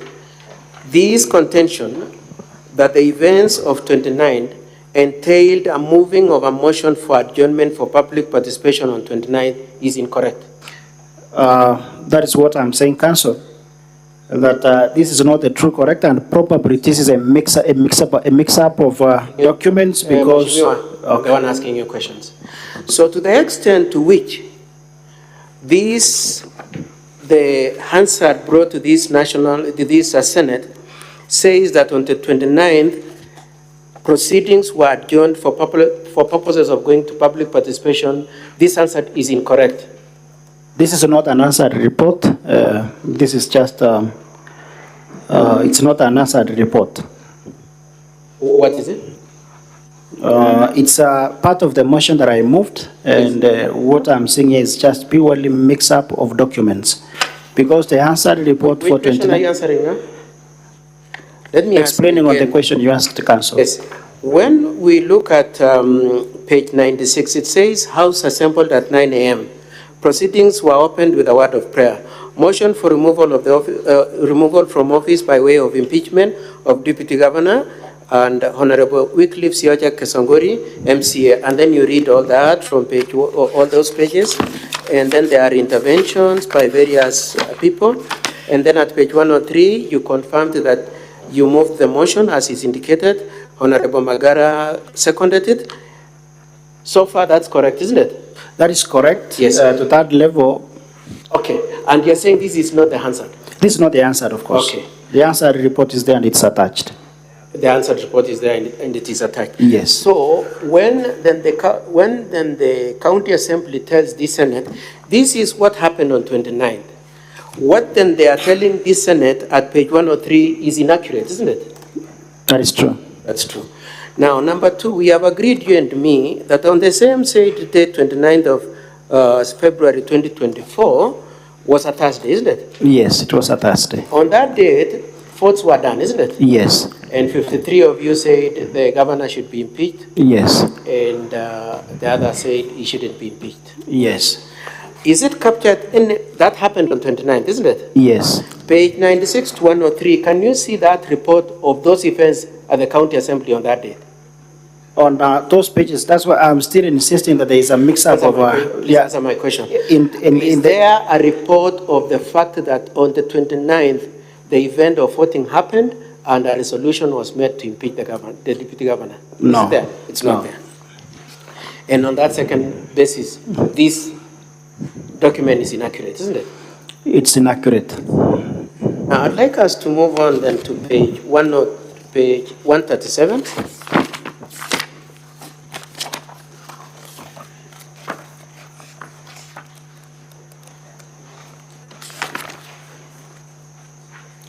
Now, could I start by asking you, is the contents of honorable members, I'm still referring to the same bundle by the county government, and I'm referring to the contents of page 137.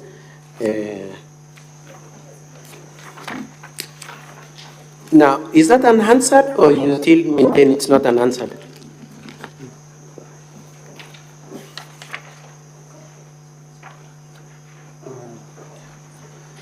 That is the answered report.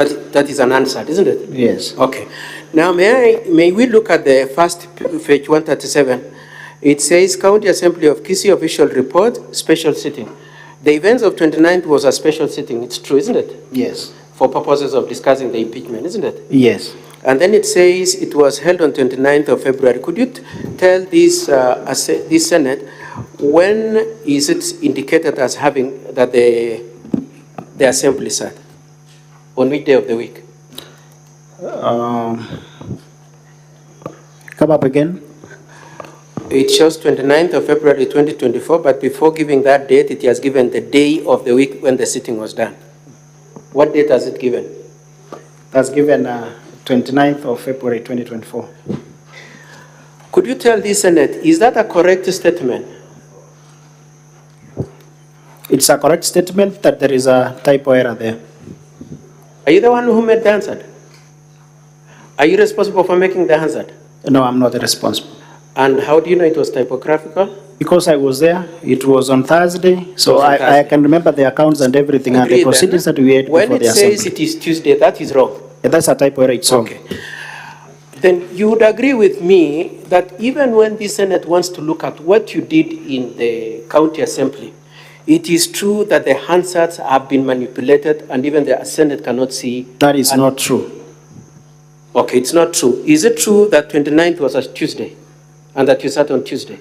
It wasn't, of course, and that's a typo error. And the other issues I've raised. Okay, I'll move on to a different issue, but the point I'm making is that because the 53 of you are very determined to remove the deputy governor, you go as far as manipulating the Hansard. No, we are not manipulating the answer, and we are not that much determined. We are only just following the law.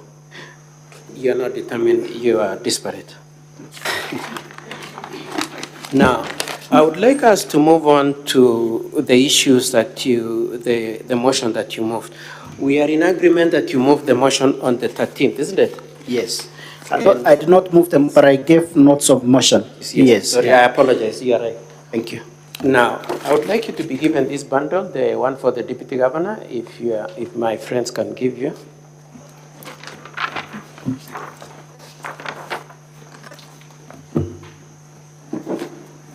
Have you been given? Yes. I would like us to start with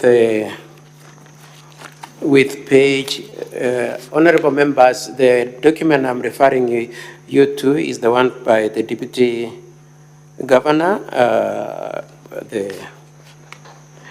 and I would like you to go to page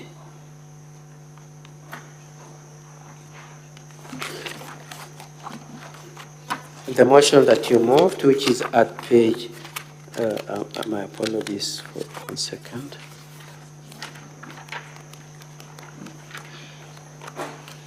Page 5. Are you at page 5, please? Page 5.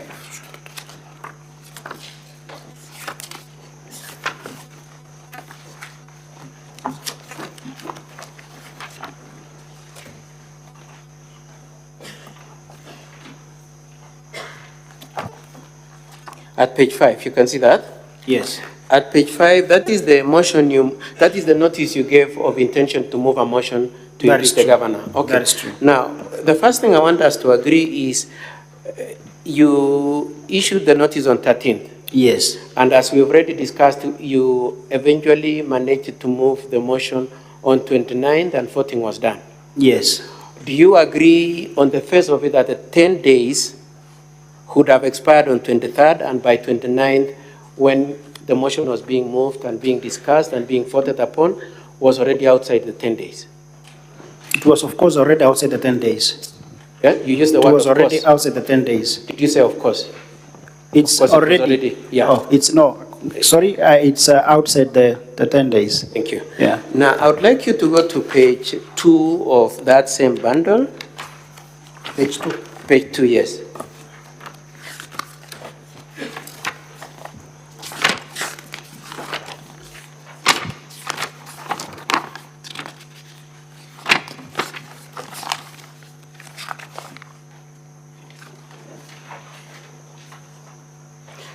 Page 3A, my apologies, page 3A.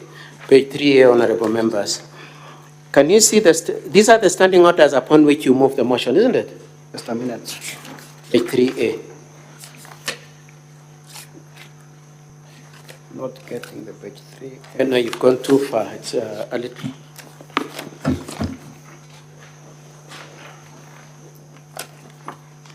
Yes, yeah.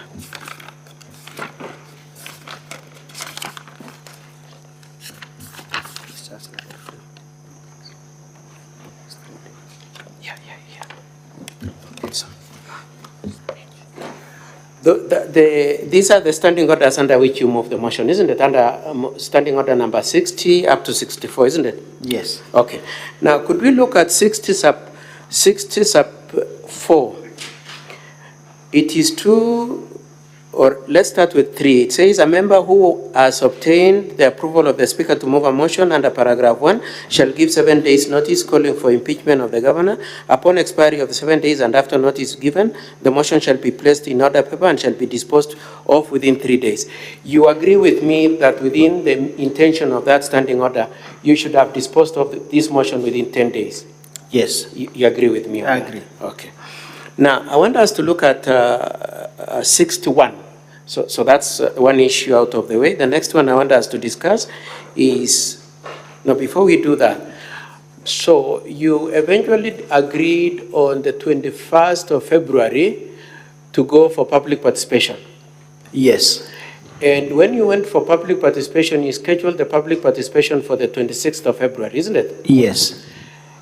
And you agree also that that public participation done on the 26th was already outside the 10 days which ended on the 23rd of February, isn't it? Yes. Thank you. Now, standing order number 60. It requires that before giving notice under Section 33 of the County Government Act, the member shall deliver to the clerk a copy of the proposed motion in writing stating the grounds and particulars, isn't it? Yes. Could you agree that the notice we just looked at, that you moved, the notice that you raised, did not have these grounds and particulars? It had the grounds and the particulars were there. In reference to the Kisii County standing orders. Yes. Yes. And we are looking at the document at page 5, isn't it? Page 5. Honorable members, page 5 of the Deputy Governor's bundle.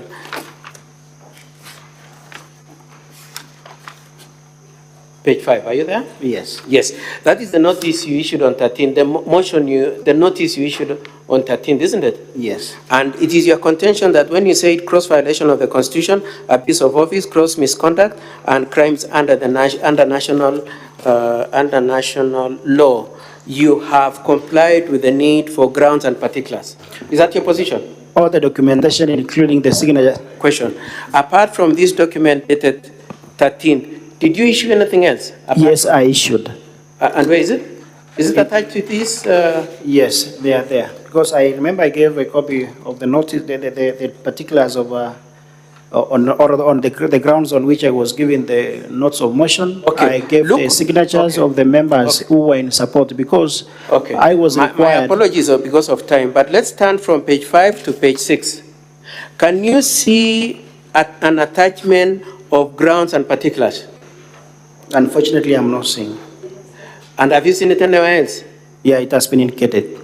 Is it the one which is attached to the document at page 6? No, they are not the ones. So there's another set that the County Assembly has not brought here? All particulars have been provided for. Yeah, I know. They have been provided for in the motion of 21st. But what I'm saying is, if you are saying there were attachments to the notice of 13th, then the County Assembly has chosen to keep them away? Maybe. Maybe, okay. Now,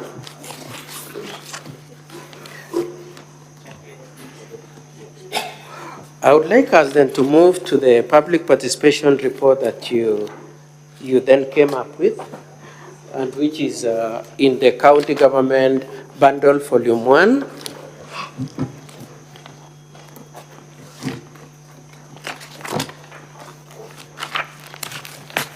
Starting from page 24 to page 41, to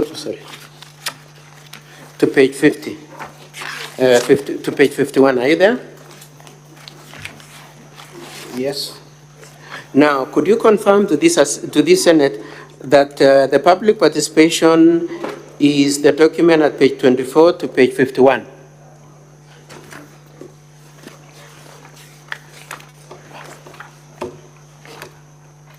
Yes, I confirm.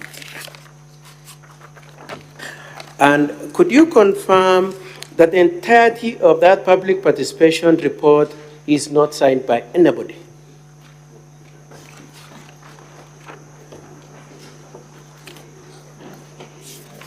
Nobody has taken possession of it.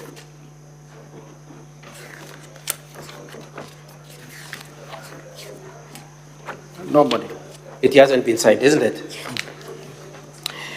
Now, you said you were present throughout the prosecution of this motion, right from the notice on 13, the 21st, 28th. Council Katwa, yes. Your time is up. You should be winding up on your question to the witness. Mr. Speaker, considering the volume of the material they brought, they had said 30 minutes and they took about 1 hour. I very much pray for your indulgence, Mr. Speaker, sir. Kindly. This witness makes all the difference, and we really pray for your accommodation. Kindly. How much time are you requesting? Can I have the same time as they spend, which is about 1 hour? No, you can't. I'm giving you an extra 5 minutes from. Sorry? I'm giving you an additional 5 minutes. Could I very kindly request for 20? Kindly, please. Not 20. Sorry? Not 20. I'm giving you 10. Council Katwa, I'm giving you 10 minutes. Then just 10 minutes. Yes. Thank you very much. Now, when you are in the assembly, it is true that indeed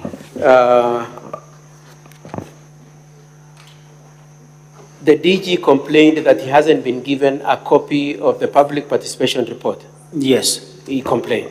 Yes. Thank you very much for that.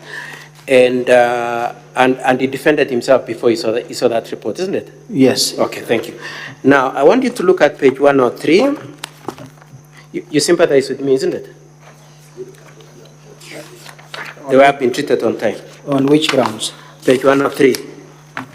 Are you at page 103? 105. The county assembly report, please. At page 103, it is, much as we have agreed that it was misplaced in terms of the date, it was true that Honorable Henry Moraja moved a motion for public participation. That is not true. This was actually the leader of majority moved a motion on 21st. So as to allow public participation to take place. A minute, please. Is this the name of the leader of? Excuse me, Council. Yes. I'm making a statement because you have asked a question. This motion was moved on 21st by the majority leader of the Kisii County Assembly to allow for members to adjourn so that they can go for public participation, which is not provided for in our standing orders. But remember, the Constitution of Kenya. Okay, now you're going too far. Okay. It's okay. So, is this, other than that the date is wrong, is this the correct state of the moving of motion for public participation?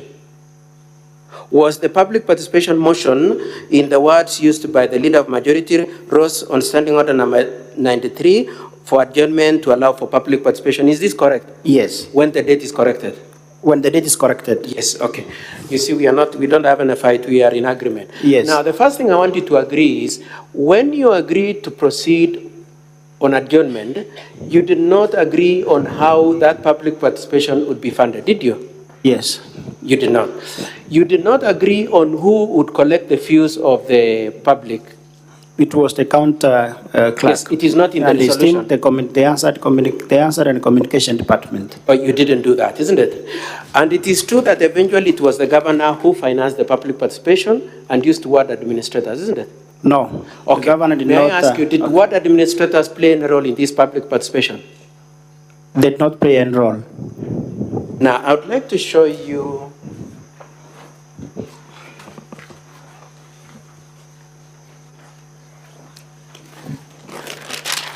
I would like you to go to page 41 of that, the same county assembly report, which is the public participation process, page 41.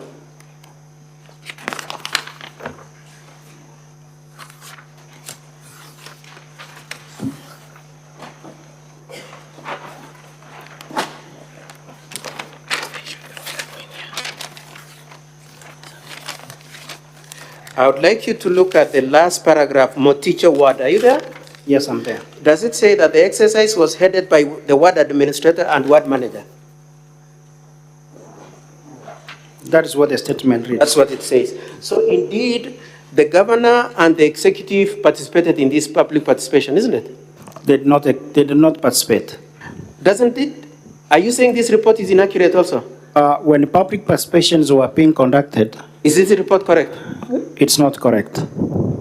So you are now saying the county assembly's public participation report is not correct? No, I'm not denouncing, but particularly on that aspect or on that. This is the only one which is not correct.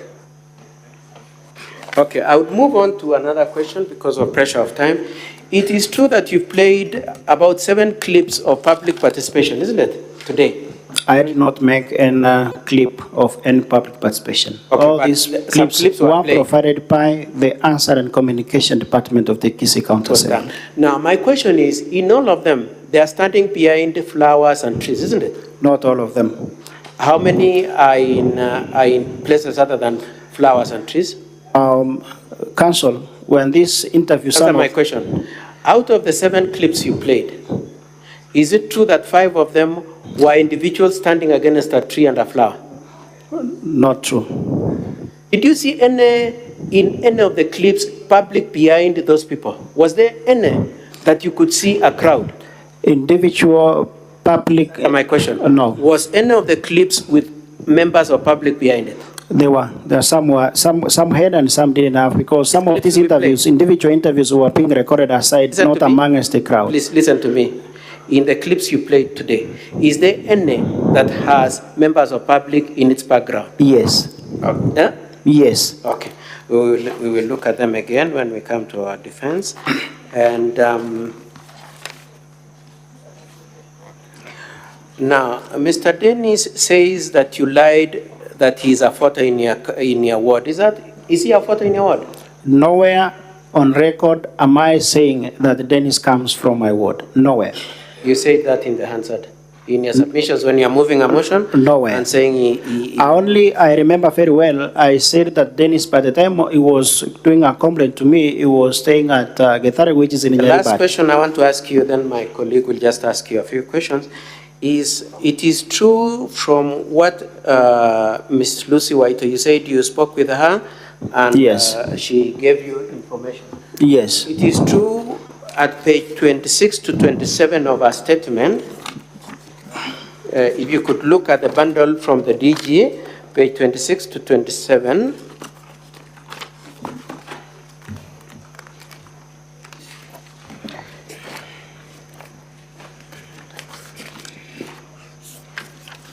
Are you there? Yes. At the top of that page, it says, after the first paragraph, yes. After receiving applications from interested persons, the board shortlisted 7 candidates for the post of commercial manager and invited them for interviews on 15th May. So yes. According to Lucy, the interviews were done on 15th May, isn't it? According to that statement. According to that statement. Now, the sale agreement that you said you saw was done on the 20th of April, isn't it? Yes. Of a month earlier, isn't it? Yes. And notwithstanding that, it is your position that that money from that sale was for purposes of a bribe? Yes, it was. Okay. Now, did Dennis tell you that there was no time when he had a conversation between himself and Dr. Monda? Yes. He told you he had no conversation? Yes. Now, did it occur to you to talk to the father of Dennis, or it would not be convenient to the case you had been told to move? No, I did not reach out to you did not talk to him? Because all the material that I needed to prosecute the motion was provided to me by one Dennis Misati, so I saw no need at all now, to reach out to the instructions I have, this is the last question, is that the funeral of your auntie was on the 12th of May 2023. Do you contest that? I may not be able to contest that. You wouldn't be able to contest that. Yeah. Now, having done the funeral on 12th of May, what business did you have receiving money from Dr. Monda on the 29th of May, 28th May, and 7th of May? This was a commitment from the deputy governor when I was escorting to the car, and he said that he was to send something in regard to Thank you. I had to say that. Nowhere I called, nowhere I did a message soliciting for any money from him. Yes. It was for that purpose. So you played a clip to show us how Dr. Monda attended the funeral, isn't it? Yes. Is that story of him intending to send you money afterwards for the children in that clip? It was not in the public domain, but it was a part of the conversation we had as I was escorting to the car. Okay. Yeah. Thank you, Mr. Speaker. So just give me 2-3 minutes with my I think you still have got 2 minutes or so you can conclude.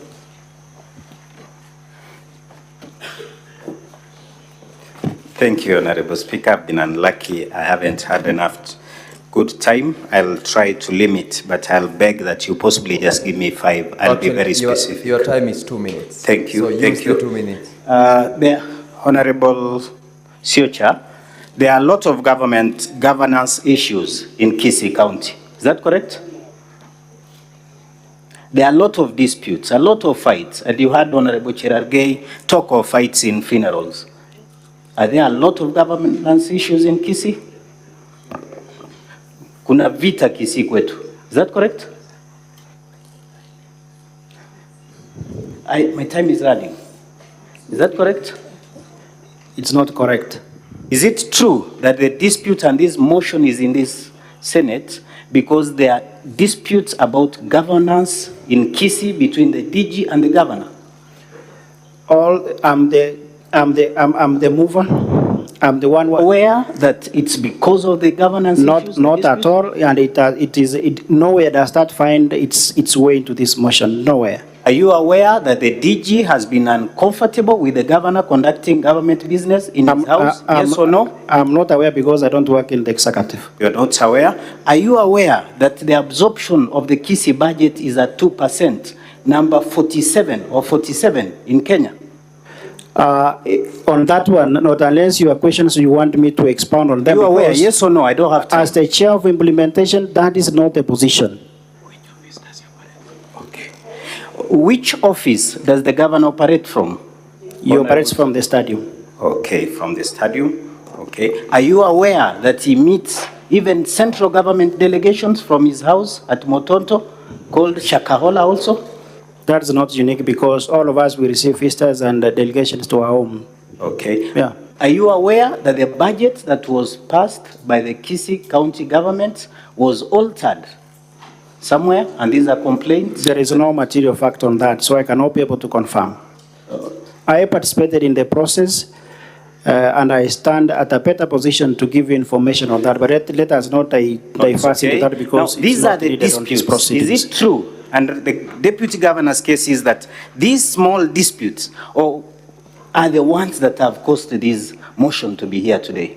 Are you trying to inform the Senate that it is those disputes that made one deputy governor, Monda, to want to solicit a bribe from one daily citizen? No, because, you know... I don't have time, and I don't want to be called for time. Let me ask my last question. Counsel, your time is up. Oh, but if you can allow me, Honorable Speaker, just ask one last question on the public participation and the bursaries. And let me ask you whether you are aware of the County Bursary Fund Committee, the Ward Bursary Fund Committee, and whether you are aware that in Kisii, because you are an MCA, that no one has ever been able to get more than 5,000 from the county bursaries. Should someone bribe 8,000 to get 5,000? As you end. Your time is up. Mr. Witness, if you can answer that question as you go. We have, Mr. Speaker, we have grounds, especially from those students who are coming from poor backgrounds. There are those, you know, who come from extremely needy backgrounds. They usually get more than the 5,000. Very well. So the others equally on full scholarship. Mr. Ndegwa, you have Thank you. Mr. Speaker, sir, thank you for the moment for re-examination. I don't want to shoot in the dark as it has been and experienced. Mr. Witness, what has brought us here is it the issues of the governor and the wrangles they could be having or not having, or the question of the conduct of the deputy governor? It's the question about the conduct of the deputy governor. Is it befitting a governor? It's not befitting a governor. Does it befit a public officer or a state officer? It does not befit a public officer.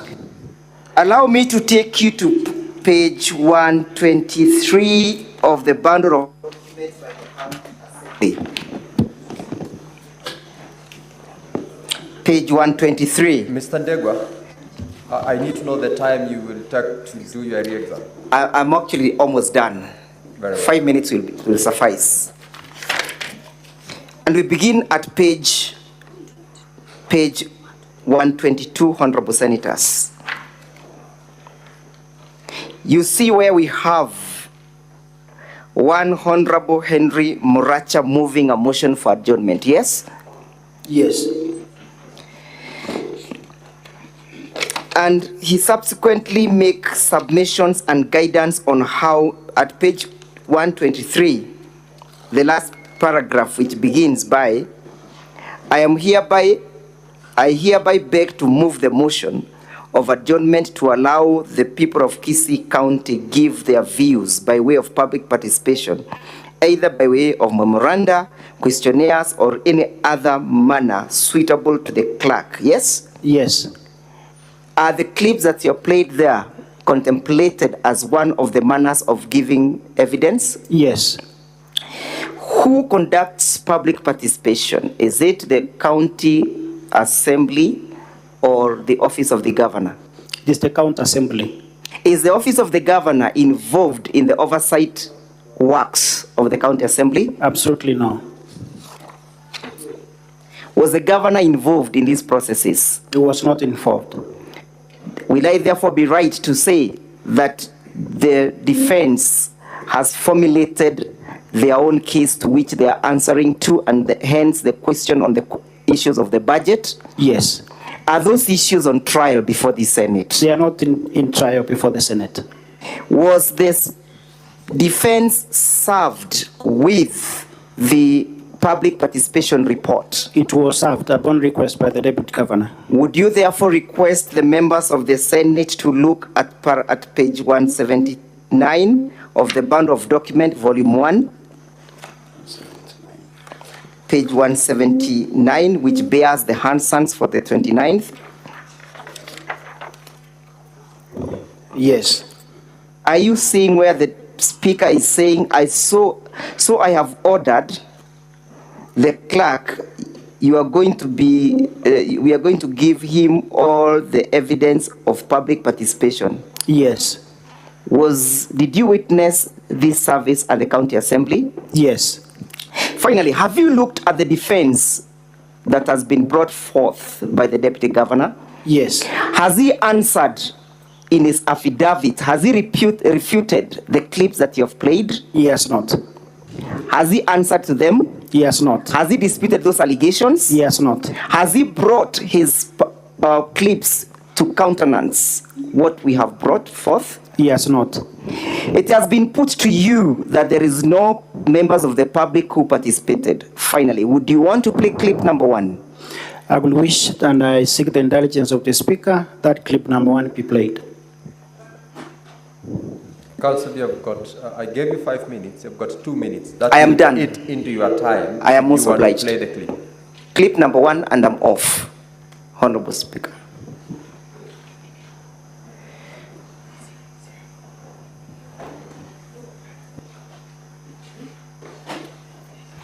And as we proceed, where is the office of the Deputy Governor situated?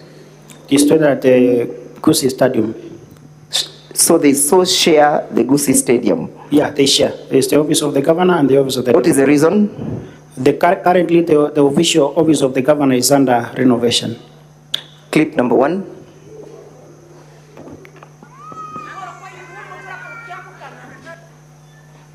The only thing...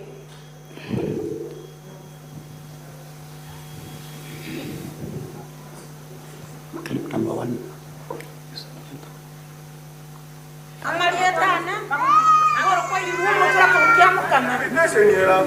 Nikonde no borobonga sengora munda twakoire kerogo buna banyali bali otokorire gasi munda liba ko tokorire gasi buna banyali bali wengire county wajira kwa maji. The only thing I want you to identify, that's enough.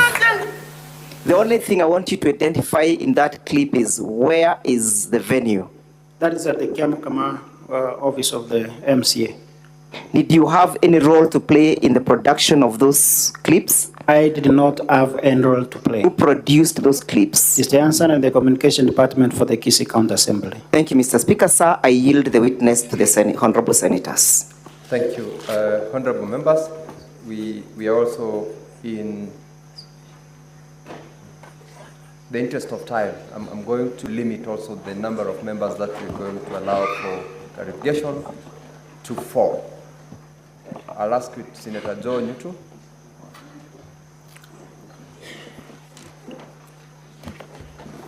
And the time with which you can take is 2 minutes maximum. Thank you very much, Mr. Speaker. I will actually spend less than even the 2 minutes that you have given me. I may need a clarification, Mr. Speaker, from the witness. And he said, who commands the county enforcement officers in Kisii County? Because, Mr. Speaker, I ask that because there is an allegation that the Deputy Governor has been misusing these particular officers. Number 2, Mr. Speaker, the Deputy Governor has been accused. And we have seen, we have viewed several videos, Mr. Speaker, of soliciting for bribes in order for him to influence the issuance of bursaries in the county, Mr. Speaker.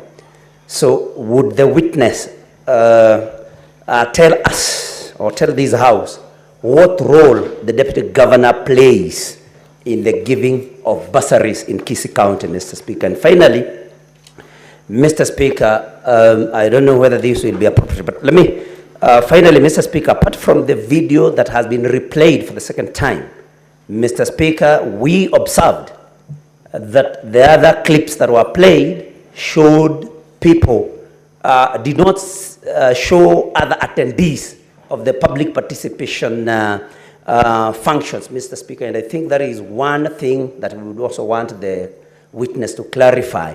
If you allow me to ask... Senator, you have asked 3 questions. Okay. Take your seat. Thank you, Mr. Speaker. Kindly respond to those questions.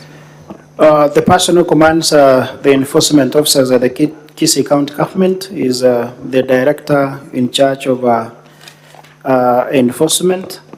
The second question was about the issue about surrounding the county, the bursary. Actually, for the information, for purposes of record, and to inform this Honorable House, we have a special kitty for scholarship, whereby the needy, especially those who come from challenged financial backgrounds, are identified and then forwarded for purposes of being given these scholarships. So in the process, these scholarships are being offered by the office of the governor, and in the process, the deputy governor is involved.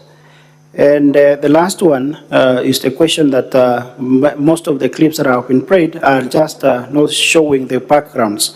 And actually that one, I think those who the answer and department communication of the Kisii County Assembly was maybe mainly focusing on the speakers and forgot also to focus on the background.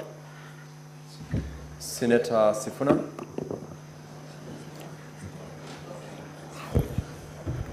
Mr. Speaker, allow me to get some clarity from Counsel for the Defense.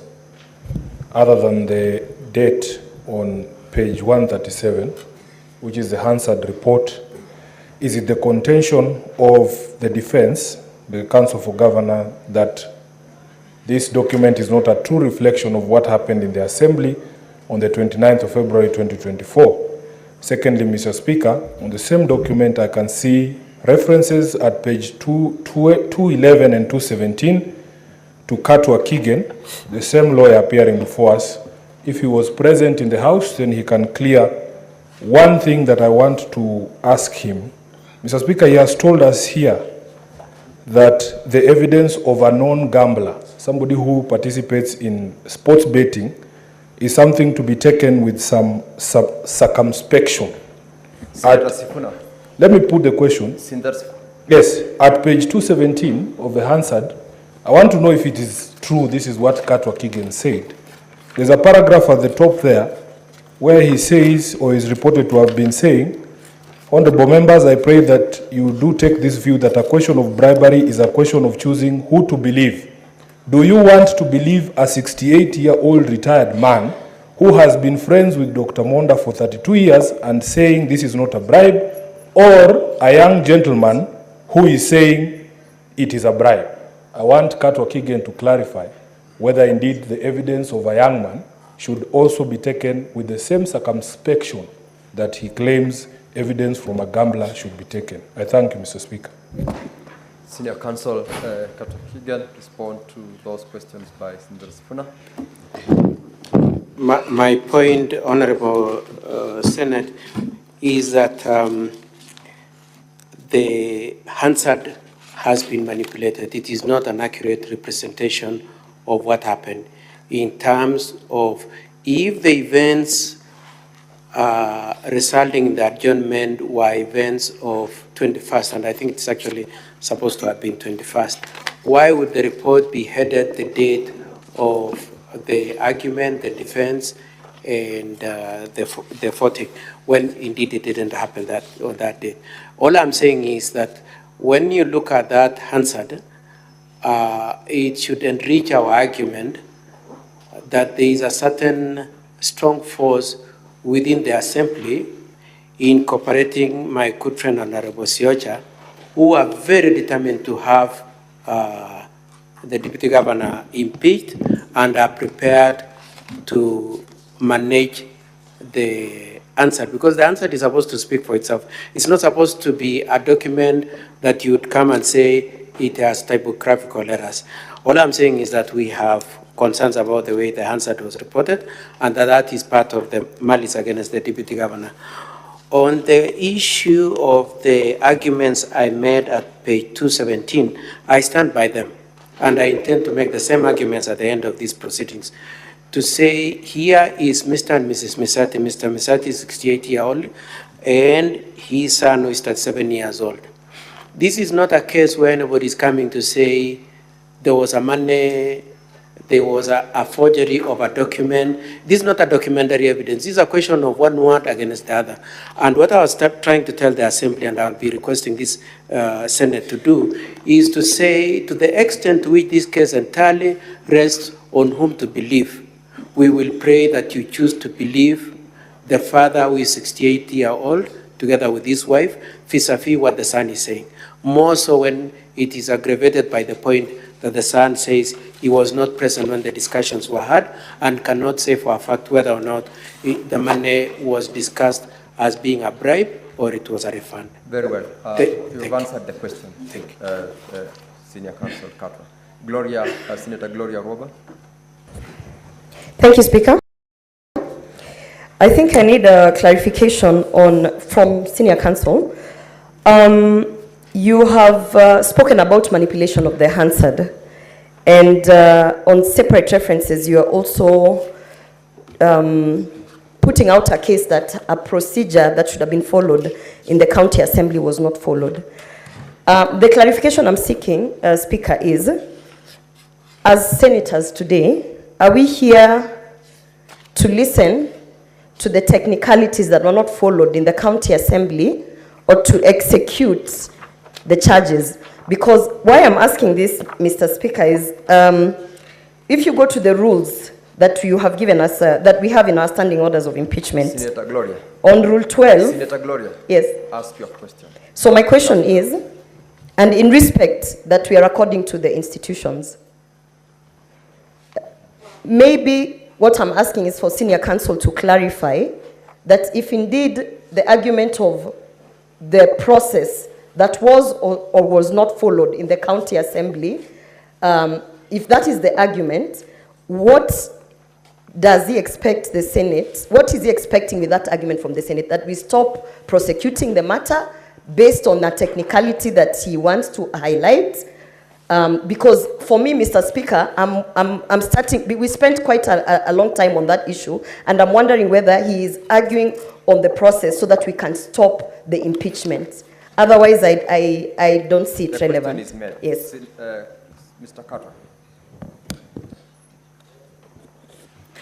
It is our case for the Deputy Governor that the procedures set in and put in place were intended to safeguard the rights of especially the subject of impeachment. And the law having set it like that, and to the extent to which the County Assembly has no explanation for why they were operating out of time, why they did not serve him on time, why the notice did not have particulars, to the extent to which they have no reason that this impeachment should be deemed by this Senate to be invalid and to be disallowed.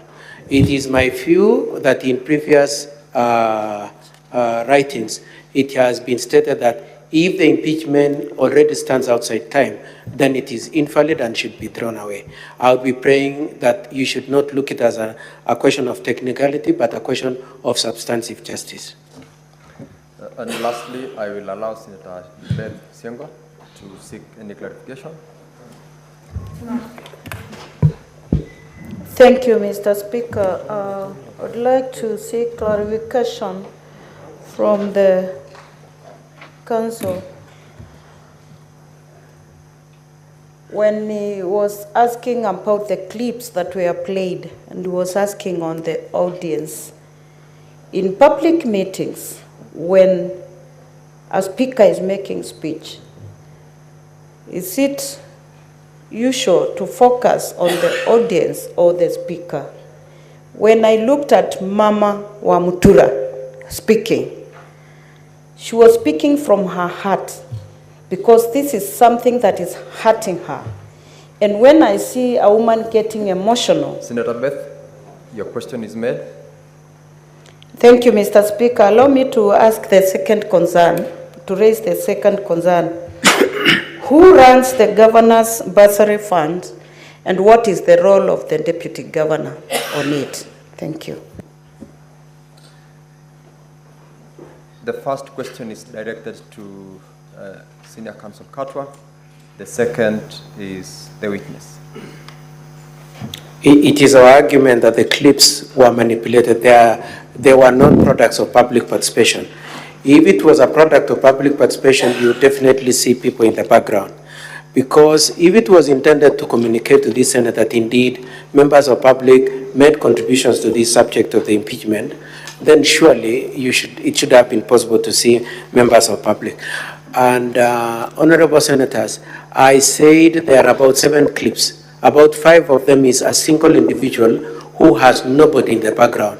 One of the exceptions is the one clip that the honorable member has invited me to, and it has about 2 people. It has nothing more than that, and we still contend that that clip came much after.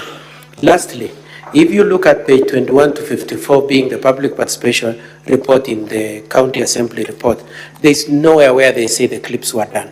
The clip came through the letter at page 356 of Mr. Ndegwa's letter, where they introduced the clips much after and outside the public participation. It has no relationship with public participation.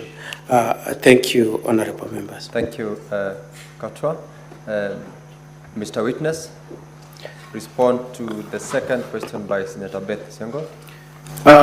Mr. Speaker, there is a special program domiciled in the office of the governor. And the question that the honorable senator asked, who is responsible, so it's the office of the governor. Thank you very much. Honorable members, I had directed that I will only allow a maximum of 4 members to seek clarifications. You note that these time-bound proceedings must be prosecuted between now and close of business tomorrow. So I will close at that so that we progress to the next witness. Mr. Ndegwa. Mr. Speaker, sir, thank you for the kind permission, only to seek your directions whether it is proper for senior counsel to impute improper motives that I did introduce the clips, well knowing that I'm only executing the functions of an advocate representing a client. Mr. Ndegwa, remember a ruling was made earlier on regarding the objections that both parties had raised with regards to evidence and additional information that could not have been or could have been. And that ruling was read in your presence. Allow the Senate, allow this House to deal with them at an appropriate time. Thank you. You are discharged, Honorable Member. Call upon your next witness so that we also guide with regards to time. Speaker, sir, our next witness is a lady who goes by the name of Lucy Wahito, the diligent public officer. As Lucy is brought to the witness stand, how much time do you intend to spend? Mr. Speaker, will take similar time. 30 minutes will suffice. So we will take 30 minutes for examine chief. We will do 20 minutes for cross-examination. You're most obliged. My learned friend, Mr. Mwangi Ndegwa, will take the witness. And for purposes of time and planning as well, how many more witnesses do you plan to call? We have 2 more witnesses. 2 more witnesses apart from Lucy? Yes, Mr. Speaker. Very well.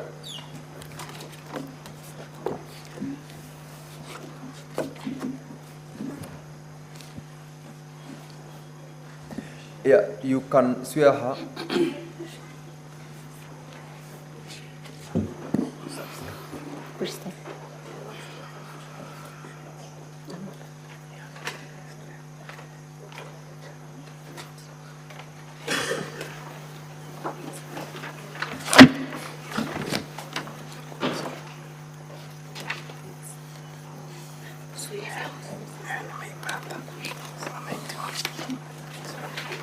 I, Lucy Wahito Washira, do solemnly swear that the evidence that I shall give before the Senate in respect to the matters before the Senate shall be the truth, the whole truth, and nothing but the truth. So help me God.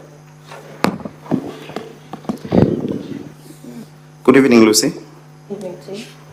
Welcome to this session. Now, Lucy, you sworn an affidavit dated the 8th of March 2024. Yes. Honorable Speaker, I'm referring the witness to the affidavit at page 263 of the County Assembly Bundle, Volume 1.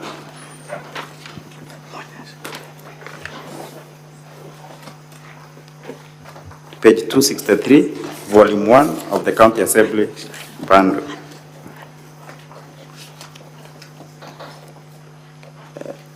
Lucy, where do you work?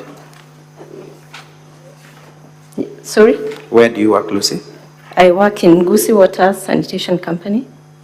What is your designation? My designation is a Managing Director, Mr. Speaker, sir. And in brief, what is WASCO for honorable members to understand? WASCO stands for Kisii Water and Sanitation Company. It is a company that was registered the way back 2006 under the Companies Act. It is jointly owned by Kisii County and Nyamira County, and its mandate is to provide water and sanitation services in both counties. Are you a member of the board? Mr. Speaker, sir, yes, I'm a member of the board by virtue of the office that I hold. What are the functions of the board? The functions of the board of directors of Kisii Water and Sanitation Company, number one, is to provide strategic leadership and oversight. Number two is to recruit the core management team. They are also supposed to ensure they protect the rights of the shareholders and the stakeholders.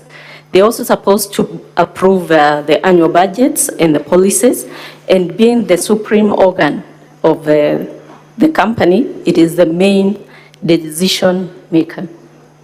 Now, in the month of April 2023, the board advertised for 4 positions. What are they for recruitment? Yes, on 14th April 2023, the board advertised for 4 positions, being commercial manager, internal auditor, human resource manager, and procurement manager, Mr. Speaker, sir. And you have attached to your affidavit a copy of the advertisement by way of inviting applications. Yes, Mr. Speaker, sir. Now, do you recall prior to shortlisting what took place?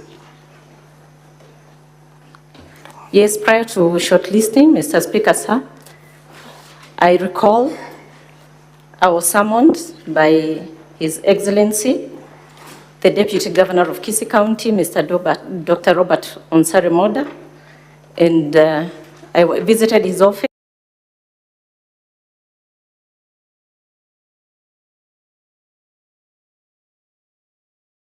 In one of the positions that we advertised in the newspaper for the commercial manager, he had a candidate of preference, and therefore he told me to consider that case. Did he also mention whom or who did he want your assistance? Yes, he mentioned the name, the candidate being Mr. Dennis Misati.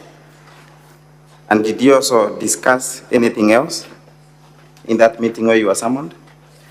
It was a brief discussion. He told me other matters we shall be able to discuss later. Now, following the shortlisting, when did you conduct your interviews? Mr. Speaker, sir, let me start by saying that the adverts were done on 14th April. The applications were supposed to be closed on 28th April. After that, the board hired an independent consultant to do the shortlisting on behalf of the company, and the shortlisting was submitted on 15th of May 2023, and the candidates were invited on 17th May 2023, and the interviews were conducted on 25th and 26 May 2023. After the 26th of May, after the interviews, what happened on the 28th of April, 28th of May 2023 at 24 minutes past 9 p.m.? Mr. Speaker, sir, I recall on 28th April, that was on a Sunday in the evening at 21:24 and 13 seconds, I received 100,000 in my M-Pesa line or Safaricom line 0724616288 from His Excellency Mr. Dr. Robert Monda. How did you know that the money was from Monda? I have his number in my phone. And you have attached your M-Pesa statement to that effect? Yes, I have attached, Mr. Speaker, sir. Honorable members, I'm referring the witness to page 277 of volume 1 of the County Assembly bundle, page 277. Are you there, Lucy? Is this your M-Pesa statement? Yes, this is my M-Pesa statement. You received money from His Excellency Dr. Monda on that date, correct? Yes, Mr. Speaker, sir.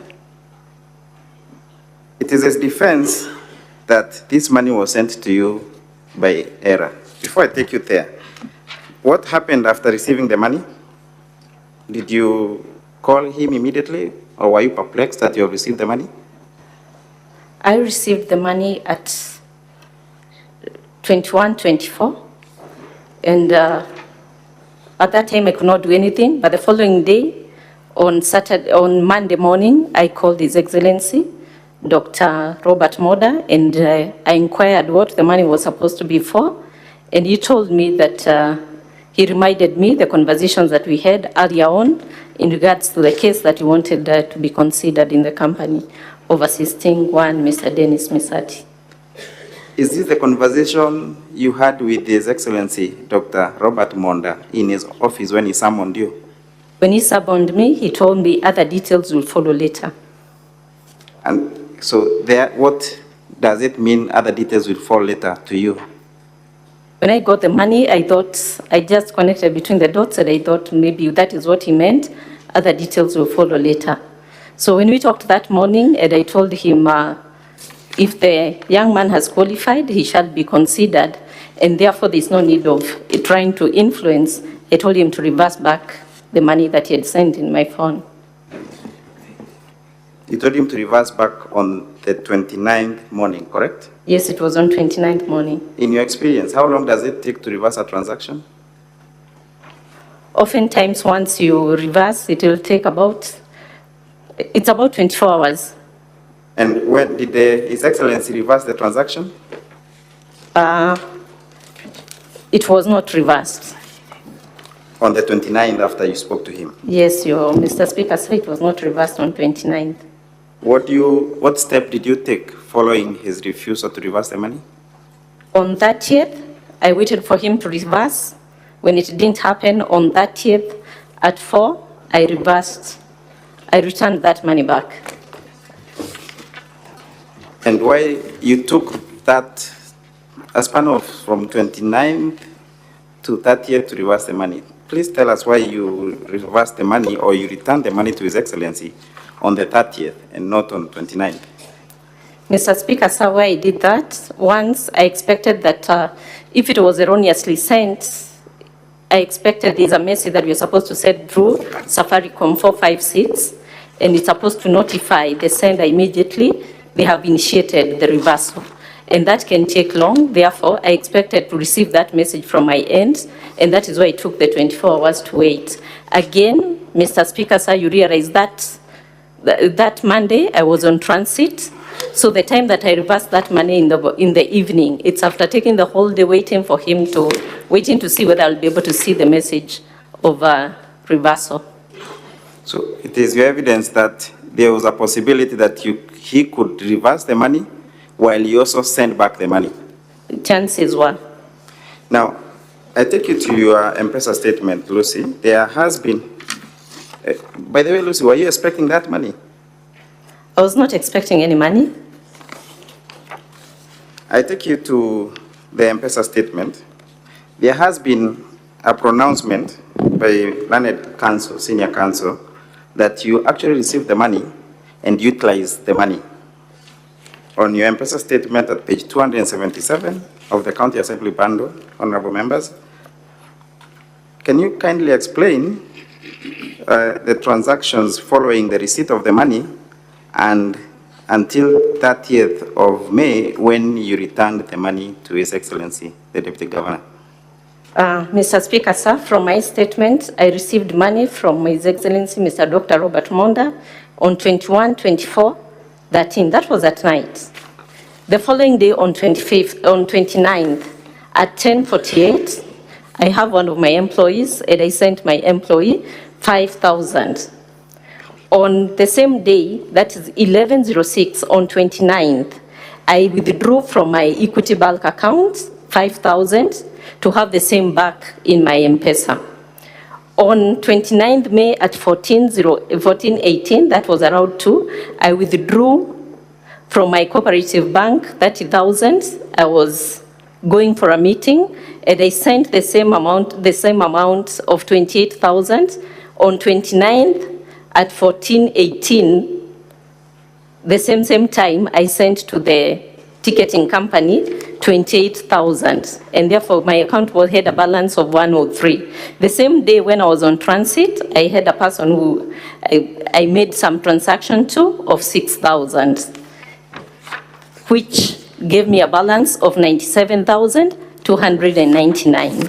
Seemingly, Mr. Speaker, sir, I didn't utilize the funds that were in my account, and that is why I would get money from my bank statement.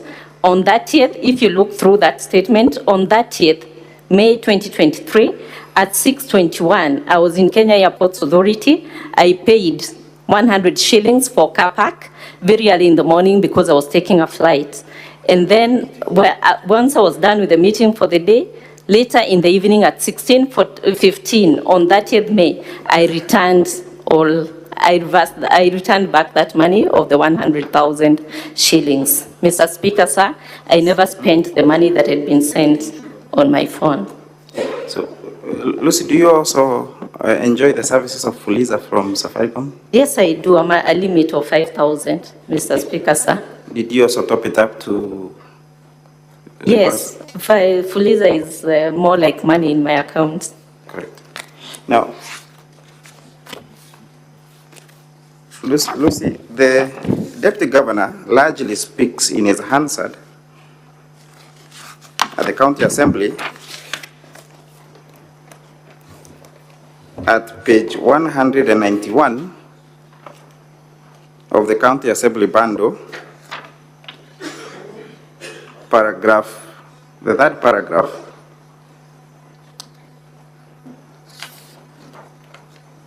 Lucy, can you read the paragraph that begins with the word "I confirmed"? Mr. Speaker, sir, I confirmed to have sent her the money mistakenly and told her that I intended to send money to a different person, Gladys Aminga. She continued to tell me that she was at the airport traveling to attend a meeting in Nairobi. She then inquired if it was possible for me to reverse the money. I told her I would try since I'd never reversed money on an M-Pesa platform. I attempted, but I was not successful. I urged her to reverse it. Stop at that, Lucy. The Deputy Governor says I attempted, correct? Yes, Mr. Speaker. Does that mean that he intentionally sent the money to you and deliberately refused to wire back the money or reverse? Yes, Mr. Speaker, sir. Now, finally, did the candidate that the Deputy Governor wanted assistance, was he successful? Mr. Speaker, sir, the candidate was not successful. What number was he in the interviews? After the interviews, he became distance 5th. Honorable members and Speaker, I cede the witness for cross-examination. Lucy, you'll be asked questions by my learned senior. Remain calm and answer the question.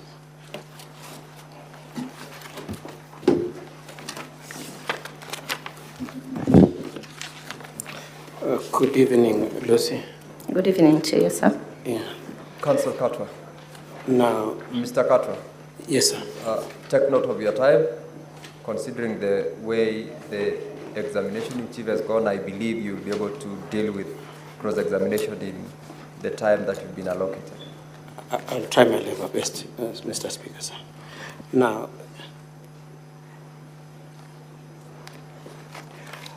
it is your testimony that in the bundle you've produced before this assembly that you, at paragraph 11, honorable members, Senate members, I'm referring to the affidavit at page 263 to 265, and particularly page 264. At page 264 of the affidavit, Lucy, do you have your affidavit? Mr. Katwa, kindly guide the members on the volume you are making reference to. My apologies. It is the bundle from the county assembly, and it is volume 1, page 264. Paragraph 11, the last paragraph at page 264. In that paragraph, you said that in the morning of 29th, I called the Deputy Governor, His Excellency Robert Monda, and asked him what the money he had sent was meant for.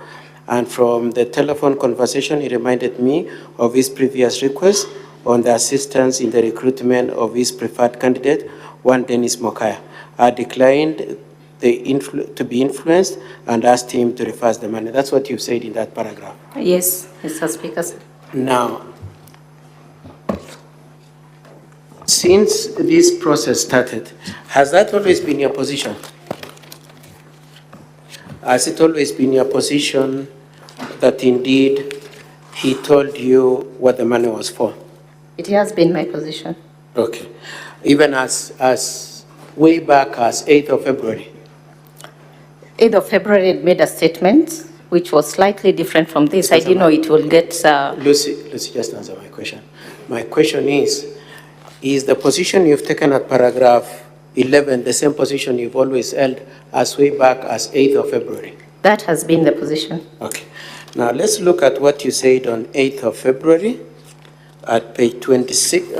Honorable members, I'm referring to the Deputy Governor's report, page 26.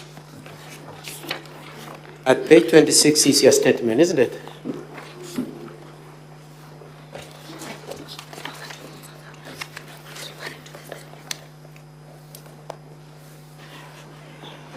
Are you there, Madam Lucy? Page 27. No, not this bundle, the other bundle.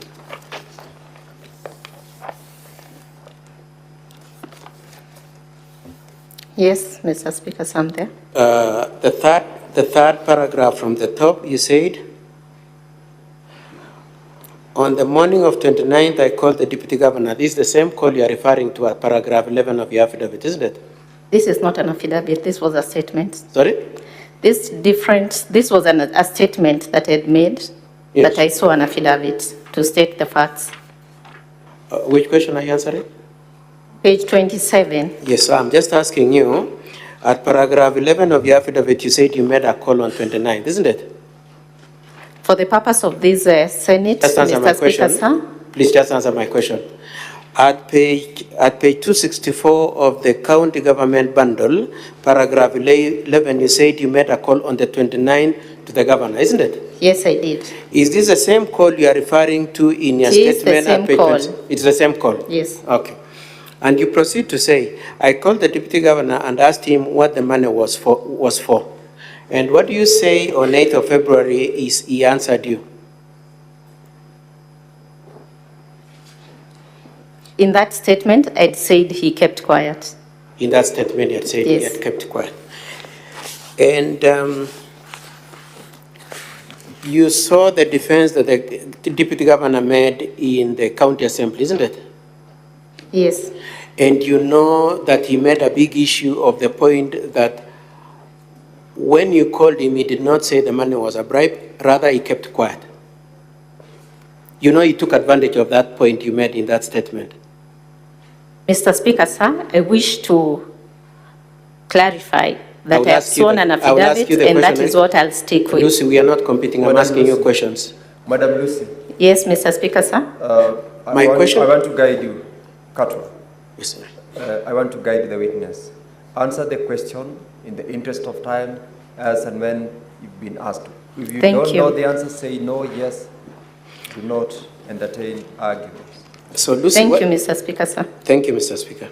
So what I'm saying, Lucy, is you saw that the Speaker took advantage of your point that you said he kept quiet and said the effect of that is that indeed he did not tell you that it had anything to do with employment.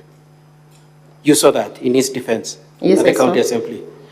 Now, you then went back and swore an affidavit on the 8th of March. Yes. After the impeachment decision of 29th. Yes, Mr. Speaker, sir. And in the new affidavit now, you've changed what your conversation, the content of your conversation with the governor has changed, isn't it? The content of your conversation with the governor on 29th has changed. It did not change. Did you say on the 8th of March when you are swearing the affidavit that you kept quiet the way you had said on 8th of February? Did you say he kept quiet? No. Now you're saying that he told you something? Yes. Okay. Now, so you want this assembly to believe which one? The one which you maliciously want to paint the governor negatively at page 264 on 8th of March, or the one you said he kept quiet on 8th of February? The sworn in affidavit, Mr. Speaker, sir. Affidavit. But you agree the statement that is at page 27 is your statement, isn't it? I agree. Yeah, okay.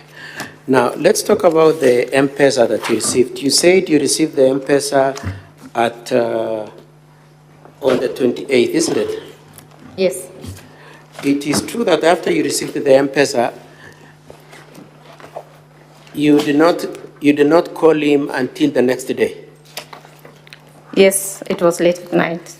You did not call him the same night, the same day. You did not. How long did it take you to see the M-Pesa? To see the M-Pesa entry?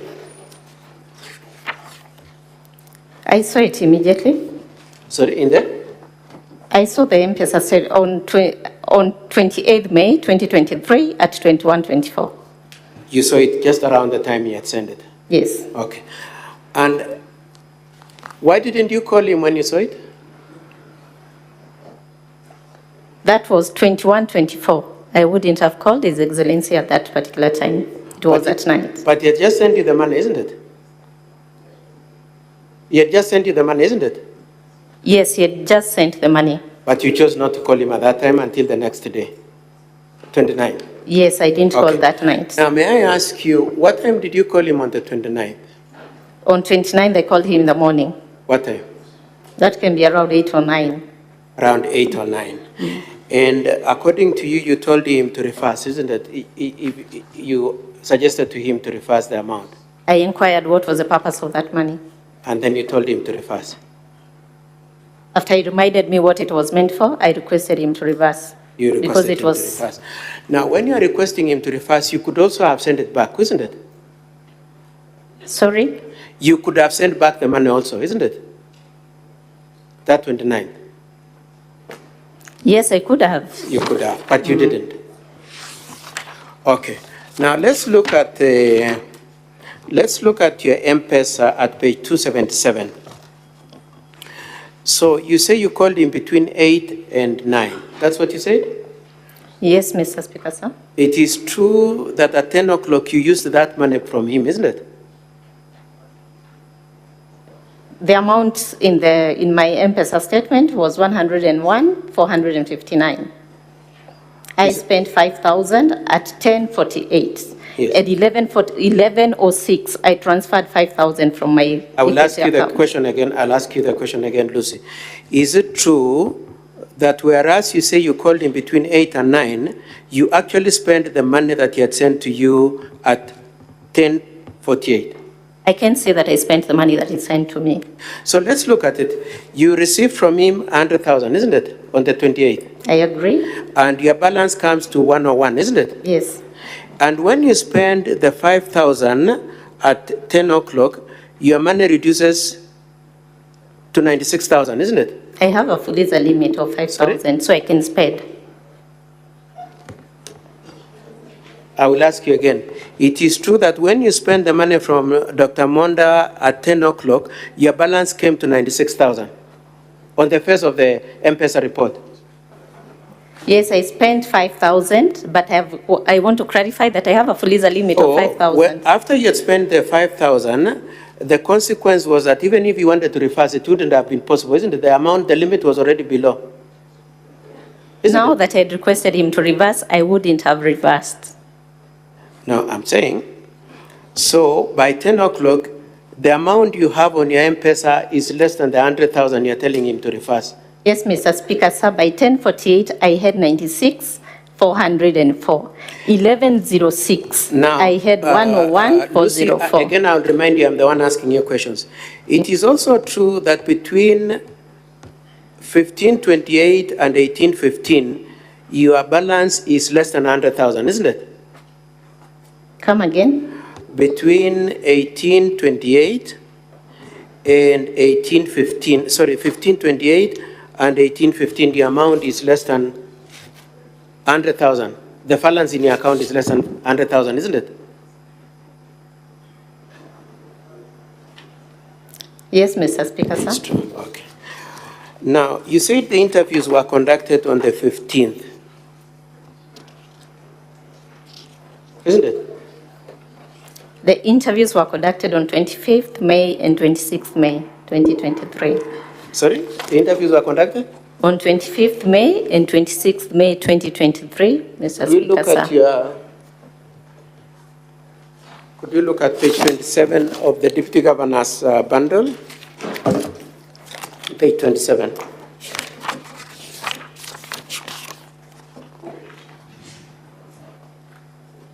Are you at page 27 of the Deputy Governor's bundle, honorable members? 27. Page 27.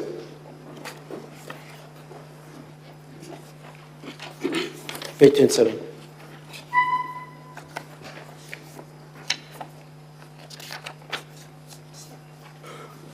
The first paragraph at page 27. You say, after receiving application from interested persons, the board shortlisted 7 candidates for the post of commercial manager and invited them for interviews on 15th of May 2023. According to the statement that you wrote on 8th of February, when were the interviews done?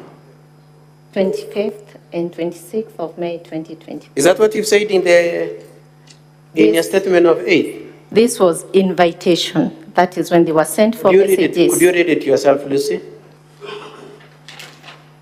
They were invited for interviews. Just read that first sentence. After receiving applications from interested persons, the board shortlisted 7 candidates for the post of the commercial manager and invited them for interviews on 15th May 2023. Invited them for interviews on 15th of May 2023. You are saying that statement that the honorable senators should not understand when you state that invited them for interviews on 15 May 2023, that when you say that, you did not mean that they come for interviews on 15th of May. You want them to understand it that way? Exactly, yes. Okay. What do you think of the senators? Now, so you say the interviews were, you now want to change this to say the interviews were done when? 25th and 26th of May 2023. Okay. Could you show us anywhere where you've adjusted that statement that the interviews are to be held on 15th of May to say they were to be held on 26th and 25th? Is there anywhere, either in the statement at page 27 of the Deputy Governor's bundle or page 264 of the County Assembly bundle, anywhere where you've adjusted the date from 15th to the 25th? There is nowhere outside. You have not done that. Yeah. It is something that you prepared for in the break to change the date, isn't it? Not really. Okay. Now, the interviews are, you said that the entity that you are the CEO in is constituted of a board, isn't it? Exactly, yes. Okay. And how do you conduct how do you determine the best candidate?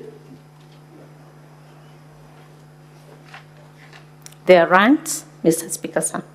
In actual fact, they are scored by each of the board members individually, isn't it? Exactly, yes. Okay.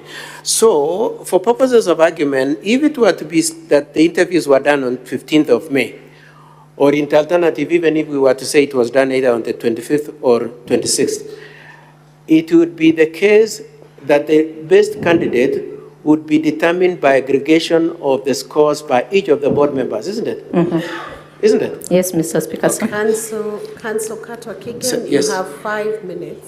Oh, thank you, Madam Speaker. In that scenario, Madam Lucy, yes, the situation would be that if Dr. Monda actually wanted, first of all, the board members are appointed by the office of the governor, isn't it? No, Mr. Speaker, sir. How are they appointed? The Board of GWASCO has 10 members, 5 who are recruited competitively, and 5 who are ex-officio members by virtue of the positions they hold. And who determines who is to be in the board? They are appointed by the shareholders, the independent members. And the shareholders are Nyamira County and the Kisii County, isn't it? Exactly. And the executive of both would be the governors, isn't it?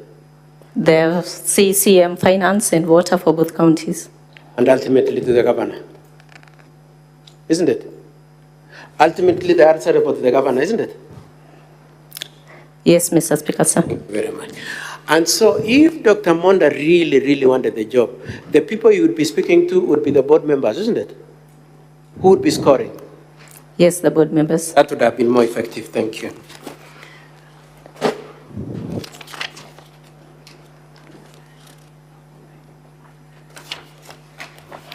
Okay. And I would like you to look at page 189 as I close. Page 189 of the county bundle 189.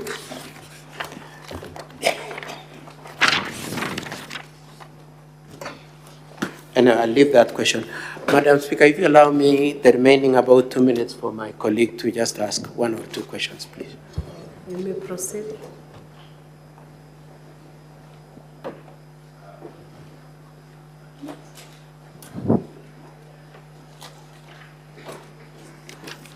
Madam Speaker and the plenary, for the record, I am Kevin Mishuki. Madam Ohito, I'll ask you 2 questions in relation to the recruitment exercise in question. From your evidence, what role did you undertake in the shortlisting of these candidates? Madam Speaker, in the shortlisting of the candidate, I never took any role. The board had hired an independent consultant who brought the report to the board. Who was this independent consultant? Alfred Consultants. Alfred Consultancy. Are these independent consultants under the influence or guidance of the Deputy Governor? Not at all, Madam Speaker. Was the Deputy Governor aware of these independent recruiters? I'm not sure.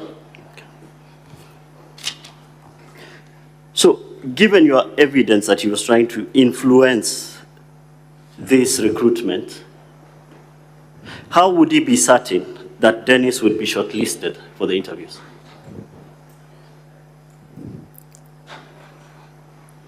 He was, Madam Speaker, Dennis was... So how would the DG be sure that this person would be shortlisted by your independent consultant to end up at the interviews?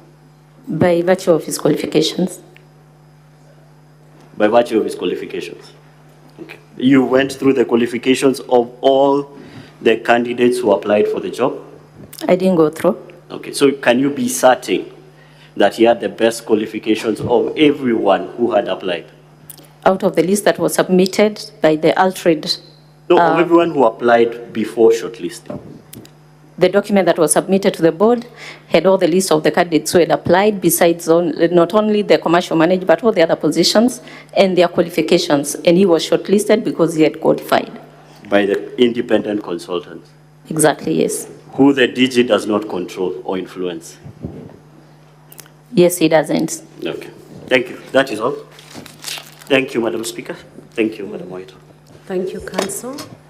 Do we have any re-exam? Council, how many minutes do you need?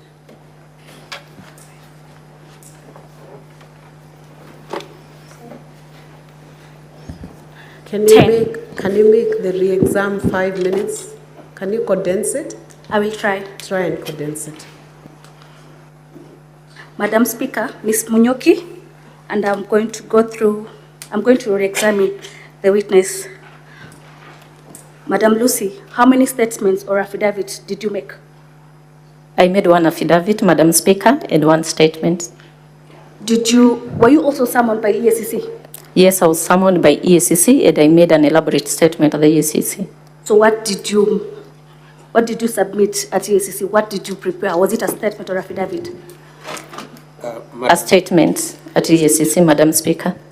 Madam Speaker, we did not go into the issue of EACC, and in your directions for purposes of the hearing, you had said re-examination should limit itself to what was explored in the course of examination, cross-examination rather. Council, that objection is upheld. Confine yourself to issues that were raised during cross-examination. Well guided. Could you please clarify on the issue of the statement and affidavits? And the affidavit? Madam Speaker, I wrote the statements in a hurry, and when I was summoned and asked to come to appear in the Senate, I made an affidavit to clarify the issues. Is that why? Is it the reason why you have two versions of the story? Exactly. Which yes. do you stick to it? Exactly, yes, Madam Speaker. Which one are you sticking to? Madam Speaker, I stick with the affidavit that I made before Commissioner of Oaths. Okay. In cross-examination, Counsel Senior Katwa referred on the M-Pesa messages. At what time? The time. My question is, are you a family person? Madam Speaker, yes, I am a family person. Could that be the reason why you called Madam Speaker? in the morning? Madam Speaker, I couldn't call His Excellency, the Deputy Governor, at night. I think those are not official hours, and that is why I talked to him the following day in the morning. And again, that was a weekend. It was a Sunday at night. I called him on Monday in the morning. To the next question, the use of the money. Why you used the 100,000 the next day? You've said that your freezer limit is how many? Madam Speaker, my freezer limit is 5,000. Are you an agent of Safaricom? Sorry? Are you an agent of Safaricom? Madam Speaker, I'm not. So you don't know how reverse works? Reversal works. You don't know how reversal works? Yes. So could that be the assumption that you continued using your money thinking that your freezer is still accruing, like you're still using your credit amount of money? On 29th, Madam Speaker, you check, I withdraw 30,000 from Cooperative Bank and I also withdrew 5,000 from Equity Bank, meaning I was not spending the 100,000 that had been sent in my phone. On the issue of the interviews, when was the interview? Madam Speaker, the interviews were done on 25th and 26th of May, 2023.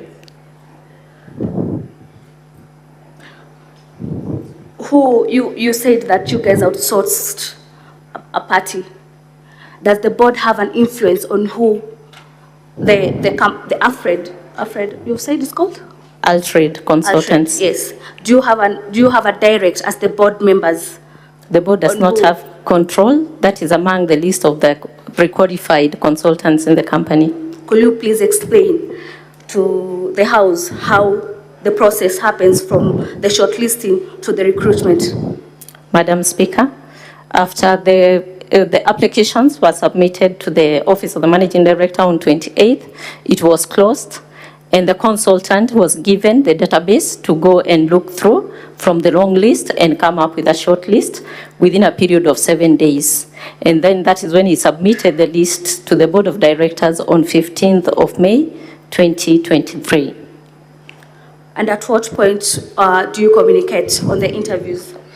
Madam Speaker, we communicated on the same date of 15th to 17th. That is when we invited the candidates who had been shortlisted for the interviews. We gave them 7 days notice. That is all, Madam Speaker. Just one question, Honorable Speaker. Thank you. With your indulgence. Madam Lucy, was the Deputy Governor bribing for shortlisting or for recruitment? Madam Speaker, looking at the time that he had approached me, the beginning of May 2023, and the time that he sent the money on 28th, just after the interviews, I could connect the dots. It was supposed to influence the process. At the time of receipt, had you communicated the outcome? At the time of receipt, we had not communicated. That's all, Honorable Speaker. I believe that is all for this witness, except the clarifications that the senators would want to have. I have a whole list. I have a whole host of about maybe 12 senators or 13 who are interested in interventions. I'll try and balance both sides, but we could do fewer than the 13. So Senator Seki.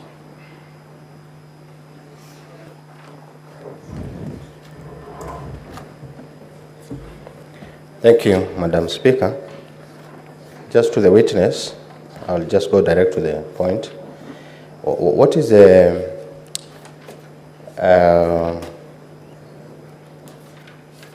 how can you relate the 15th and the 25th dates that you indicate that the interviews were done?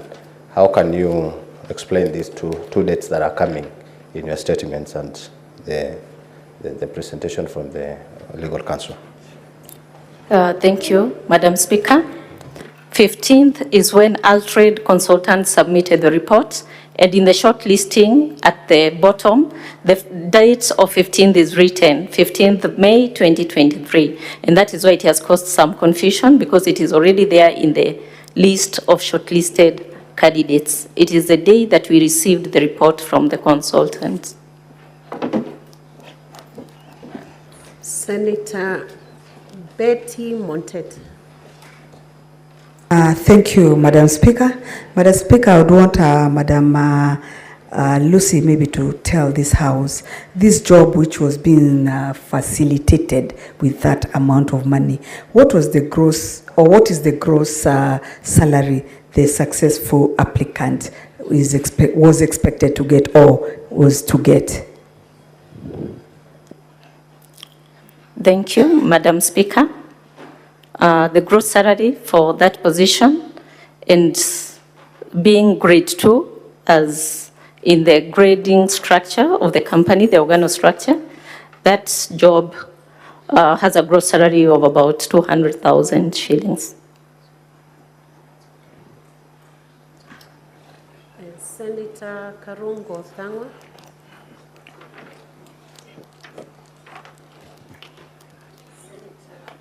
Okay. Thank you, Madam Speaker. Madam Witness, how long have you been serving with the Kewasco, number one? Number two, when you had a conversation with the Deputy Governor, how long have you known the Deputy Governor? Number three, you said you had a Fulisa, and when M-Pesa came to you, for us, I know you might not be the agent of Safaricom, but for us, when you have taken Fulisa, when I send you money, it automatically deducts the money I have sent you, for example. Does that not mean utilization of the funds? And finally, Madam Speaker, does any of the county government official sit as an ex-officio member of Kisii Water Sanitation and Company, Kawasco, either from Nyamira County Government or from Kisii County Government? I thank you, Madam Speaker. Thank you, Madam Speaker. Question 1. I've been the MD of Kisii Water for the last 1.5 years. having started from 1st September 2022. Number 2, Madam Speaker, on the use of the Fuliza, if you look at the time the money came, my account balance had 1,000. At the time of entry, that is 100,000, I had a balance of 101. The following day, when I sent the 5,000, a difference of less than 20 minutes, I'd already gotten money from my bulk equity account and deposited 5,000. So it doesn't mean utilization of the funds that I'd received. Number 3, in terms of ex officio, the board members, I said they are comprised of 10 board members, 5 who are independent, Madam Speaker, having been competitively recruited, and 5 who are ex officio. The 5 who are ex officio, in this case, we have the CECM, Water, and Finance for both counties. That is Nyamira and Kisii County, meaning that we have 2 from each and every county sitting as board members of the company. Thank you, Madam Speaker. Senator Asige Kegehi, Christo. Thank you very much, Speaker. To the witness, my questions are as follows. When was the meeting that you mentioned you had with the DG where he proposed supporting his candidate, his preferred candidate? Next, when were the successful candidates informed in this recruitment process? And to the Council for the Deputy Governor, you mentioned that there might have been an attempt to reverse. Do you have any evidence of the same from Safaricom with the DG's reversal attempts? Also, what you made a point to direct senators to the 8th of February statement by the witness where she spoke of a silence that was had on the phone. What exactly do you want us as honorable senators to interpret the silence as being, noting what silence means in a court of law? Also, the counsel from the DG, lastly, Speaker, spoke of there might have been an error. There might have been an error. I just wanted them to kindly let us know what the phone numbers for Lucy and Gladys were, just so we can see how close the 2 phone numbers are to... Senator Asige, you are overloading that witness with a bulk of questions. If you could let him answer, I feel it would be reasonable. Thank you. Madam Speaker, question 1. On when we had the conversation with the Deputy Governor, that was after 28th, the following week. That was on Thursday, around 4th May 2023. Second question, when the communication was supposed to be done of the candidates who were successful, we did that communication on 2nd of June 2023.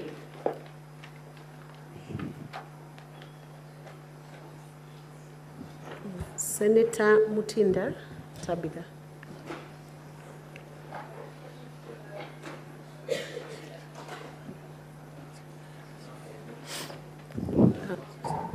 So, Katwa Kigen, I believe there is a question that was directed at yourself or your colleague.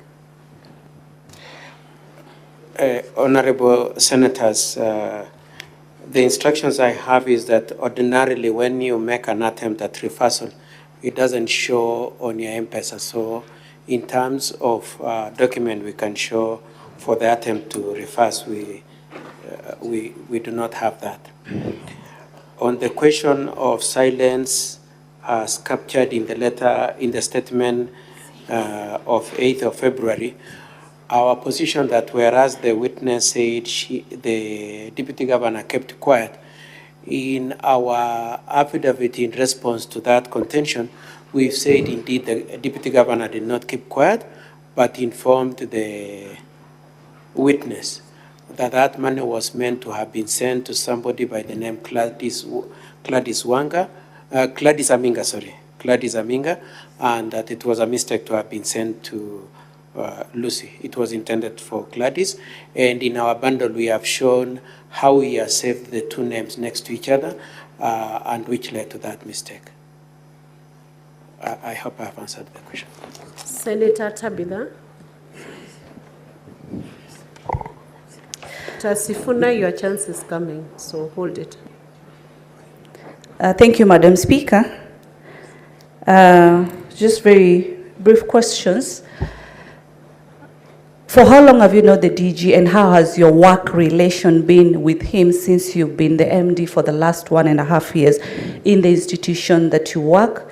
And secondly, in both your statement and your affidavit, you have a key word named approached. Would you state before the Senate when you say Robert Monda approached me saying, how was the approach? Was it physical? Was it a phone call? Was it an email? How was the mode of the approach that you stated? When you sent the money back to Mr. Monda, what was his response? And when he approached you for a request of a candidate, what was your response to him? Thank you, Madam Speaker. Madam Speaker, thank you. One, I've known His Excellency Dr. Robert Monda from the time they got into office, that is from August 2022. Relationship in the workplace, it has been a positive relationship because he is a stakeholder. The county governments are shareholders in which we have had good relationships with the county governments, which he serves as the deputy governor. So the relationship and the support that we have been receiving from the company shows that we've been having a positive or a good working relationship. Question number 3. Madam Speaker, in line with the word approach, on 4th May 2023, it was a Thursday, he called me and summoned me to his office, which I visited at Kisii Stadium, went to his office, and that is when he told me he has an interest in one of the adverts that he had seen in the daily newspaper. And after that, I told him if the candidate that he had qualifies, he will surely be able to get the job because it is purely based on merit and qualifications. Thank you, Madam Speaker. Senator Enoch Wambua.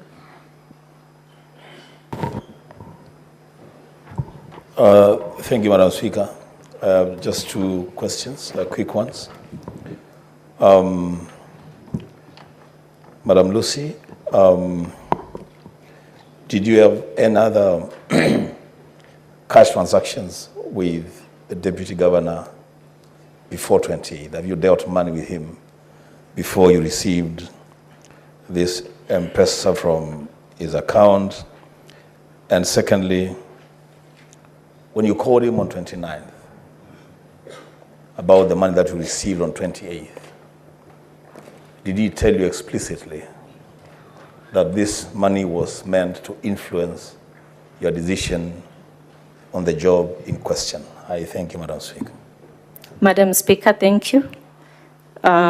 When he called, on 29th, when I called the deputy governor, he told me, remember the case that I had told you about in terms of assisting my candidates to get a job as a commercial manager.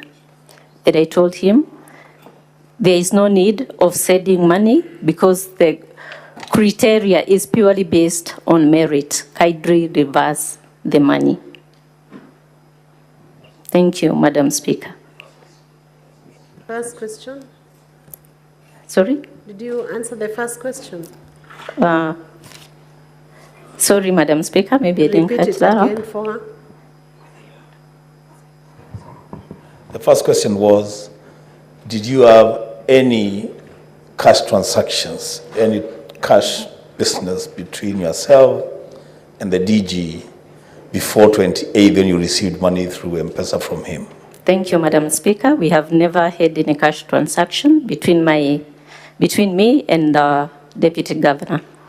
Not in cash, not in my M-Pesa. Senator Mulgo, do you still want to raise any question? Thank you very much, Madam Speaker. I have two questions to the witness. One is, what did you see on your message? Did you see 100,000 or did you see a name with it such that you are comfortable overnight with the money and not uncomfortable such that you would, seek as to who is the sender and probably send it back? So what made you comfortable to just have it with you overnight? Then my second question is, what influence do you have over the board such that the deputy governor would seek your help to be able to help him position this applicant? Thank you, Madam Speaker. Question number one. In line with what influence, being a board member, I'm the managing director of the company, I would probably think that he felt that I could be able to influence, because by virtue of the office that I hold as a managing director and I sit in the board, he felt that maybe I could be able to influence. It is by virtue of the position that I hold. Question number two, Madam Speaker, the comfort in which I stayed with the money at night. I've clearly stated, Madam Speaker, the money was sent to me at 21:34. It was a Sunday at night. And this is my boss in the county. Madam Speaker, I wouldn't have called him at that particular time. And the following day was a Monday. That is why I called him during the official working hours. Thank you, Madam Speaker. Honorable Senators, we still have a list I want to give to Senator Sifuna, but I want to request that if a question has already been answered, we don't repeat it again, because you most likely will get the same answer. Senator Sifuna. Madam Speaker, at the beginning of these proceedings, there were certain admissions that were made by the counsel for the deputy governor. Most important of which was that, yes, the accept money was received, but it was not for the purposes stated by the prosecution, but that it was for repayment of a debt. Now, Senior Counsel Katwa Kigen, at page 189, where we have excerpts of the answer to the proceedings before the county assembly, isn't it a fact that there was indeed another admission before the county assembly? You will see the question you put to him there. And did you talk to Lucy about that request about your friend, Mr. Joseph Misati? Isn't it a fact, if the answer is to be believed, that in fact this question of whether the DG spoke to the MD at Guasco on this request or not has already been made? Or is it your position, as you've stated before, that the answer has been doctored? I thank you, Madam Speaker. Proceed. Our position is that, no, we do not say that that part of the answer has been doctored. We do not contest that. We do not contest that bit of the answer.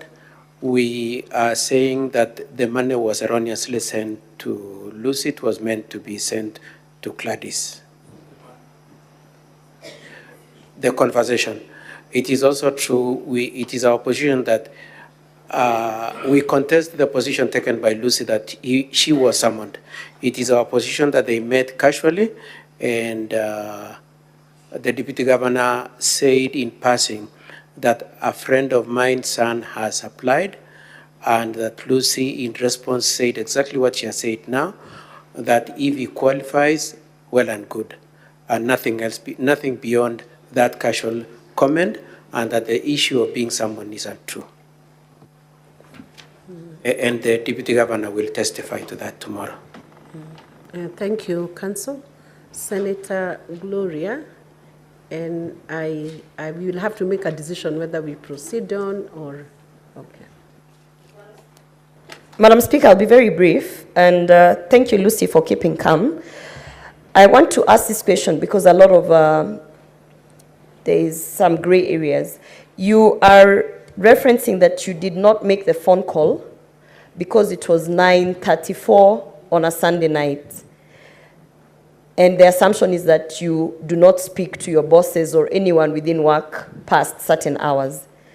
So my question is, have you never called the Deputy Governor past a certain hour in reference to any other issue other than this? Thank you, Madam Speaker. We have never spoken with His Excellency, the Deputy Governor, anytime beyond 5. The few times that we have spoken with His Excellency, the Deputy Governor, is during official hours and often morning hours. This would have been a different scenario if I would have called the Deputy Governor at night. Senator Osotsi, don't repeat the questions, please. Madam Lucy, this is the third time you are appearing before the Senate. You have appeared before the CPIC committee where I chair as the managing director of Kisii Water. And during those occasions, the committee has given you a number of directives. One is matters bordering on the fight against corruption. Two is matter bordering on the skill set and the competitive recruitment of staff in your company. Are your actions in this particular case motivated by the recommendations of the committee to you? Madam Speaker, yes, I want to say that in the year 2021, the company had serious governance issues. It was summoned at the Senate. We have been summoned twice.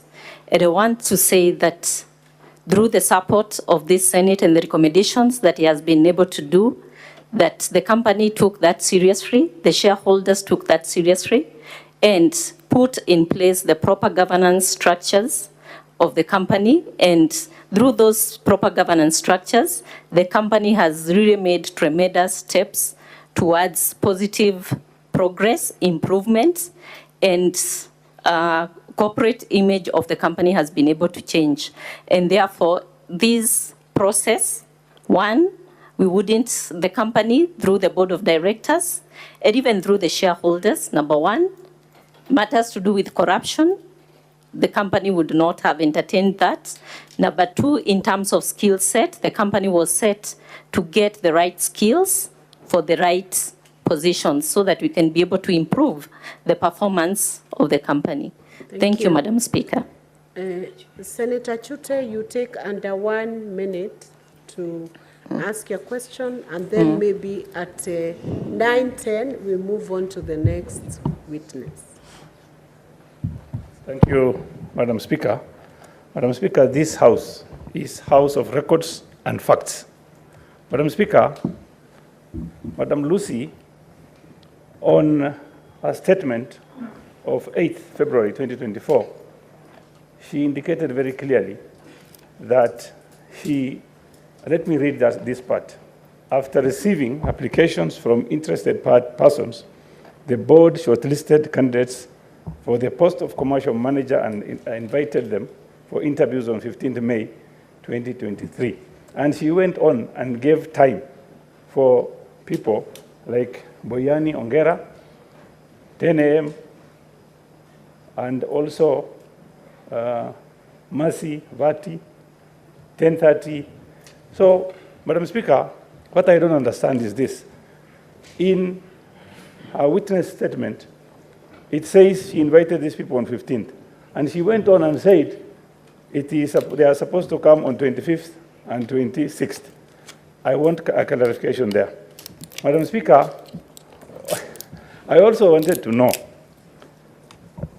if she can agree with me that she lied on her statement, which she wrote on 8th February 2024.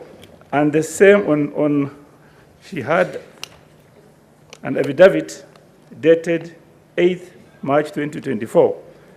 On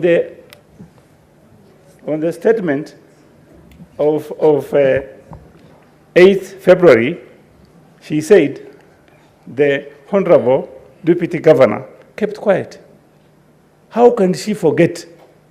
In February, she said the Deputy Governor kept quiet. Again, on her affidavit, which is only a month after that, she says, oh, he told me I'm giving you this money because of this and this. I think, Madam Speaker, let her agree with us that she lied on the statement she gave, which is of 8th February 2024. Thank you, Madam Speaker. Can you tackle that very quickly, Madam Lucy? Thank you, Madam Speaker. I didn't lie. It's only that the statement was not made on under the Commissioner of Boards, and that is why I clarified by saying I stick with my affidavit that I saw. Senator Eric Okongo. Yes, this is to my learned friend, Senior Kato. At page 26, the money was sent by error to number 0724616288. That's to Lucy Wahito. At E7, money was meant to be sent to Gladys Aminga. Could you kindly supply us with the mobile number for Gladys Aminga?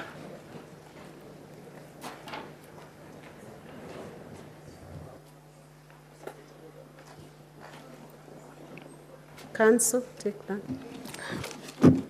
Thank you, Madam Speaker. If you look at our bundle, the Deputy Governor's bundle, page 117,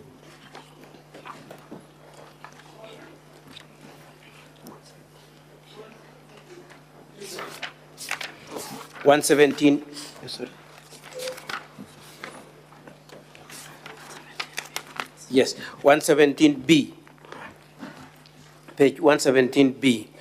The error was not so much in terms of the number that was picked, it was more in the neighborhood of the names as saved by the Deputy Governor. If you look at that 117B, the Deputy Governor has saved the name of Lucy as CEO Kwasco, and then the one of Gladys as CEO Health Gladys Aminga. And the mistake was therefore in the choice of the person he picked when he was sending the money. The senator had thought about the number, or is that your response? The number is in the M-Pesa transactions for Honorable Monda, which is at page, they are at page.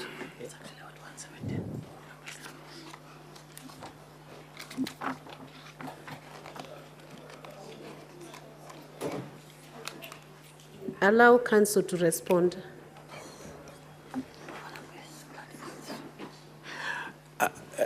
The number is actually in that 117, but I know it's faint. And Dr. Monda's M-Pesa statement runs from page 105. If you could allow us, when we will be adducing evidence tomorrow, to pick out, because it's part of our defense to show how we paid Gladys Aminga shortly after having mistakenly sent, kindly, just because I can't trace the number right away. That's a response, Senator, and you know that's a response. Whether good or bad, you know what to do when the response does not meet your standard. Senator Beth, and the final person will be Senator George. We will not allow any more. The point of order will pend finalization of this. Thank you, Madam Speaker, for this chance. My question goes again to the senior counsel, the counsel for DG. Actually, it's in line with what the senior counsel has asked. How would the contacts for Lucy, the name that starts with L, and Gladys, the name that starts with G, be confused, yet phone contacts appear alphabetically?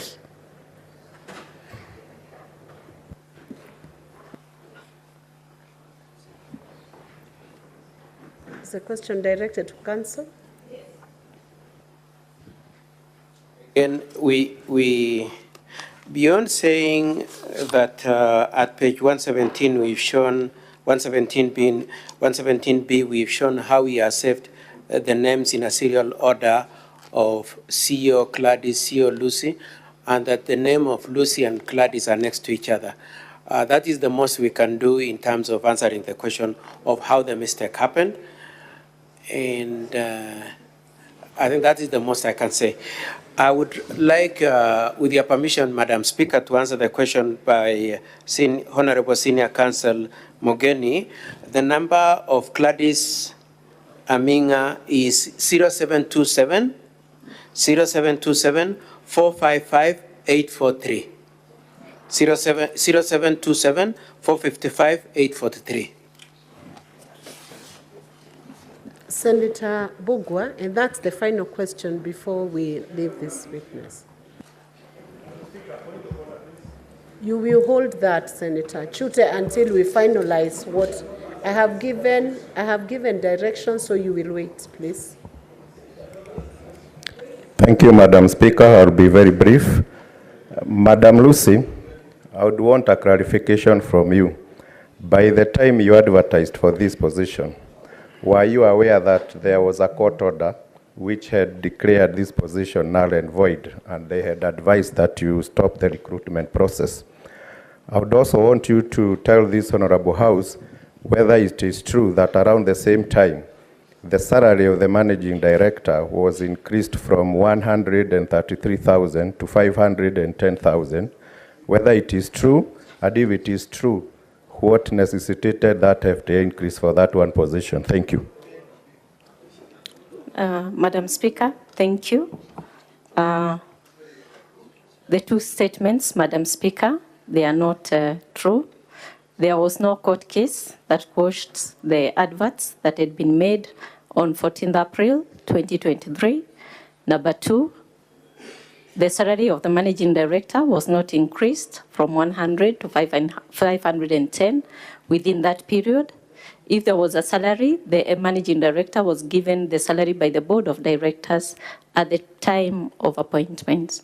Thank you, Madam Speaker. Senator Chute, what was your point? Madam Speaker, the witness has not answered my question.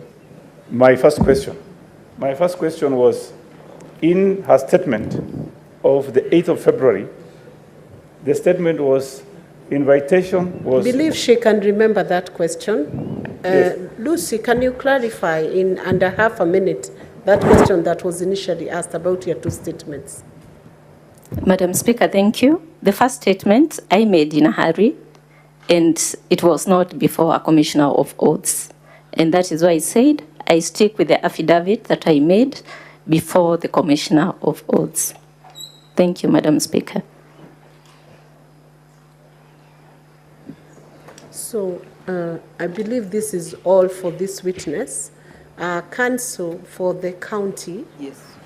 Do you wish to call another witness, or have you dropped them? Yes, Your Honor. Madam Speaker, also permit me to supply the number of the witness who was just left, Lucy, and this is for purposes of benevolency from the County Assembly. The number is 0724616288. It was sought and never supplied. Madam Speaker, kindly allow us to call the next witness who goes by the number for Lucy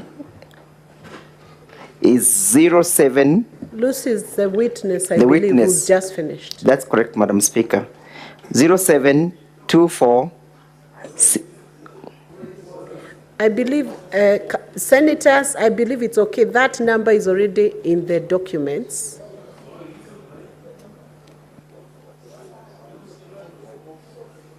Okay. Senator, Council, Thank you. I believe it may not be too necessary to I'm well supply it. guided. They have the bundles, so they can read through the evidence. Exactly, at page 334. So Madam you could, Speaker, allow us to call our next witness. How long are you going to take? She's on a the- very short witness, about 20 minutes. About 20 minutes. 20 minutes? Okay. She goes Proceed. by the name of Karen Magara. Proceed. Mr. Mutuma will take the witness.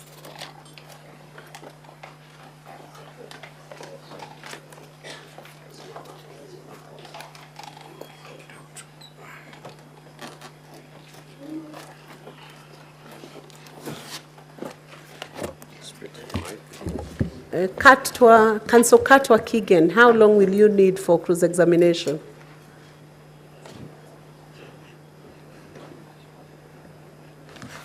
Could we request for the same time as the evidence in chief, Madam Speaker, please? 20 minutes? I'll actually do not need to take the entire 20. I reduce mine to 15 or less. Okay, 15 minutes, that's even better. So Council Katwa Kigen, maybe you'll match the 15 minutes. If need be. My colleague intended to surrender the other minutes to me, but it's I okay, do- I can do 15 minutes. You can do 15 minutes. Let's proceed.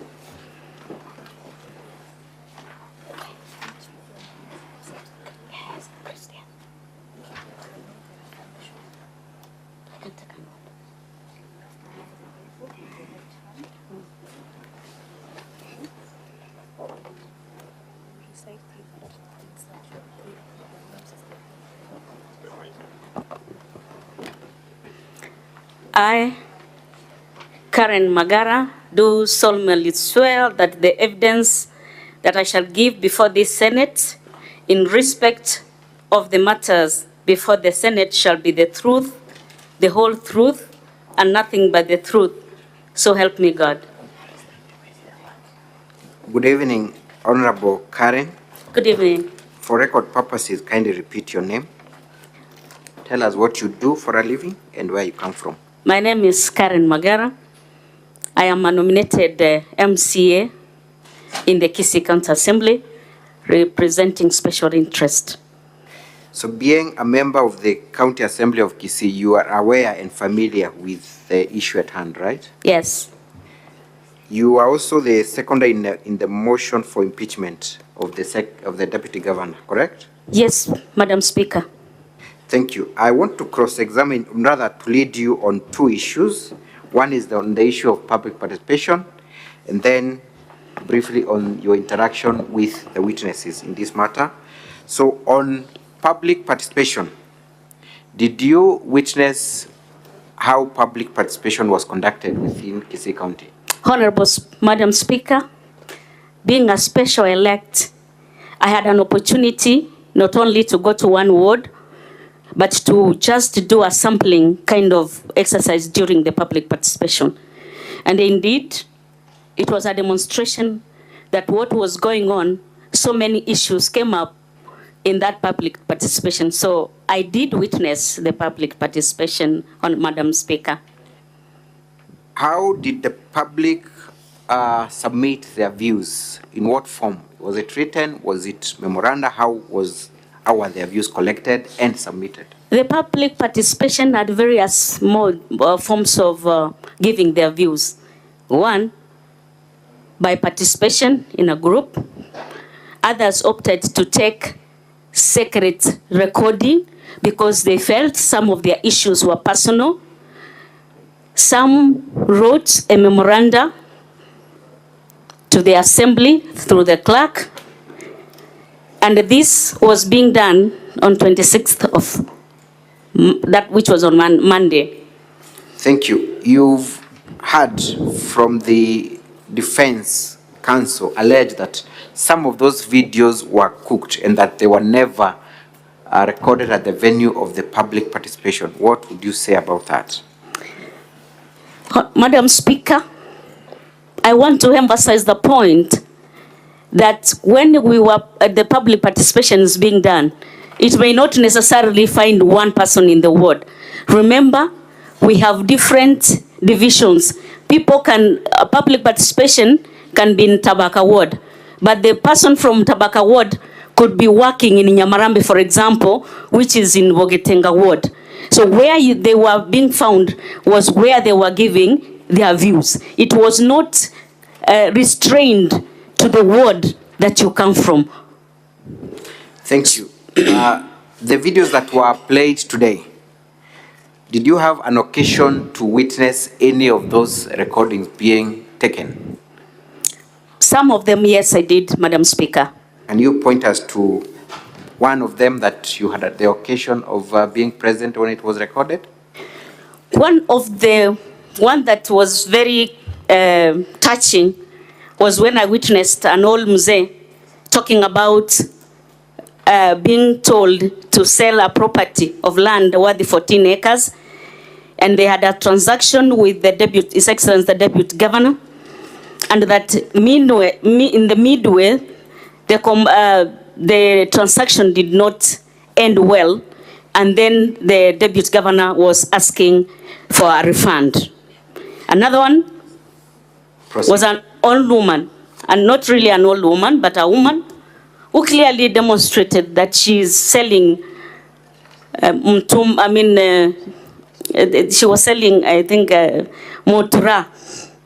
And she was asking, if I am selling motura and trying to educate my children, and when the children go through school, then the leaders are going to ask me for 800.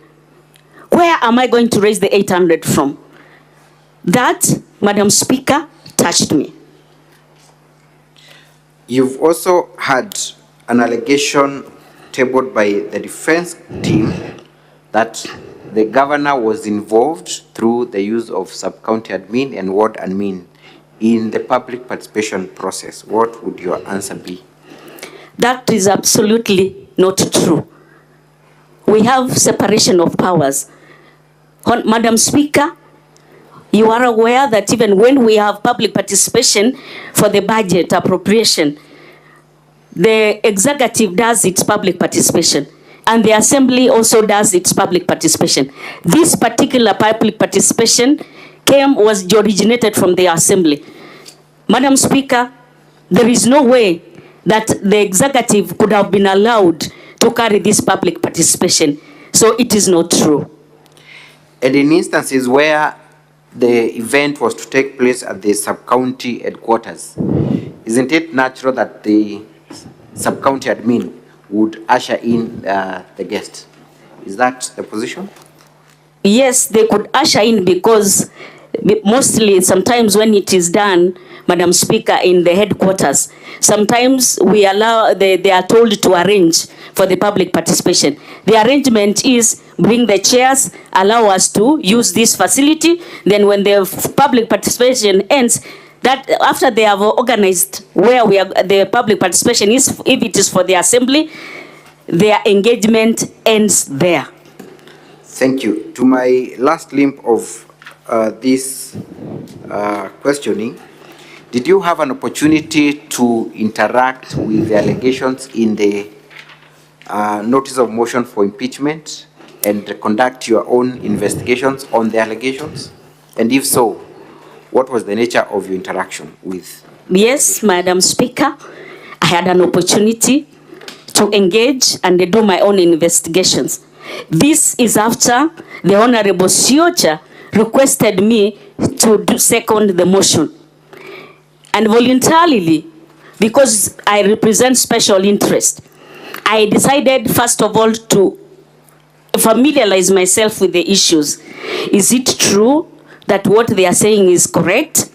So I went ahead and requested the number of Dennis from Honorable Siocha, and I requested him to be in the company of the wife because I did not want to talk to Dennis alone.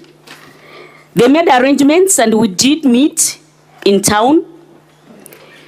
And they took me through the process of how they struggled to raise this money. And what pained me,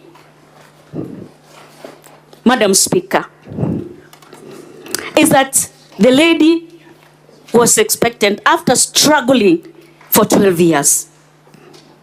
Madam Speaker, I'm a woman. I know sometimes what women go through, particularly when you cannot conceive and give children.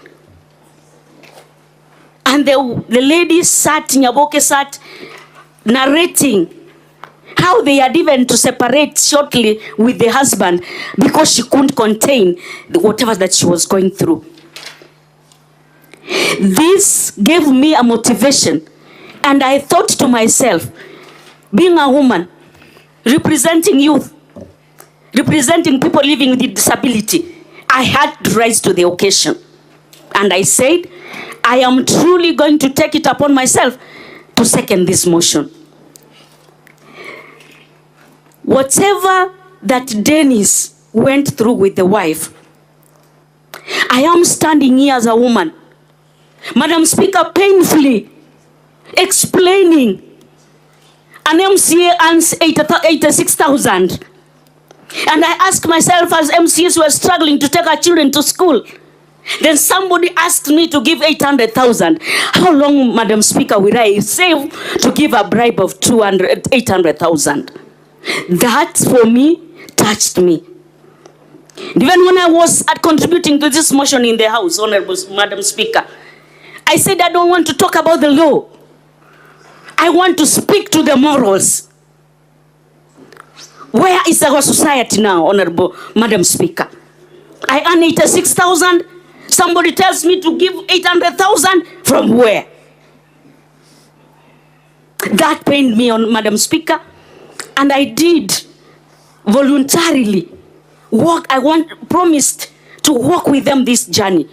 That justice must be served to this Nyaboke. Justice must be served to Dennis. That is my conviction, and that is why patiently I stand in this Senate, wanting to convince.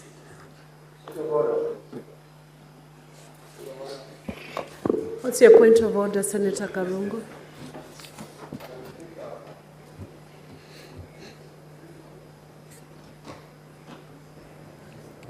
Madam Speaker, you know, it's late. It's almost 10 p.m. If the witness can stick to the issues, we did not come here for preaching and debate. We want to be directed to the issues as submitted. It's not a matter of emotions. We don't vote on emotions. We vote on facts. So can she restrain herself to answering the questions? When it comes to preaching, we'll be ready. Council, on that point of order, I believe you have filed in documents and statements and affidavits from the witnesses. I am already ruling on the first point of order, and I have not finished. I would request Council to guide the witness so that we make the process very seamless and we confine ourselves. You confine the witness to the documents that have been produced before the Senate. Thank you, Madam Speaker, for the guidance. I'm actually on my last question on the issue. I just allowed the witness to give a true account of her own investigations and why she had to support the motion for impeachment. On my last question, Honorable Witness, were the allegations, the 4 allegations against the Deputy Governor of Kisii substantiated to warrant an impeachment? And that would be my last question. Yes, they were substantiated. Do they warrant an impeachment? Yes. Thank you. That will be all for this witness, Madam Speaker. Can I say something on that? Just a minute. Senator Council Keegan.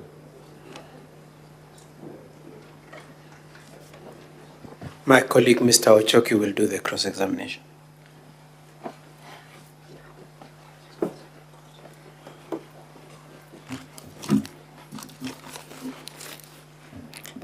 Thank you for the opportunity, Madam Speaker.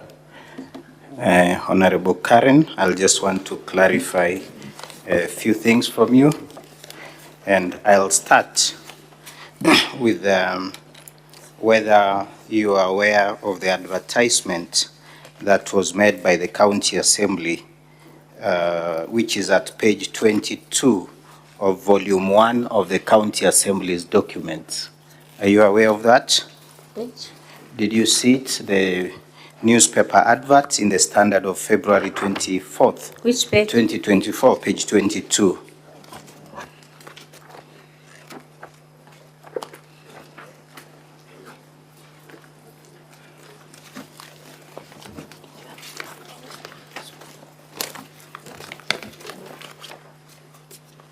Yes.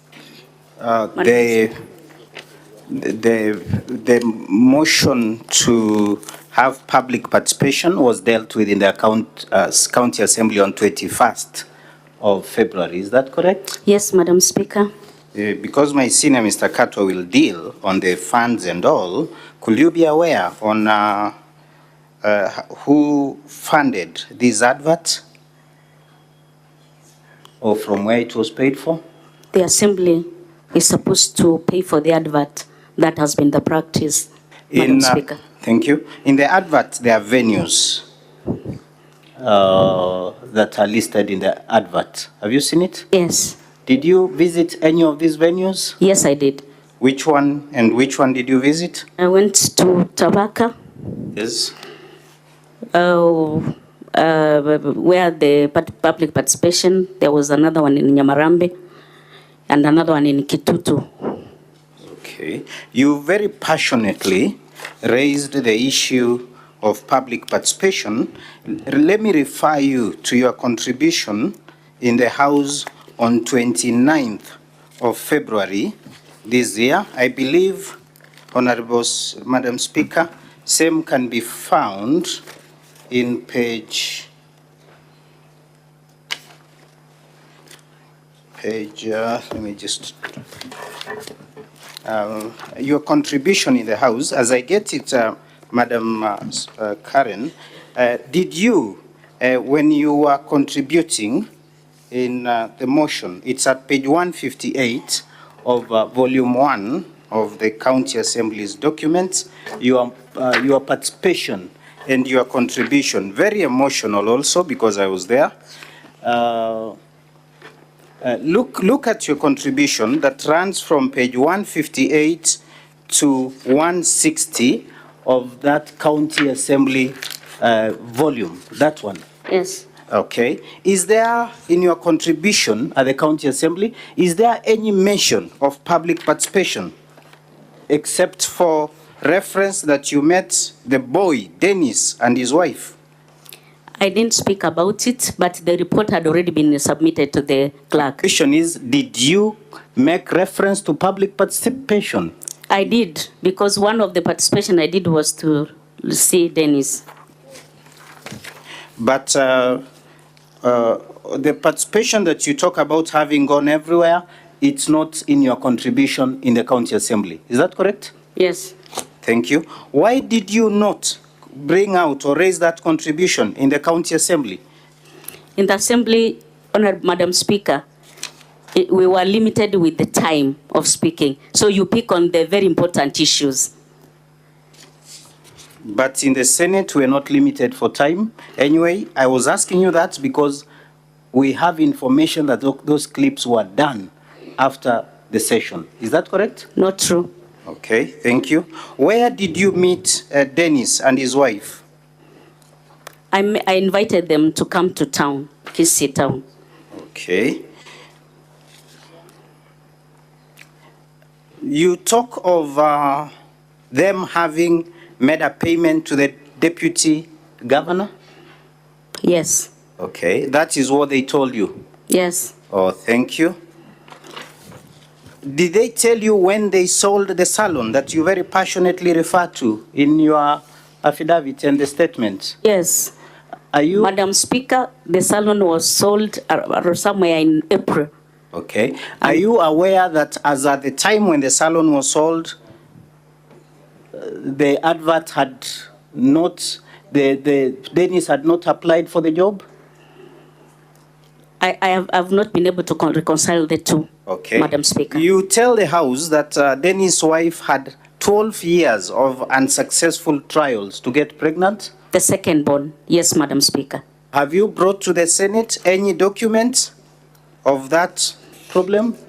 Any medical document? No. Thank you. You claim or say that she's suffering from serious depression. Have you brought any medical document to the Senate? No.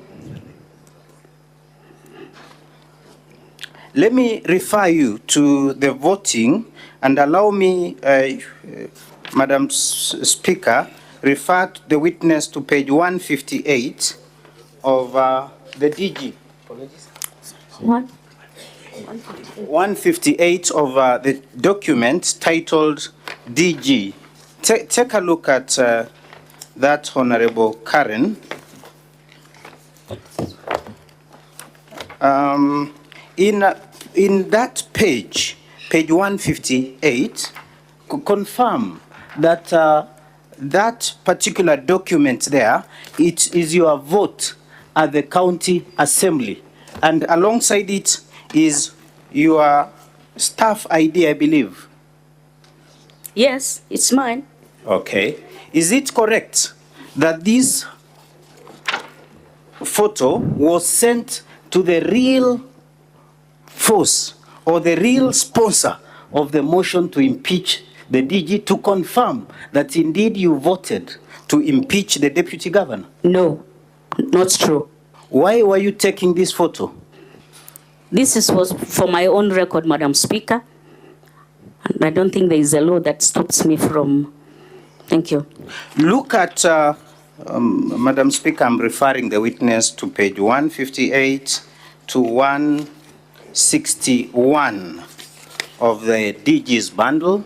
Confirm that those other documents annexed thereto are votes and IDs of other members of county assembly.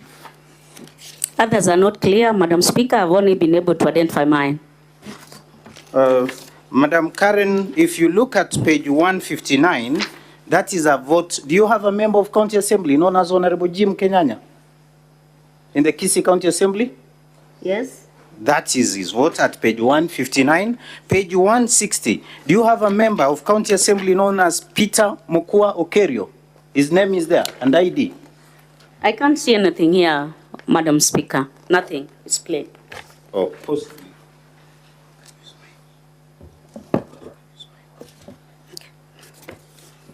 Yes. Madam Yes, Speaker, Madam Speaker. apologies. I believe the copy shared didn't have the. Look at that page. Yes. Confirm that all those other pages show votes and IDs of all your colleagues.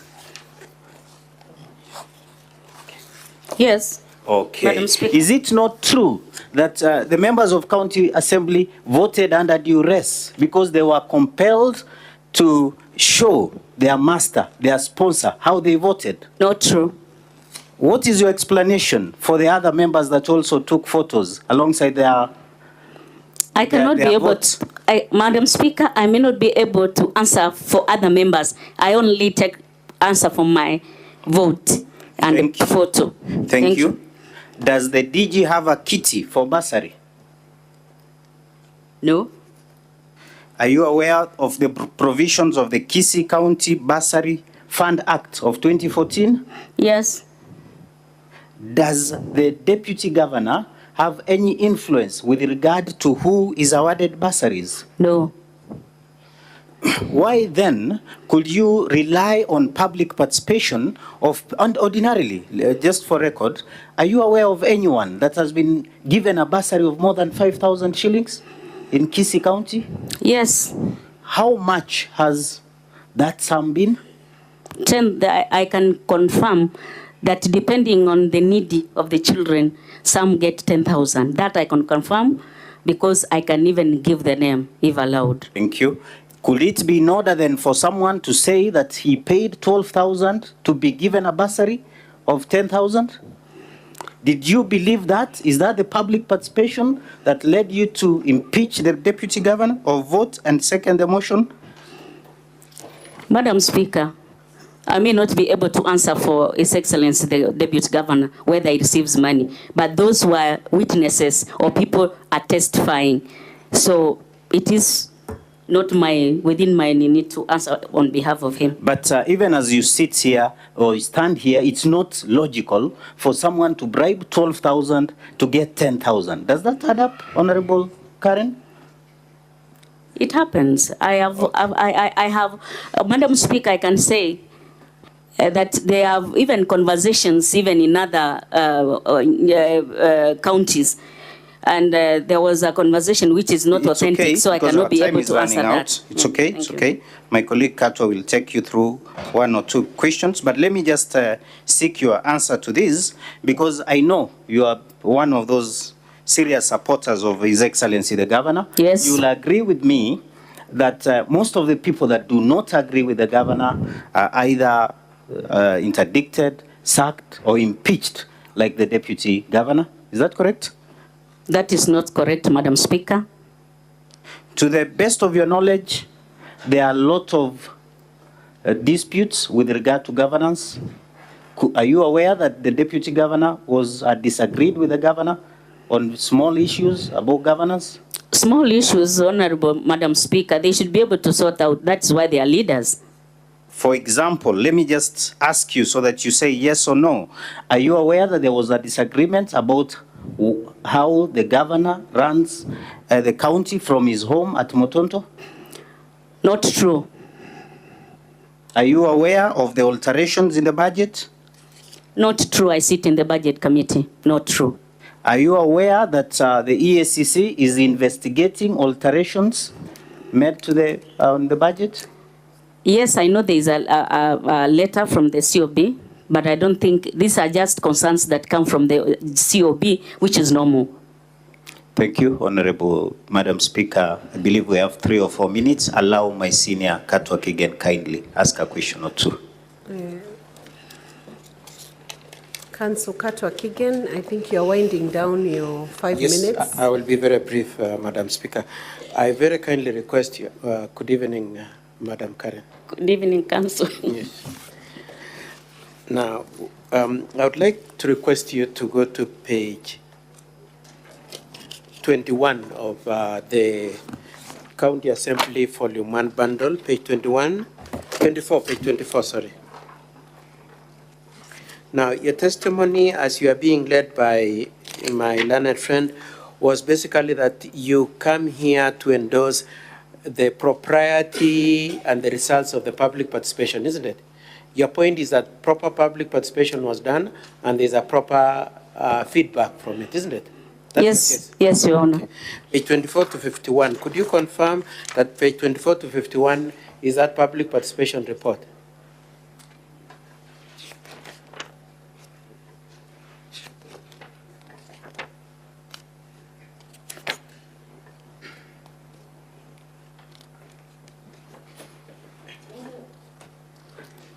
No, the document is a bit mixed up. There is public participation, there are other things. Okay, if you could go to page 24, are you at page 24, please?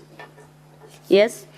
Can you see the heading of all the contents of page 24 to 51? It says, Third Assembly, third session, report of public views on the removal from office of the Deputy Governor of Kisii County Government by way of impeachment. You can see that?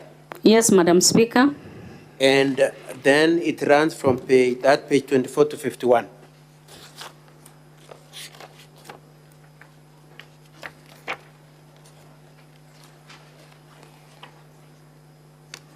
Yes, Madam Speaker. Thank you very much. Now, just the 2 sets of questions on that. Could you confirm that that report is not signed anywhere? There's nobody who has taken responsibility for that report? The 24 page, Yes. Madam Speaker, somebody has signed. There is a receipt.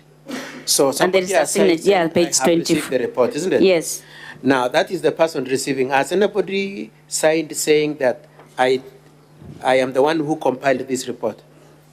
No, Madam Speaker. Very much. Number two, from that page 24 to 51, there is no reference anywhere to a video of any video, isn't it? And so, Kigen, that should be your final question. Wind up on that question. Let her answer you. Your time is up. It's just one more, Madam Speaker. Question, Just one yes. more after this one, kindly. No, nobody has. There's no reference to a video, isn't it? No reference, Madam Speaker. Now, I would like to take you to page 103. That would be my last question. Page 103 of that bundle.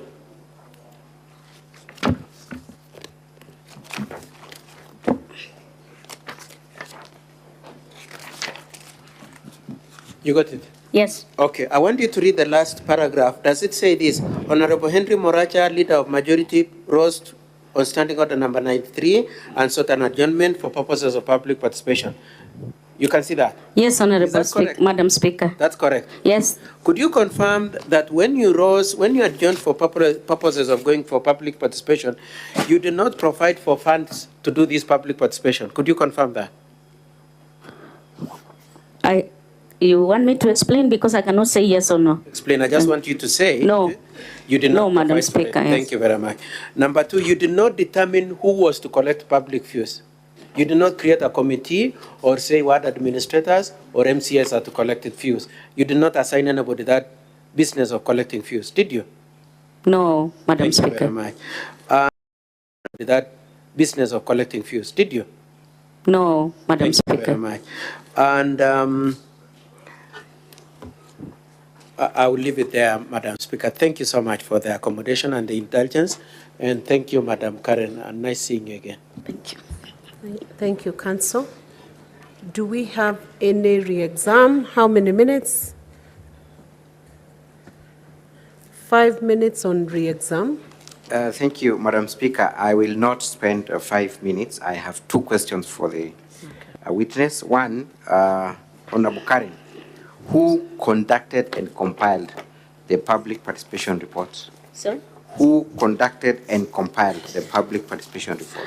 This public participation was done by the communication department from the assembly, and they are the people who did the compilement. Lastly, you have been accused of taking a picture and sending it to the sponsor of this motion. Why did you take a photo of your vote? Madam Speaker, it is not true, and I was not under any instructions to send my photo. This is for my own reference. Do you know the source of that photo? If you took it from your phone, and how it ended up at the Senate? I am not. I can't say, but it is in my phone, Madam Speaker, how it came out, and it was not a secret, Madam Speaker. Lastly, is it unusual for members of the County Assembly to be lobbied and whipped to support a particular motion in the County Assembly? Is it unusual? It is very normal for a county assembly. It's just like what happens in the Senate. Honorable Madam Speaker, sometimes when a governor, the government has a specific motion or policy in the House, the majority leader is expected to lobby. So it is normal to lobby. Thank you very much. Mr. Mwangi seems to have one question. Just two questions, Honorable Speaker. Madam Karen, is this the first time the Assembly is conducting a public participation? No, Madam Speaker. You've done it before? Yes. In regard to public participation for the motion on impeachment, was it presented before the Assembly? Sorry? Was the report for public participation presented before the County Assembly? Yes. When was it presented? The same day that we were tabling, the discussions were being made and the subsequent voting. But I remember even Katwa Kigen, the council, asked for the same. Did you debate on the motion or did you debate on the report for public participation before the impeachment? No. That's all.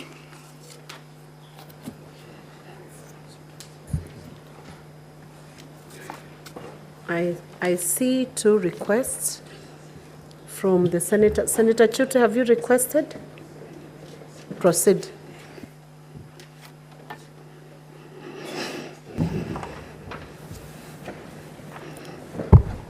Thank you, Madam Speaker. It seems like we are in a Pabashirandula episode here. And I wanted to ask the witness, on page 36 of volume 1, Masimba Ward, there was no member or members of the public which were at the venue when the secretariat arrived. What can she say about that? And then my number 2 question, how many people spoke or those who participated are in support of the deputy governor or against the deputy governor? That is why public participation is required. So can she explain to us? Thank you, Madam Speaker.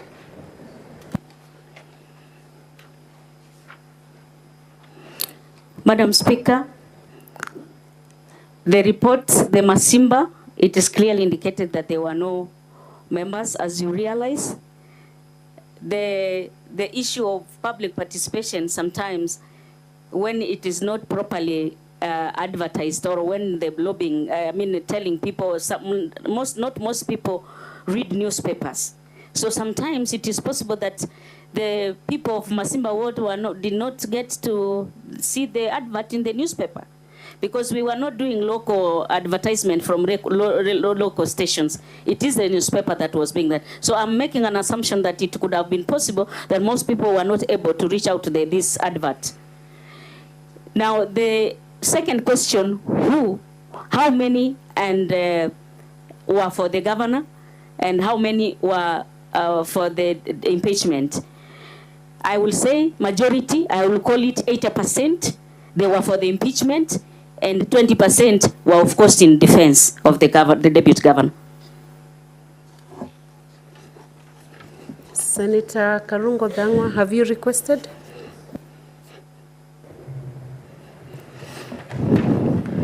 Madam Speaker, my question goes to the witness, Honorable Karen Magara. What could have been better? Is it to have you here and comment on support of those who give public opinions, or them to appear here as witnesses? And especially the old man who said that his land was almost taken by the deputy governor. Couldn't it be better to have him as a witness so that we can ask more questions, cross-examine, rather than a video of him just mentioning something and then it is done? And Madam Speaker, as I finish, if you look at the County Assembly Volume 1, the same old man on page 283 signed an agreement with the deputy governor to have that land or to buy that land in July 2022. That was even before he was elected as a deputy governor. So my question is, now that he got back his land, the agreement was cancelled, he owes the deputy governor 350,000. Could we say that he wants to finish that deal, not to pay the deputy governor his money, because he owes the deputy governor 350,000? The first question, Madam Speaker, I may not be able to have made a decision on who is supposed to appear in the Senate. Remember, Honorable Senator, we have our lead counsel here. Maybe those are the people that are well placed to say what necessitated picking others, and others were left out. Question number 2, about the land, the balance of the deputy governor. On the land question, maybe it would be better placed, a different person would be better placed to answer that question. Thank you.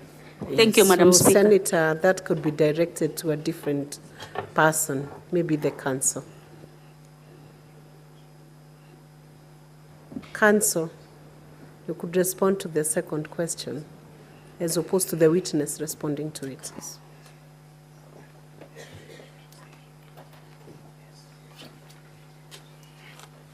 Thank you, Thank you, Madam Speaker.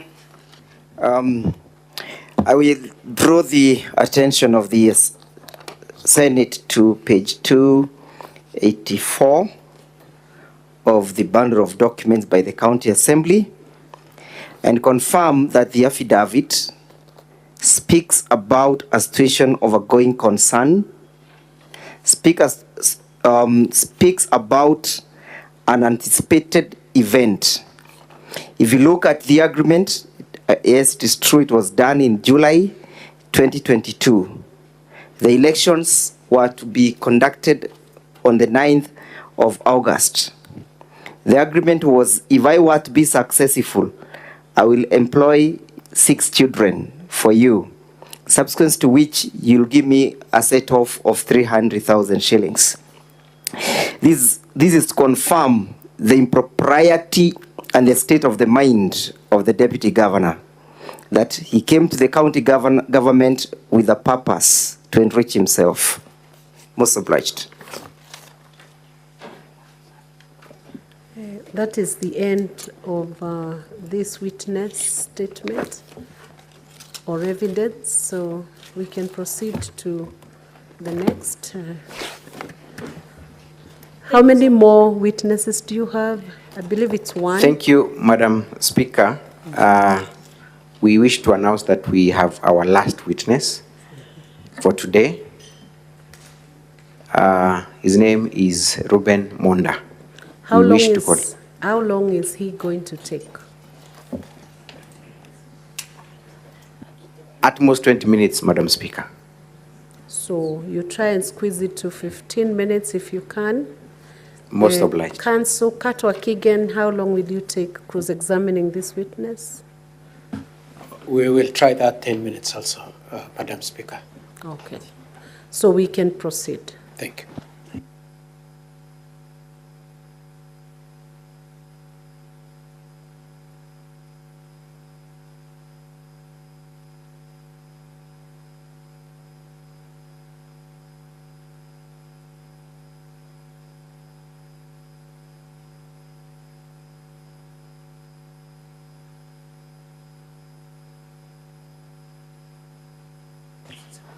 Madam Speaker, I am informed by my assisting counsel that we may be facing a challenge where the sickly Ruben Monda has gone for his medication. And noting that we still have a witness who was summoned by the Senate, I beg to be guided whether or not we can perhaps wait for him for the next 30 minutes, or how then do we proceed?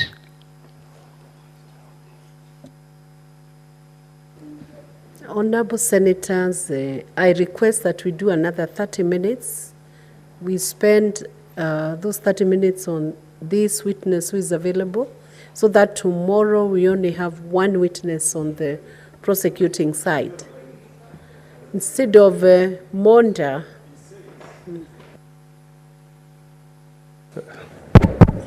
Thank you, Madam Speaker.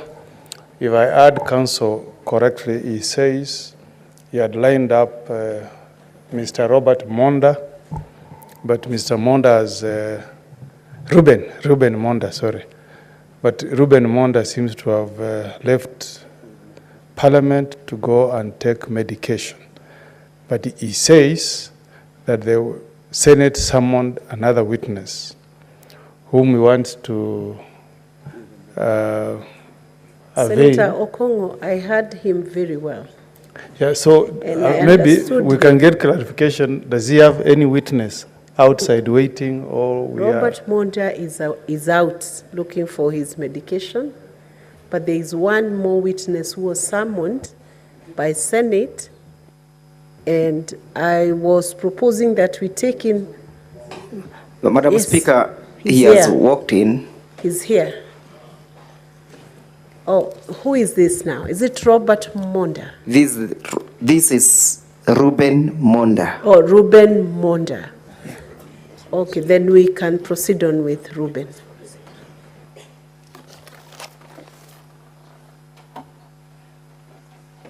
He could take a seat if he's not able to stand. he could get a seat. Sergeant at arms, make that witness comfortable.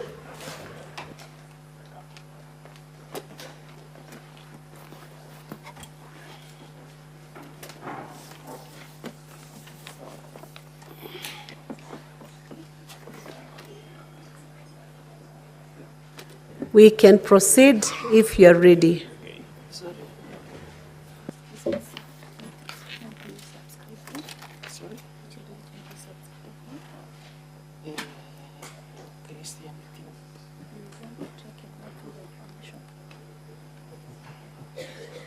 I want to do what? You wish to take a note or information. Information is what? The one you don't lift the Bible, you just lift your hand and... I want to raise the Bible. The Bible is the one. With your right hand. Then you read the whole. Okay, ask us. Lift the Bible as you recite the whole.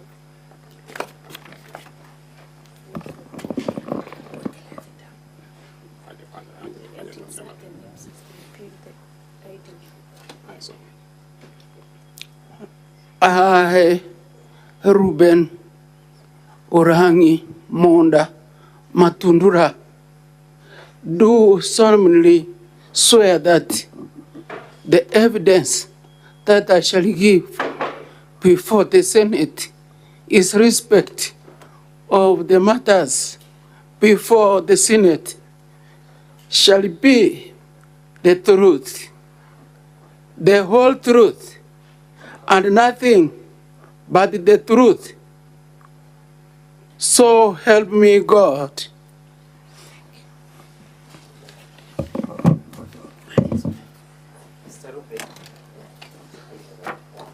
Mr. Ruben Monda, good evening. Yes, madam. Good evening. Good evening. We are sorry for having kept you waiting the whole day. Yes. Kindly pardon us.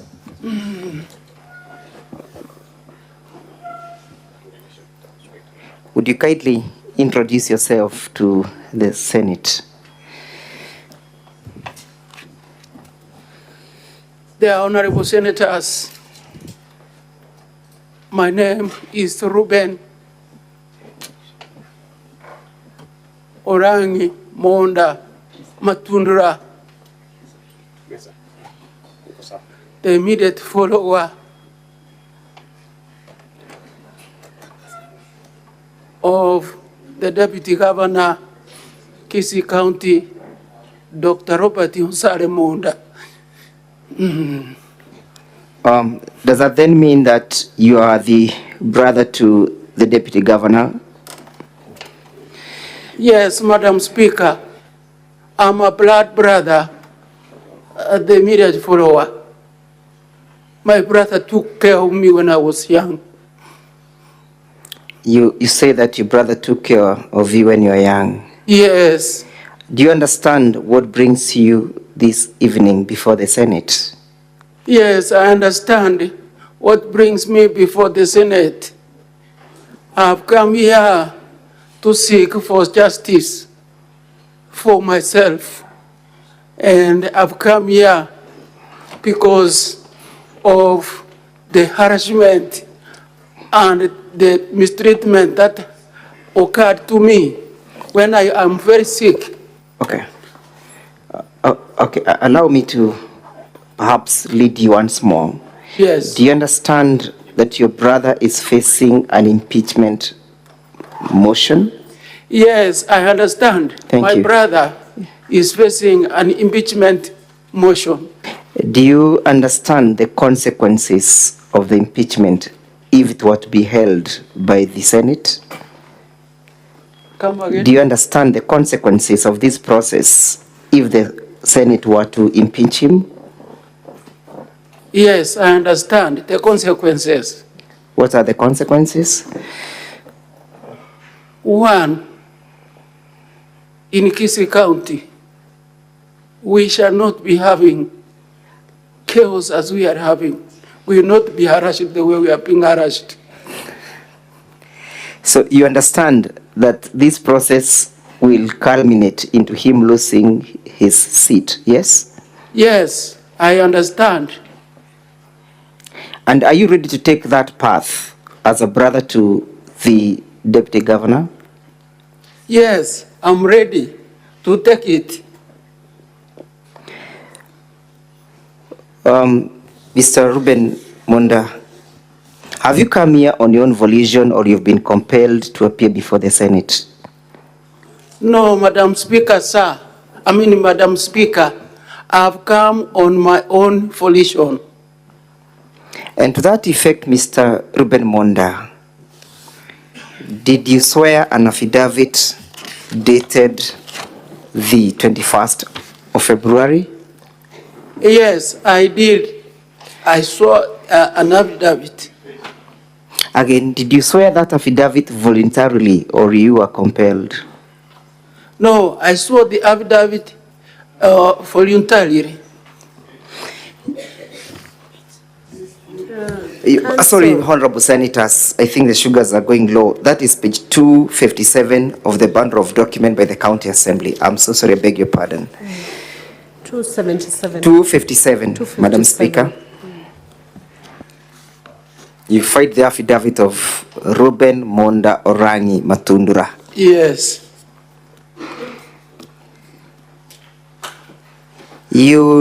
I refer you to paragraph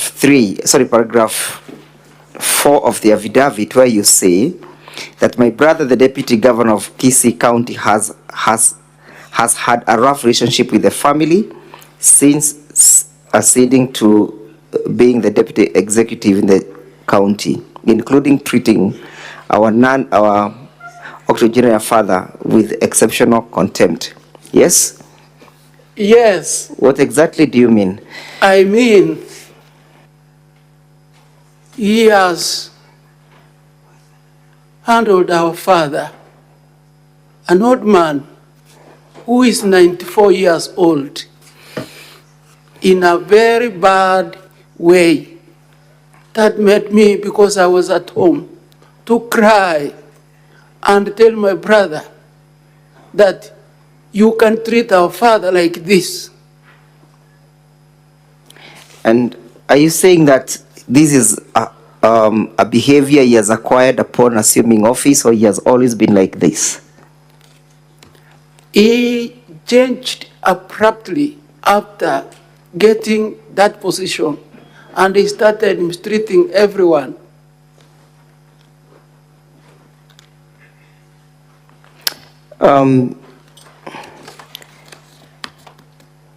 Look at paragraph 5 of the said affidavit, where you say, I'll assist you in reading, that the Deputy Governor has since then ensured that there are at least 5 county officers stationed at our home, performing not only manual jobs in the farm, including but not limited to digging wells at our compound, feeding dairy cows, an aspect I strongly believe that is not part of their job description, but also spending the night in one of our father's house.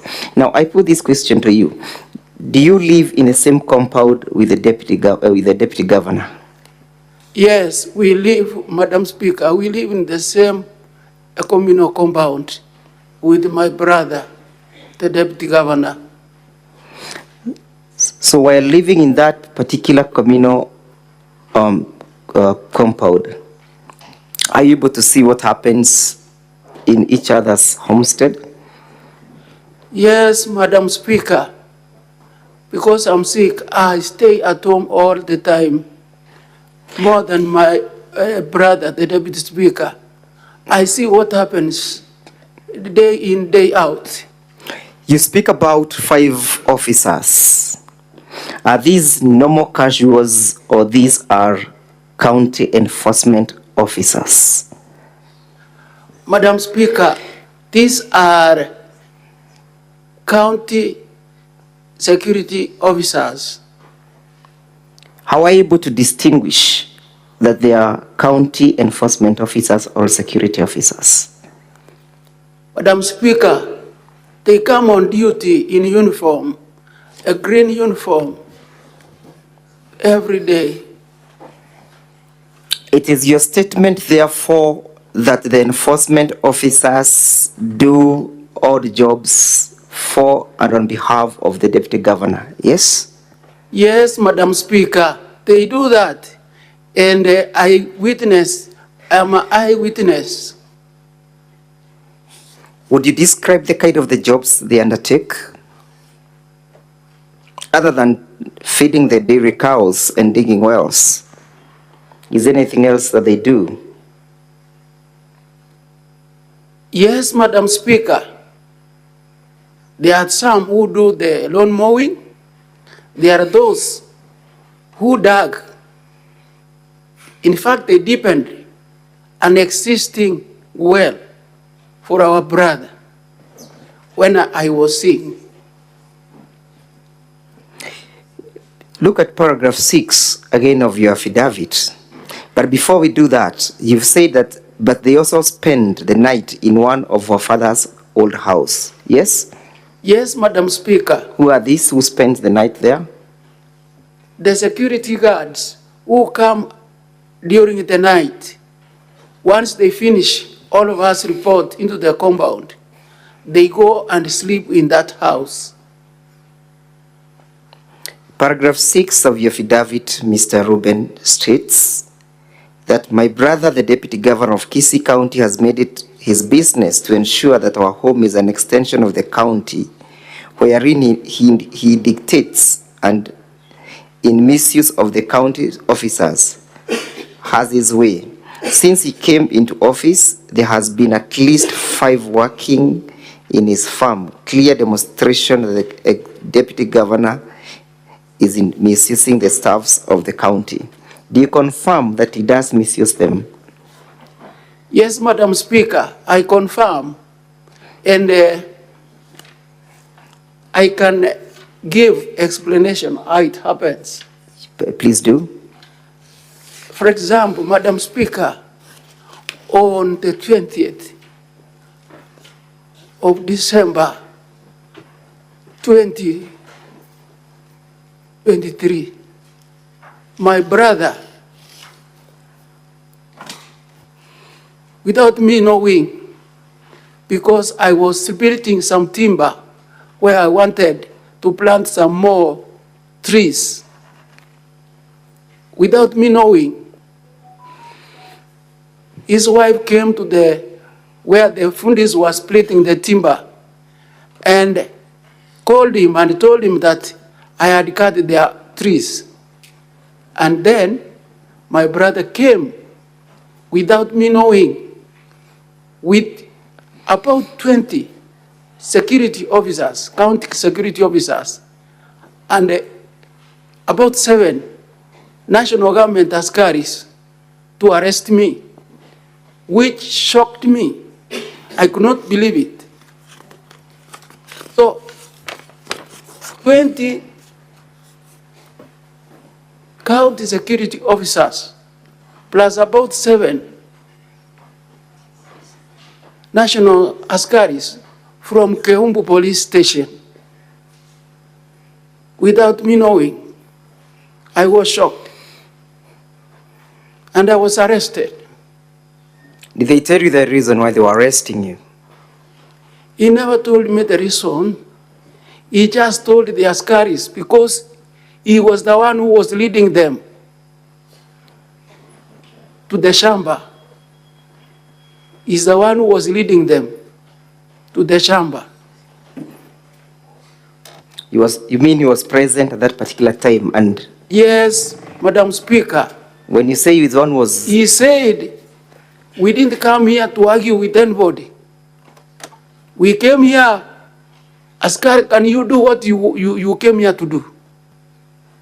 And the Askaris told me you are under arrest. Which Askaris told you that you're under arrest? The National Police Service or the county enforcement? Whom was he commandeering? He commandeered the deputy OCS Keumbu and also the deputy. I'm asking between the county enforcement officers and the national police officers, whom did he order that you should be arrested?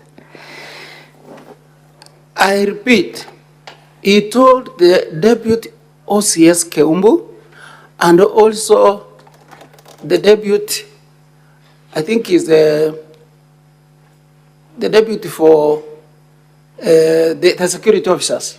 Which security officers? He told the... Which security officers in particular?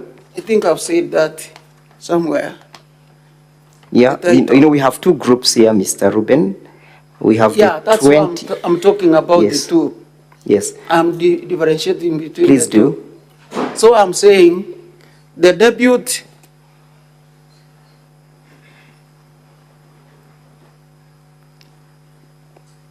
We can assist you to read the paragraph. Yes.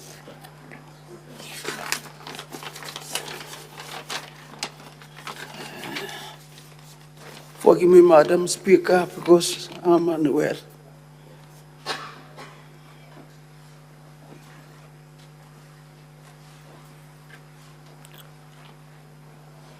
But just to refresh your memories, Mr. Ruben. Yes. We have two groups here. Yes. We have 20 county enforcement officers. Yeah. Did the deputy governor command them to arrest you? Yes, he commanded them to arrest me. Thank you. Now, what transpired therein after? Council, you have 5 minutes. Yes, I'm just about to be done. What happened, Madam Speaker? I was harassed very badly by the Askaris. I was taken to Keumbu. And at Keumbu, I was not given an OB. I was not booked. And then after 3 hours, I was taken to Kisii by the Askaris from Keumbu, because it looks like there were some orders which were coming from Kisii Central Police Station that the Keumbu Askaris rushed me to Kisii. I was rushed to Kisii, and then I met the OCS Kisii, who failed to give me also an booking. I stayed there for almost 5 hours without being booked, but I was put to sit next to the cell on a box, I was told, that contains the ammunition. So I could not understand. At some stage, because I was very sick, I requested to be taken to the hospital. And when I requested, the OCS accepted. But reaching the hospital, Kisii Referral Hospital, I was, again, the OCS commanded the two Askaris who took me there to rush me back, that there is a letter he was to write for me, so that he allows me to go to the hospital. When I came there, OCS had left, and when we tried to call him, he put off his phone. So you ended up not getting treated, yes? I didn't get any treatment, Madam Speaker. And have you been charged before in a court for that offense? Madam Speaker, I've never been charged in any court. Did your brother reach out to you during that particular time? Madam Speaker, up to now, he has never reached to me. Do you have any evidence before this court in terms of photos that you'd wish the senators to watch? Yes, Madam Speaker. There are photos which can be explained. Can we have the clips, Madam Speaker, played? Technical team, can you run that?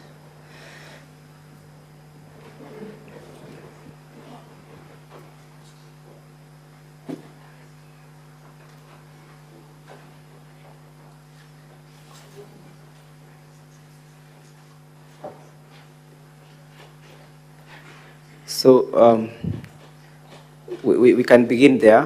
What is happening in that particular photo?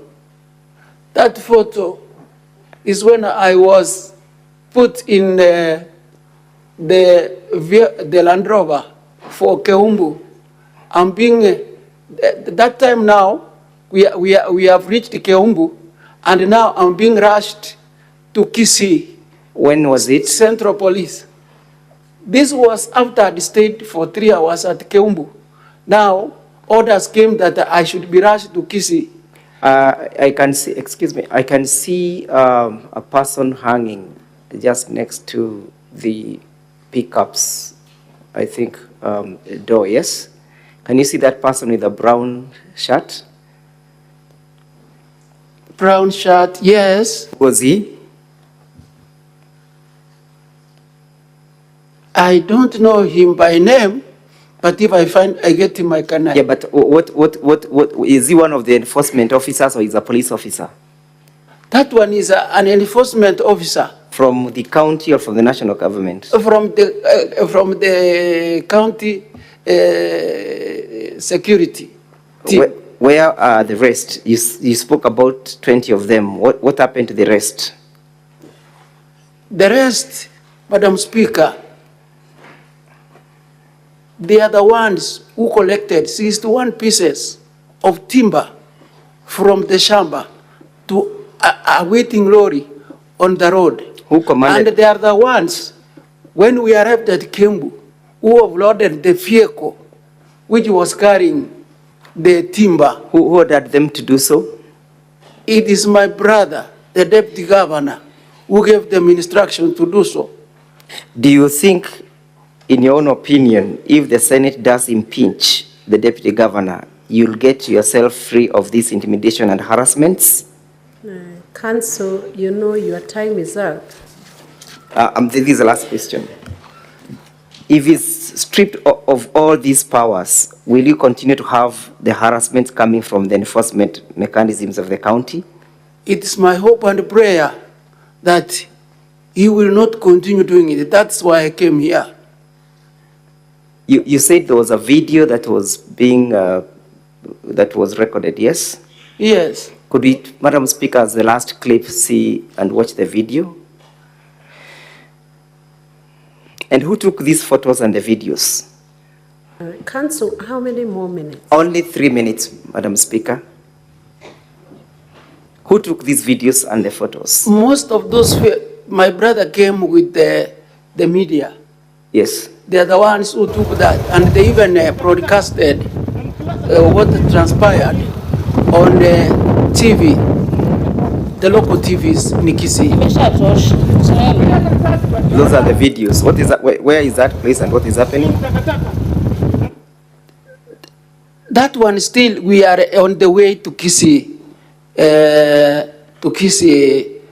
Central Police. Have you been induced by any person to come and testify before the Senate in this matter? No, Madam Speaker, I came on my own volition. Finally, should a government officer, state officer, or public officer use his powers in that manner that your brother did? Madam Speaker, I came because of the harassment and the abuse of office, misuse of power against me by my own brother. That's why I came here. I want to get justice. And the justice that I want, if my brother can be removed from office so that he can come to his senses. And I'm praying for him so that he can even see the kingdom of heaven. We're sorry about that, Mzee. We're so sorry for the ordeals. Is that all for this witness? Is that all for examination in chief? Yes, Madam Speaker. That's all for the old man. Does he need time before cross-examination? Or is he able to take the questions in cross-examination? Can you bring it up? Sorry, Madam Speaker, he says that he has only one more issue that you want to state. And granted his age, I pray that you may grant him only one more minute, Madam Speaker. Madam Speaker, since that time, I felt sick. I was brought to Nairobi Coptic Hospital, where I stayed for 3 weeks, and I spent a lot of money. And I am now on injections. Right now, I've done 3 injections. I have a 41 to do, and I have so many drugs to take. Something my life is in danger. That's why I decided to come, because he has mistreated me many times. I forgive him, but this time around I said I must come on my own volition. Thank you, thank you, thank you, the senators, the honorable senators. Thank you. Mr. Ruben, you'll be asked questions by the Council for the Deputy Governor. Council, I'm on the mic. I'm sorry, please. Madam Speaker. Where did he fall sick? He said he fell sick. Yes, Madam Speaker. Yes, I felt sick after thinking very hard for almost 1.5 weeks of what transpired. And one of my brothers came home, and he's a doctor. He took my pressure. Me, I was fighting, thinking that it is only my sugars which are bad. And my pressure was reading over 200. And they told me, you are very sick. You have to be rushed to hospital. That's why I was brought to Nairobi. And before, I didn't have such kind of problems. I was not injecting even myself. I was not on these injections. I was not on the many drugs. I was taking just a few tablets to control my sugar and my pressure. But right now, I'm in very bad shape. Even my legs are swollen.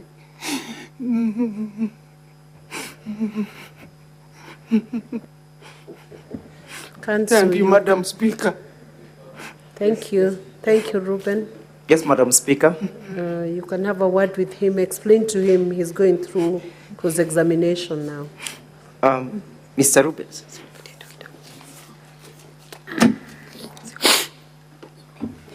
Madam Speaker, Mr. Ruben, I'm sorry for the ordeals. Thank you. God will comfort you, but we are in a trial and the facts must be found by the Senate. You'll therefore be asked several questions by the opposing counsel. I kindly request that you do compose yourself. Thank you. Thank you.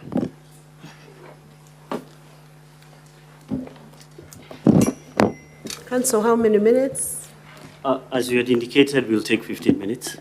Proceed. I seek an indulgence from the House. If we could have the interpreter availed, we want to refer to a video which is in Kisii language. Secretariat team, can we get the translator back? Good evening, Mr. Monda. Good evening. Good evening to you. I'll ask you a few questions before we get the interpreter. Yes. Your evidence is that since your brother became the deputy governor, he has changed. Yes. He has tasted power and changed. Yes. Is this the first time your brother has had a position of power? No. What previous position has he had? Member of Parliament. Since which year? 2007 elections to 2013. Did he change then? No. But it's still your evidence that he changed once he became a deputy governor? Yes. Okay.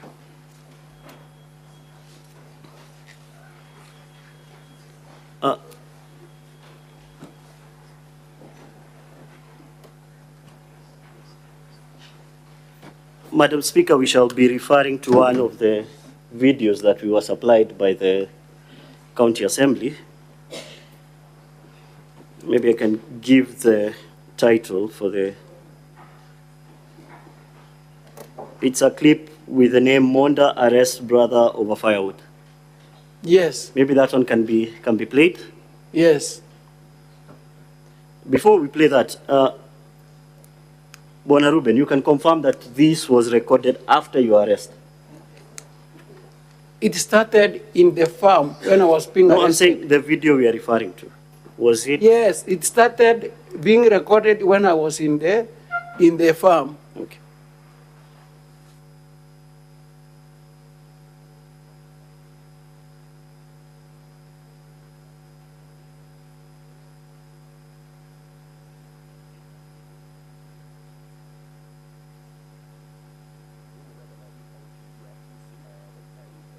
Monda nigo enyorete ase ensanano enene na mumuro mwabo omukonyi bw'omugabana w'ekaunti ya Kisii Daktari Robert Monda nigo enyorete ase ensanano enene na mumuro mwabo Ruben Monda igoro yogotwa kwemete ase ensemo ya kerera.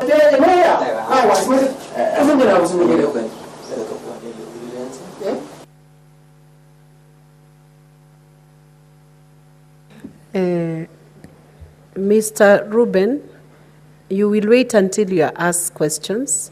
That's when you respond. But let's have the translator give us a translation of what has happened. Thank you. Thank you, Madam Speaker. My name is Adan Kanabuga, a professional journalist from the Kenya Broadcasting Corporation under Minto FM, and I'm ready for the interpretation. Please, if you can replay that.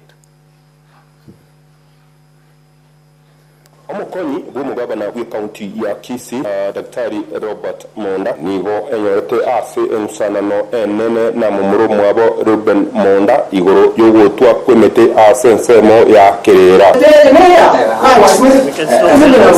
Post that.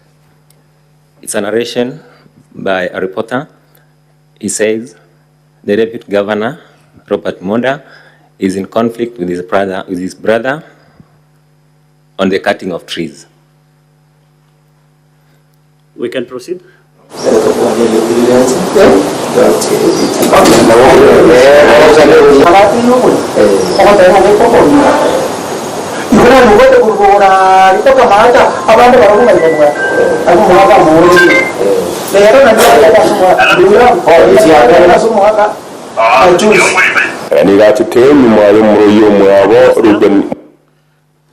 Translate what you're saying. Okay. According to Ruben, he says the land doesn't belong to the deputy governor and they're going to confirm it from their father. Proceed. Monda kolenda kuna chimeta sense neyo ase agotebuna atabukirite abantu abange abasigari abayiga be serikali nabo igo abasigari be county bagocha kumusagana na kumira bageta seni yegeta seni kya keumbu. The narrator says Ruben got a surprise for his arrest until when he was taken to the police station. He wasn't aware about the arrest. We proceed. In the immediate follower, the deputy governor, Oyo on the red corona Rengomoke. No, the Romambia. Gona agenda, that kuna chimite, as not a document yende, Gagare Yera Veke Shet, Irite Kinabia.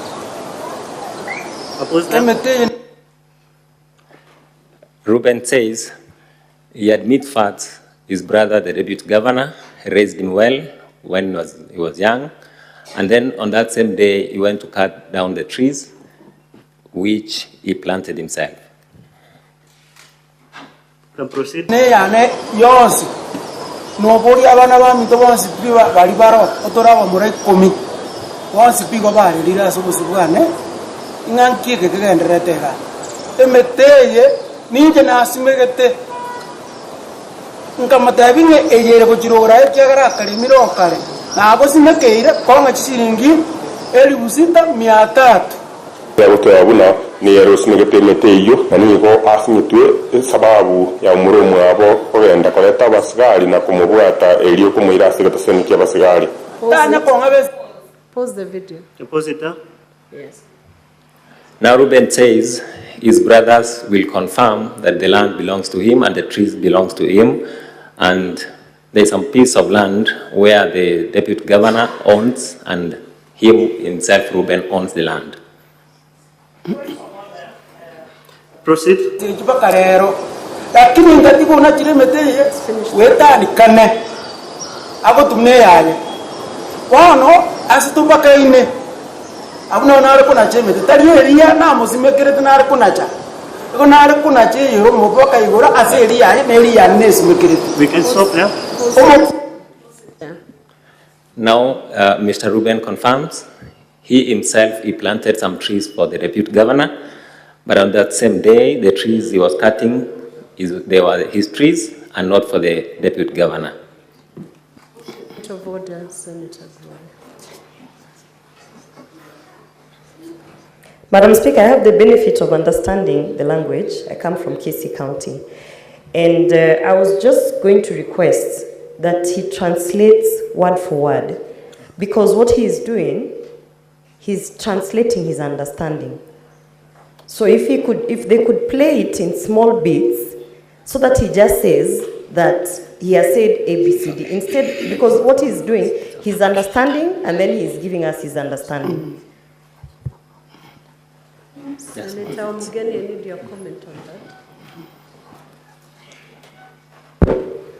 that. I mean, always we appreciate expert witnesses like the one who is on the dock, but I agree with Senator Oroba that there are some words that are missing in the translation. So I'd rather he gives us a direct translation other than it's kind of giving us what he thinks he has captured from the speech. Like I can give you an example. There was a place where it was being alleged, and I'm using the word alleged because that's what was being said, that council askaris and police officers were sent to arrest him. But that did not come out when he was giving us the translation in English.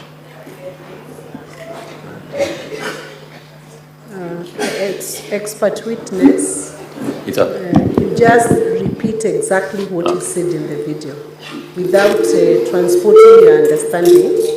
Don't transpose to your understanding. So we play back and get to hear it and cut it shorter so that he's able to capture what needs to be understood. Madam Speaker, we are actually done with this video, but if you want us to play it back, we can do that.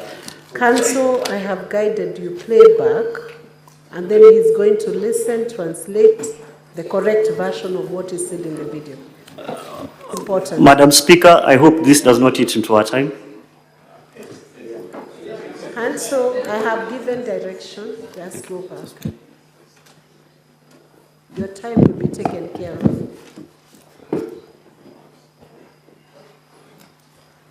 We can play the video. Omukoni gw'omugabana w'ekaunti ya Kisii Daktari Robert Monda nigo enyorete ase ensanano enene na mumurumu abo Reuben Monda igoro yogotwa kwemete ase. The narrator says the deputy governor of Kisii County got himself in a conflict between his brother on the issue of cutting trees. Proceed.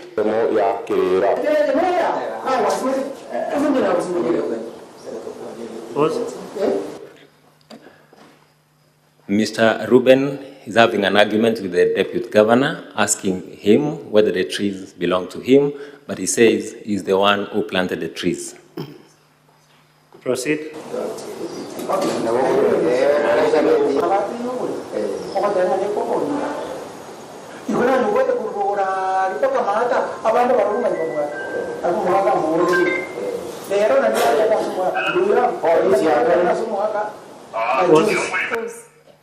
Mr. Reuben is arguing with his brother, the deputy governor, saying the deputy governor is claiming all the land from, I think, from the road toward the down, and he's saying that they'll know the truth today from their father.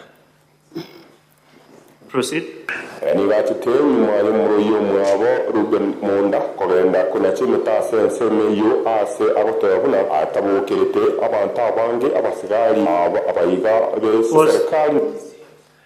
Here the narrator says, Mr. Ruben said that he went to cut down the trees, and then after cutting the trees, he just got a surprise from the police officers who came to arrest him because he was cutting down the trees. Proceed.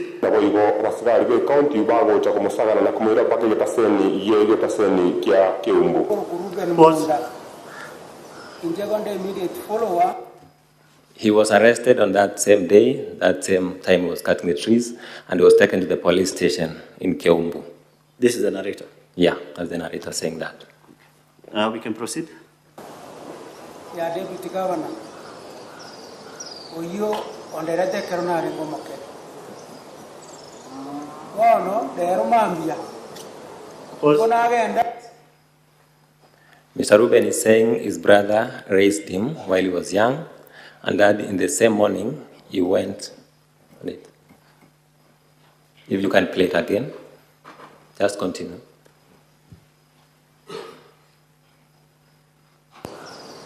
Oyo onderete karuna rengomoke.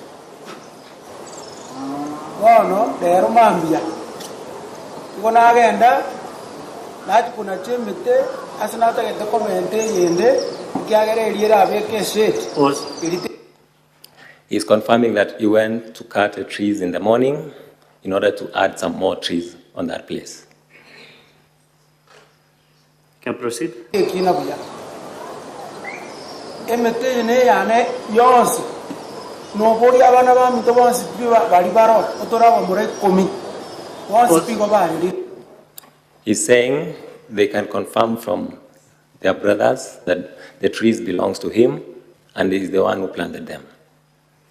Proceed.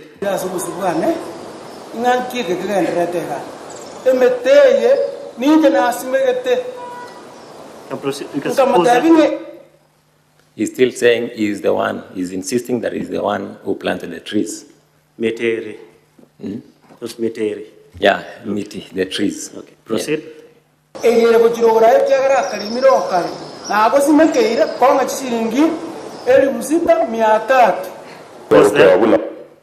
He's now saying there is some part of the land where he planted trees for the deputy governor, and the deputy governor was to pay him the amount of 6,300 for the trees he planted for him. Proceed. Ni erosime getemete iyo nanigo asimitwe sababu ya umurumu abo ogenda koleta basigari na kumubwata eliyo kumuira asigataseni kya basigari. So the narrator says Mr. Ruben got a surprise because his brother, the deputy governor, ordered the police to come and arrest him, and yet he was just cutting down the trees he planted. Proceed. Lakini ngatiko unachiremete weta ni kane ako tumne yaye wano asitubaka ine abuna unare kuna chemete taliyeria na muzimekere tunare kuna cha.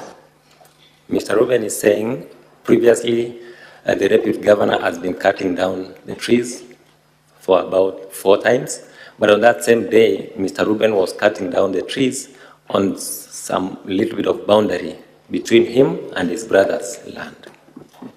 Okay, thank you. Thank you. Bwana Ruben, I'll ask you a few questions based on what we've watched so far. Yes. Okay. You agree with me that in that clip, you do agree that you planted trees for the DG? I said I planted the trees in the year 2003, 2005, when I was a manager at the Kiamukamati factory. Okay. So you agree? My question is, do you agree or don't you agree? It's a yes or no question. I planted for him. No, because he didn't give me the money. You did not, because he did not give you the money. He didn't give me the money, I didn't plant for him. You planted for him. I didn't plant for him, I planted for myself because he didn't give me the money. Do you also confirm that the trees you are cutting, according to your own statement, were at the boundary between your property and the deputy governor's property? I'm talking about the boundary. He used to dig one side. Sometimes back, I was digging the other side. I was telling him, give me money to go and buy you seedlings. I plant for you this side where you were where you were digging. But he didn't give me the money. I bought the seedlings myself. I came, I planted. Then I told him, give me 6,300. He didn't give me. How did the trees become his? You planted them on his portion? I planted the trees on the whole portion where he was digging long time and at that time. Okay, so you planted on his portion. We can stop there. Now, I'll ask you about this video and the statement that you made. Sorry? The video we were watching. Yes. Was this recorded before or after you were arrested? But as Msika, this is the same day I was arrested. This is at the Keumbu police station where I made this statement. You are sure of that fact? Yes. Okay. Were you...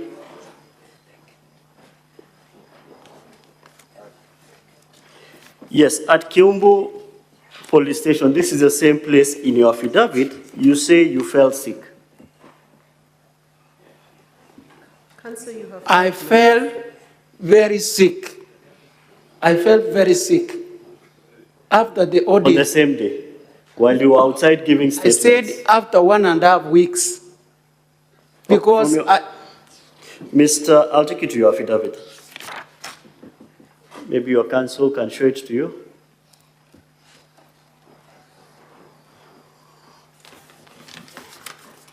Or you have a copy. That is even better. Go to paragraph number 9.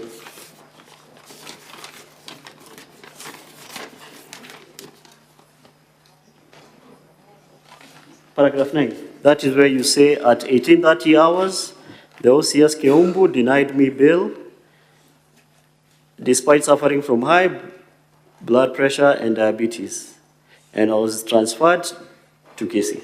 So you fell ill at Keumbu police station? I did. You fell ill at Keumbu police station, according to your affidavit? Madam Speaker, I said I was sick, but not as sick as after 1.5 weeks. I was using drugs, I said. Okay. Tablets only. I said that. So if we are to believe you, this arrest did not cause you to be sick. You got sick a few weeks later. I repeat, Madam Speaker, I'm diabetic and I have pressure. But I was not as sick before the ordeal. And I came to realize I became very sick when I started fighting only sugar. But the pressure had gone over 200. Okay. I said that. We can move on to the next issue. You were referred to a video, to a clip, a photo, where you were showing someone in a brown.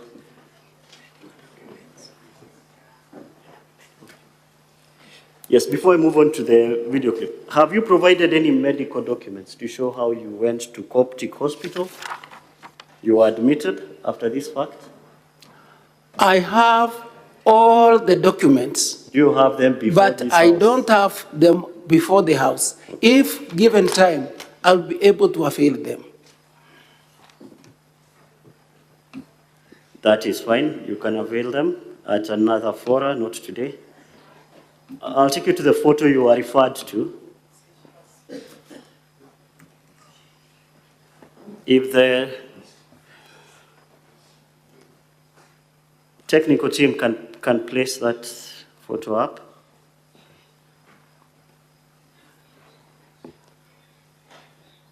If they can highlight just the name of that particular photo, the description of the photo, it's described as a still,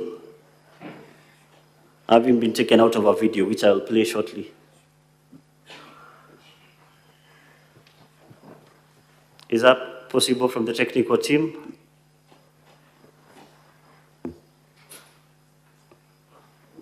Council, you have to be more specific which photo you are referring. It's the same photo, the one they had put up. But it's okay, we can move to our video referred as Arrest 001. Technical team.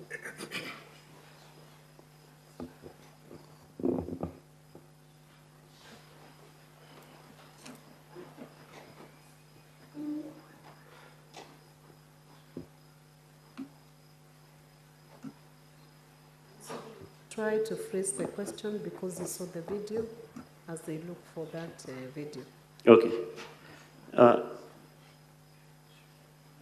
The video has been titled "What's Up at 13:42:42."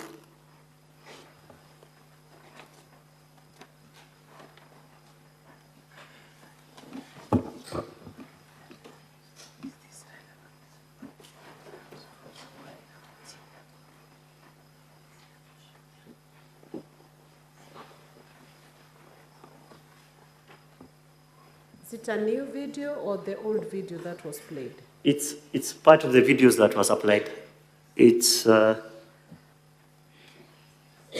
There were two folders. One was for photos, one was for videos.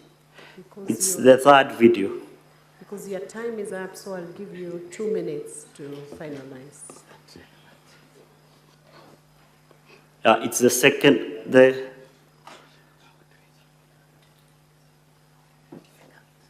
What's up 13:42? It's the next one, not this one.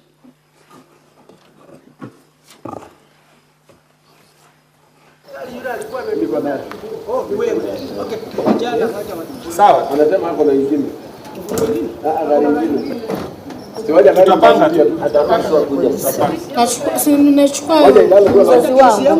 Sijachukua ya nini, sijachukua polisi. Unaona mali na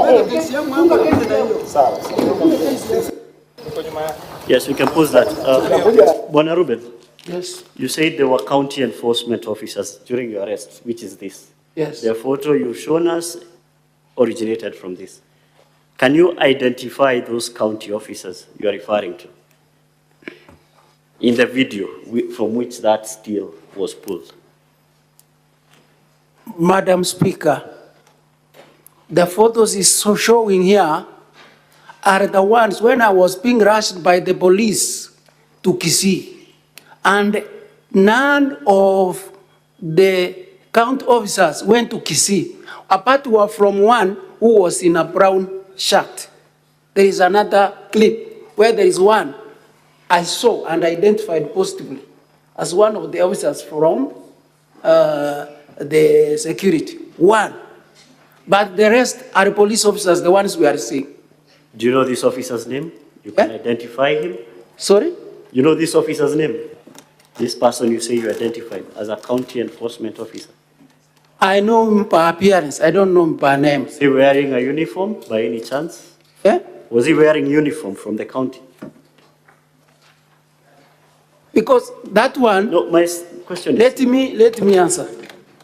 That one is from the revenue department, the one we are seeing there. Because the officers came, the security guards plus the revenue officers. The one we are seeing there is a revenue officer. Your story has changed from compliance to revenue officers, but that is fine. Let me ask you the last. They are county workers. They came about 20. Kindly, let me ask you the last question. Yes. You've indicated that you live in one communal farm, yourself and your brothers. I said compound.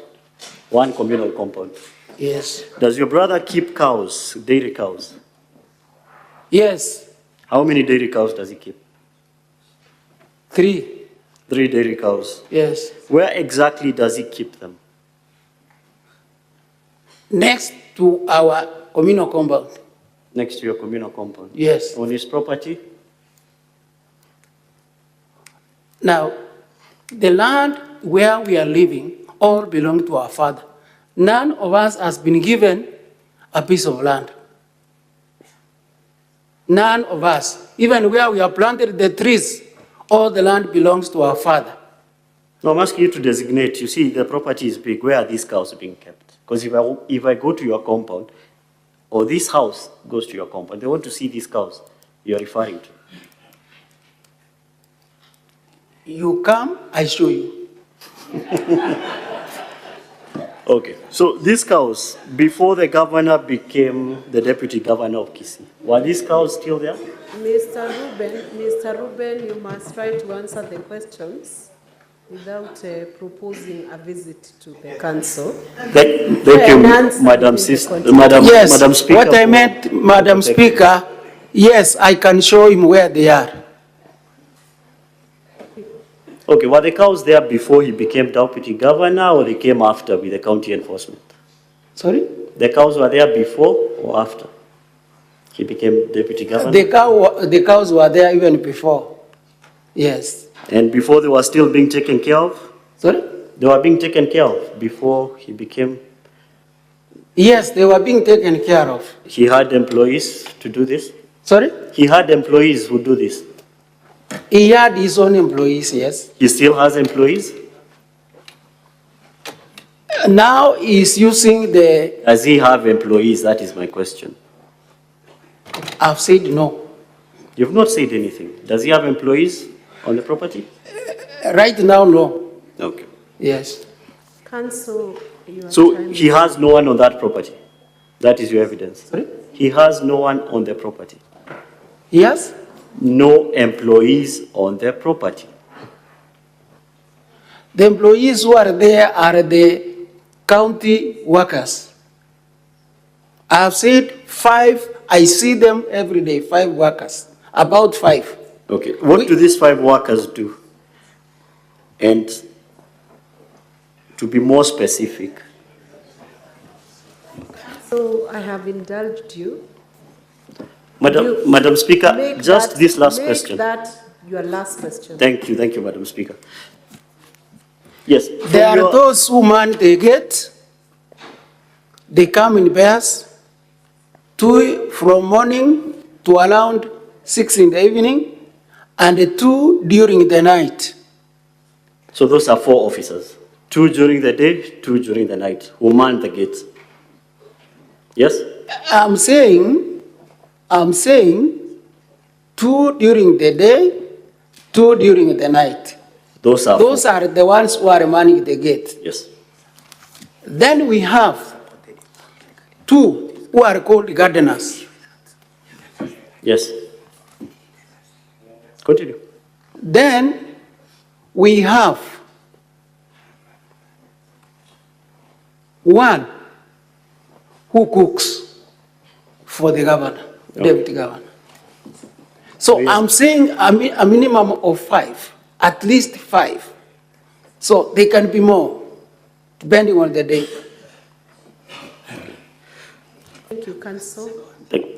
Thank you, Madam Speaker. I had sought just indulgence with one question, because that one was in the middle of being answered. It's a simple question. It just has, it's a yes/no question. Council, we Madam Speaker, ask that one question, and that is it. I'm most obliged. Bona Ruben. Yes. Have you ever supported your brother politically? Sorry? Do you support your brother politically? Right now, no. Ever? No. Okay. I will never do it. Thank you. Thank you, Council.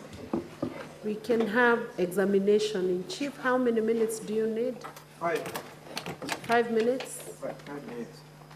You can begin now. Brother Ruben, good evening. You have been shown a video that you were the one who was speaking in Kisii language, right? The one who was speaking? There's a video that has been played. Yes. And the video spoke in the Kisii language. The Kisii? You spoke in the Kisii language on that video. Yes, yes. Do you agree with the interpretation that was given by the gentleman? Some places he was not doing well. Would you kindly point out the issues that you spoke to? Did you mention something to do about with 20 enforcement officers on that video? The 20? On that video, Yeah. Did you mention something to do with 20 enforcement officers? Yes. What exactly do you mention? The 20 and on the clip. Yes, on the clip. What did you say on the clip about 20 enforcement officers? Now, I spoke in Kisii, and I was asking my brother, because this clip, the way it has been done, it was done by the media, not me. But if they brought the whole clip the way it was. What did you say, Bwana Ruben? Just say I what said, you said on the clip. I said that I was asking my brother, why all this, the police, why all this, the county workers? Because I was surprised. All those would not come for me alone, and I was sick. Mr. Ruben, just repeat exactly what you said on the clip so that the senators can understand your own version of your translation. Now, which part of the clip? Where you want me to translate? where you mentioned 20 enforcement officers. Why I mentioned 20... Well, do you mind we play the clip, Honorable Speaker, for just 1 minute? You know, I was not telling my brother. When I was doing the affidavit, is when I gave the numbers. But when I was talking about that clip, I didn't give the numbers. Lastly, Mr. Ruben. Yes. The trees where you've planted trees, the trees that you were cutting down, on which side of the land were they? The trees that you were cutting down, were they on your side of your land, or were they on the side of the Deputy Governor? Madam Speaker, I want to be very clear why I'm here. But Ruben, I want you just to answer my question. My question is very simple. The trees that you cut down, were they on your side of your land that you've been given by your father, or were they on the side of the land that the Deputy Governor has been farming? I said the land belongs to our dad. It does not belong to me, it does not belong to my brother. We only showed one another. You can be digging this side, I dig this side. So the land belongs to our dad. Where you farm, were you cutting trees down from the side of the land where you farm? Now, we stopped farming. That's why I found the land idle and I planted the trees. We stopped farming a long time. That's all for this witness, Mr. Speaker. Madam Speaker. Thank you. Thank you, Council. Honorable Senators, I have a list of about 6 senators.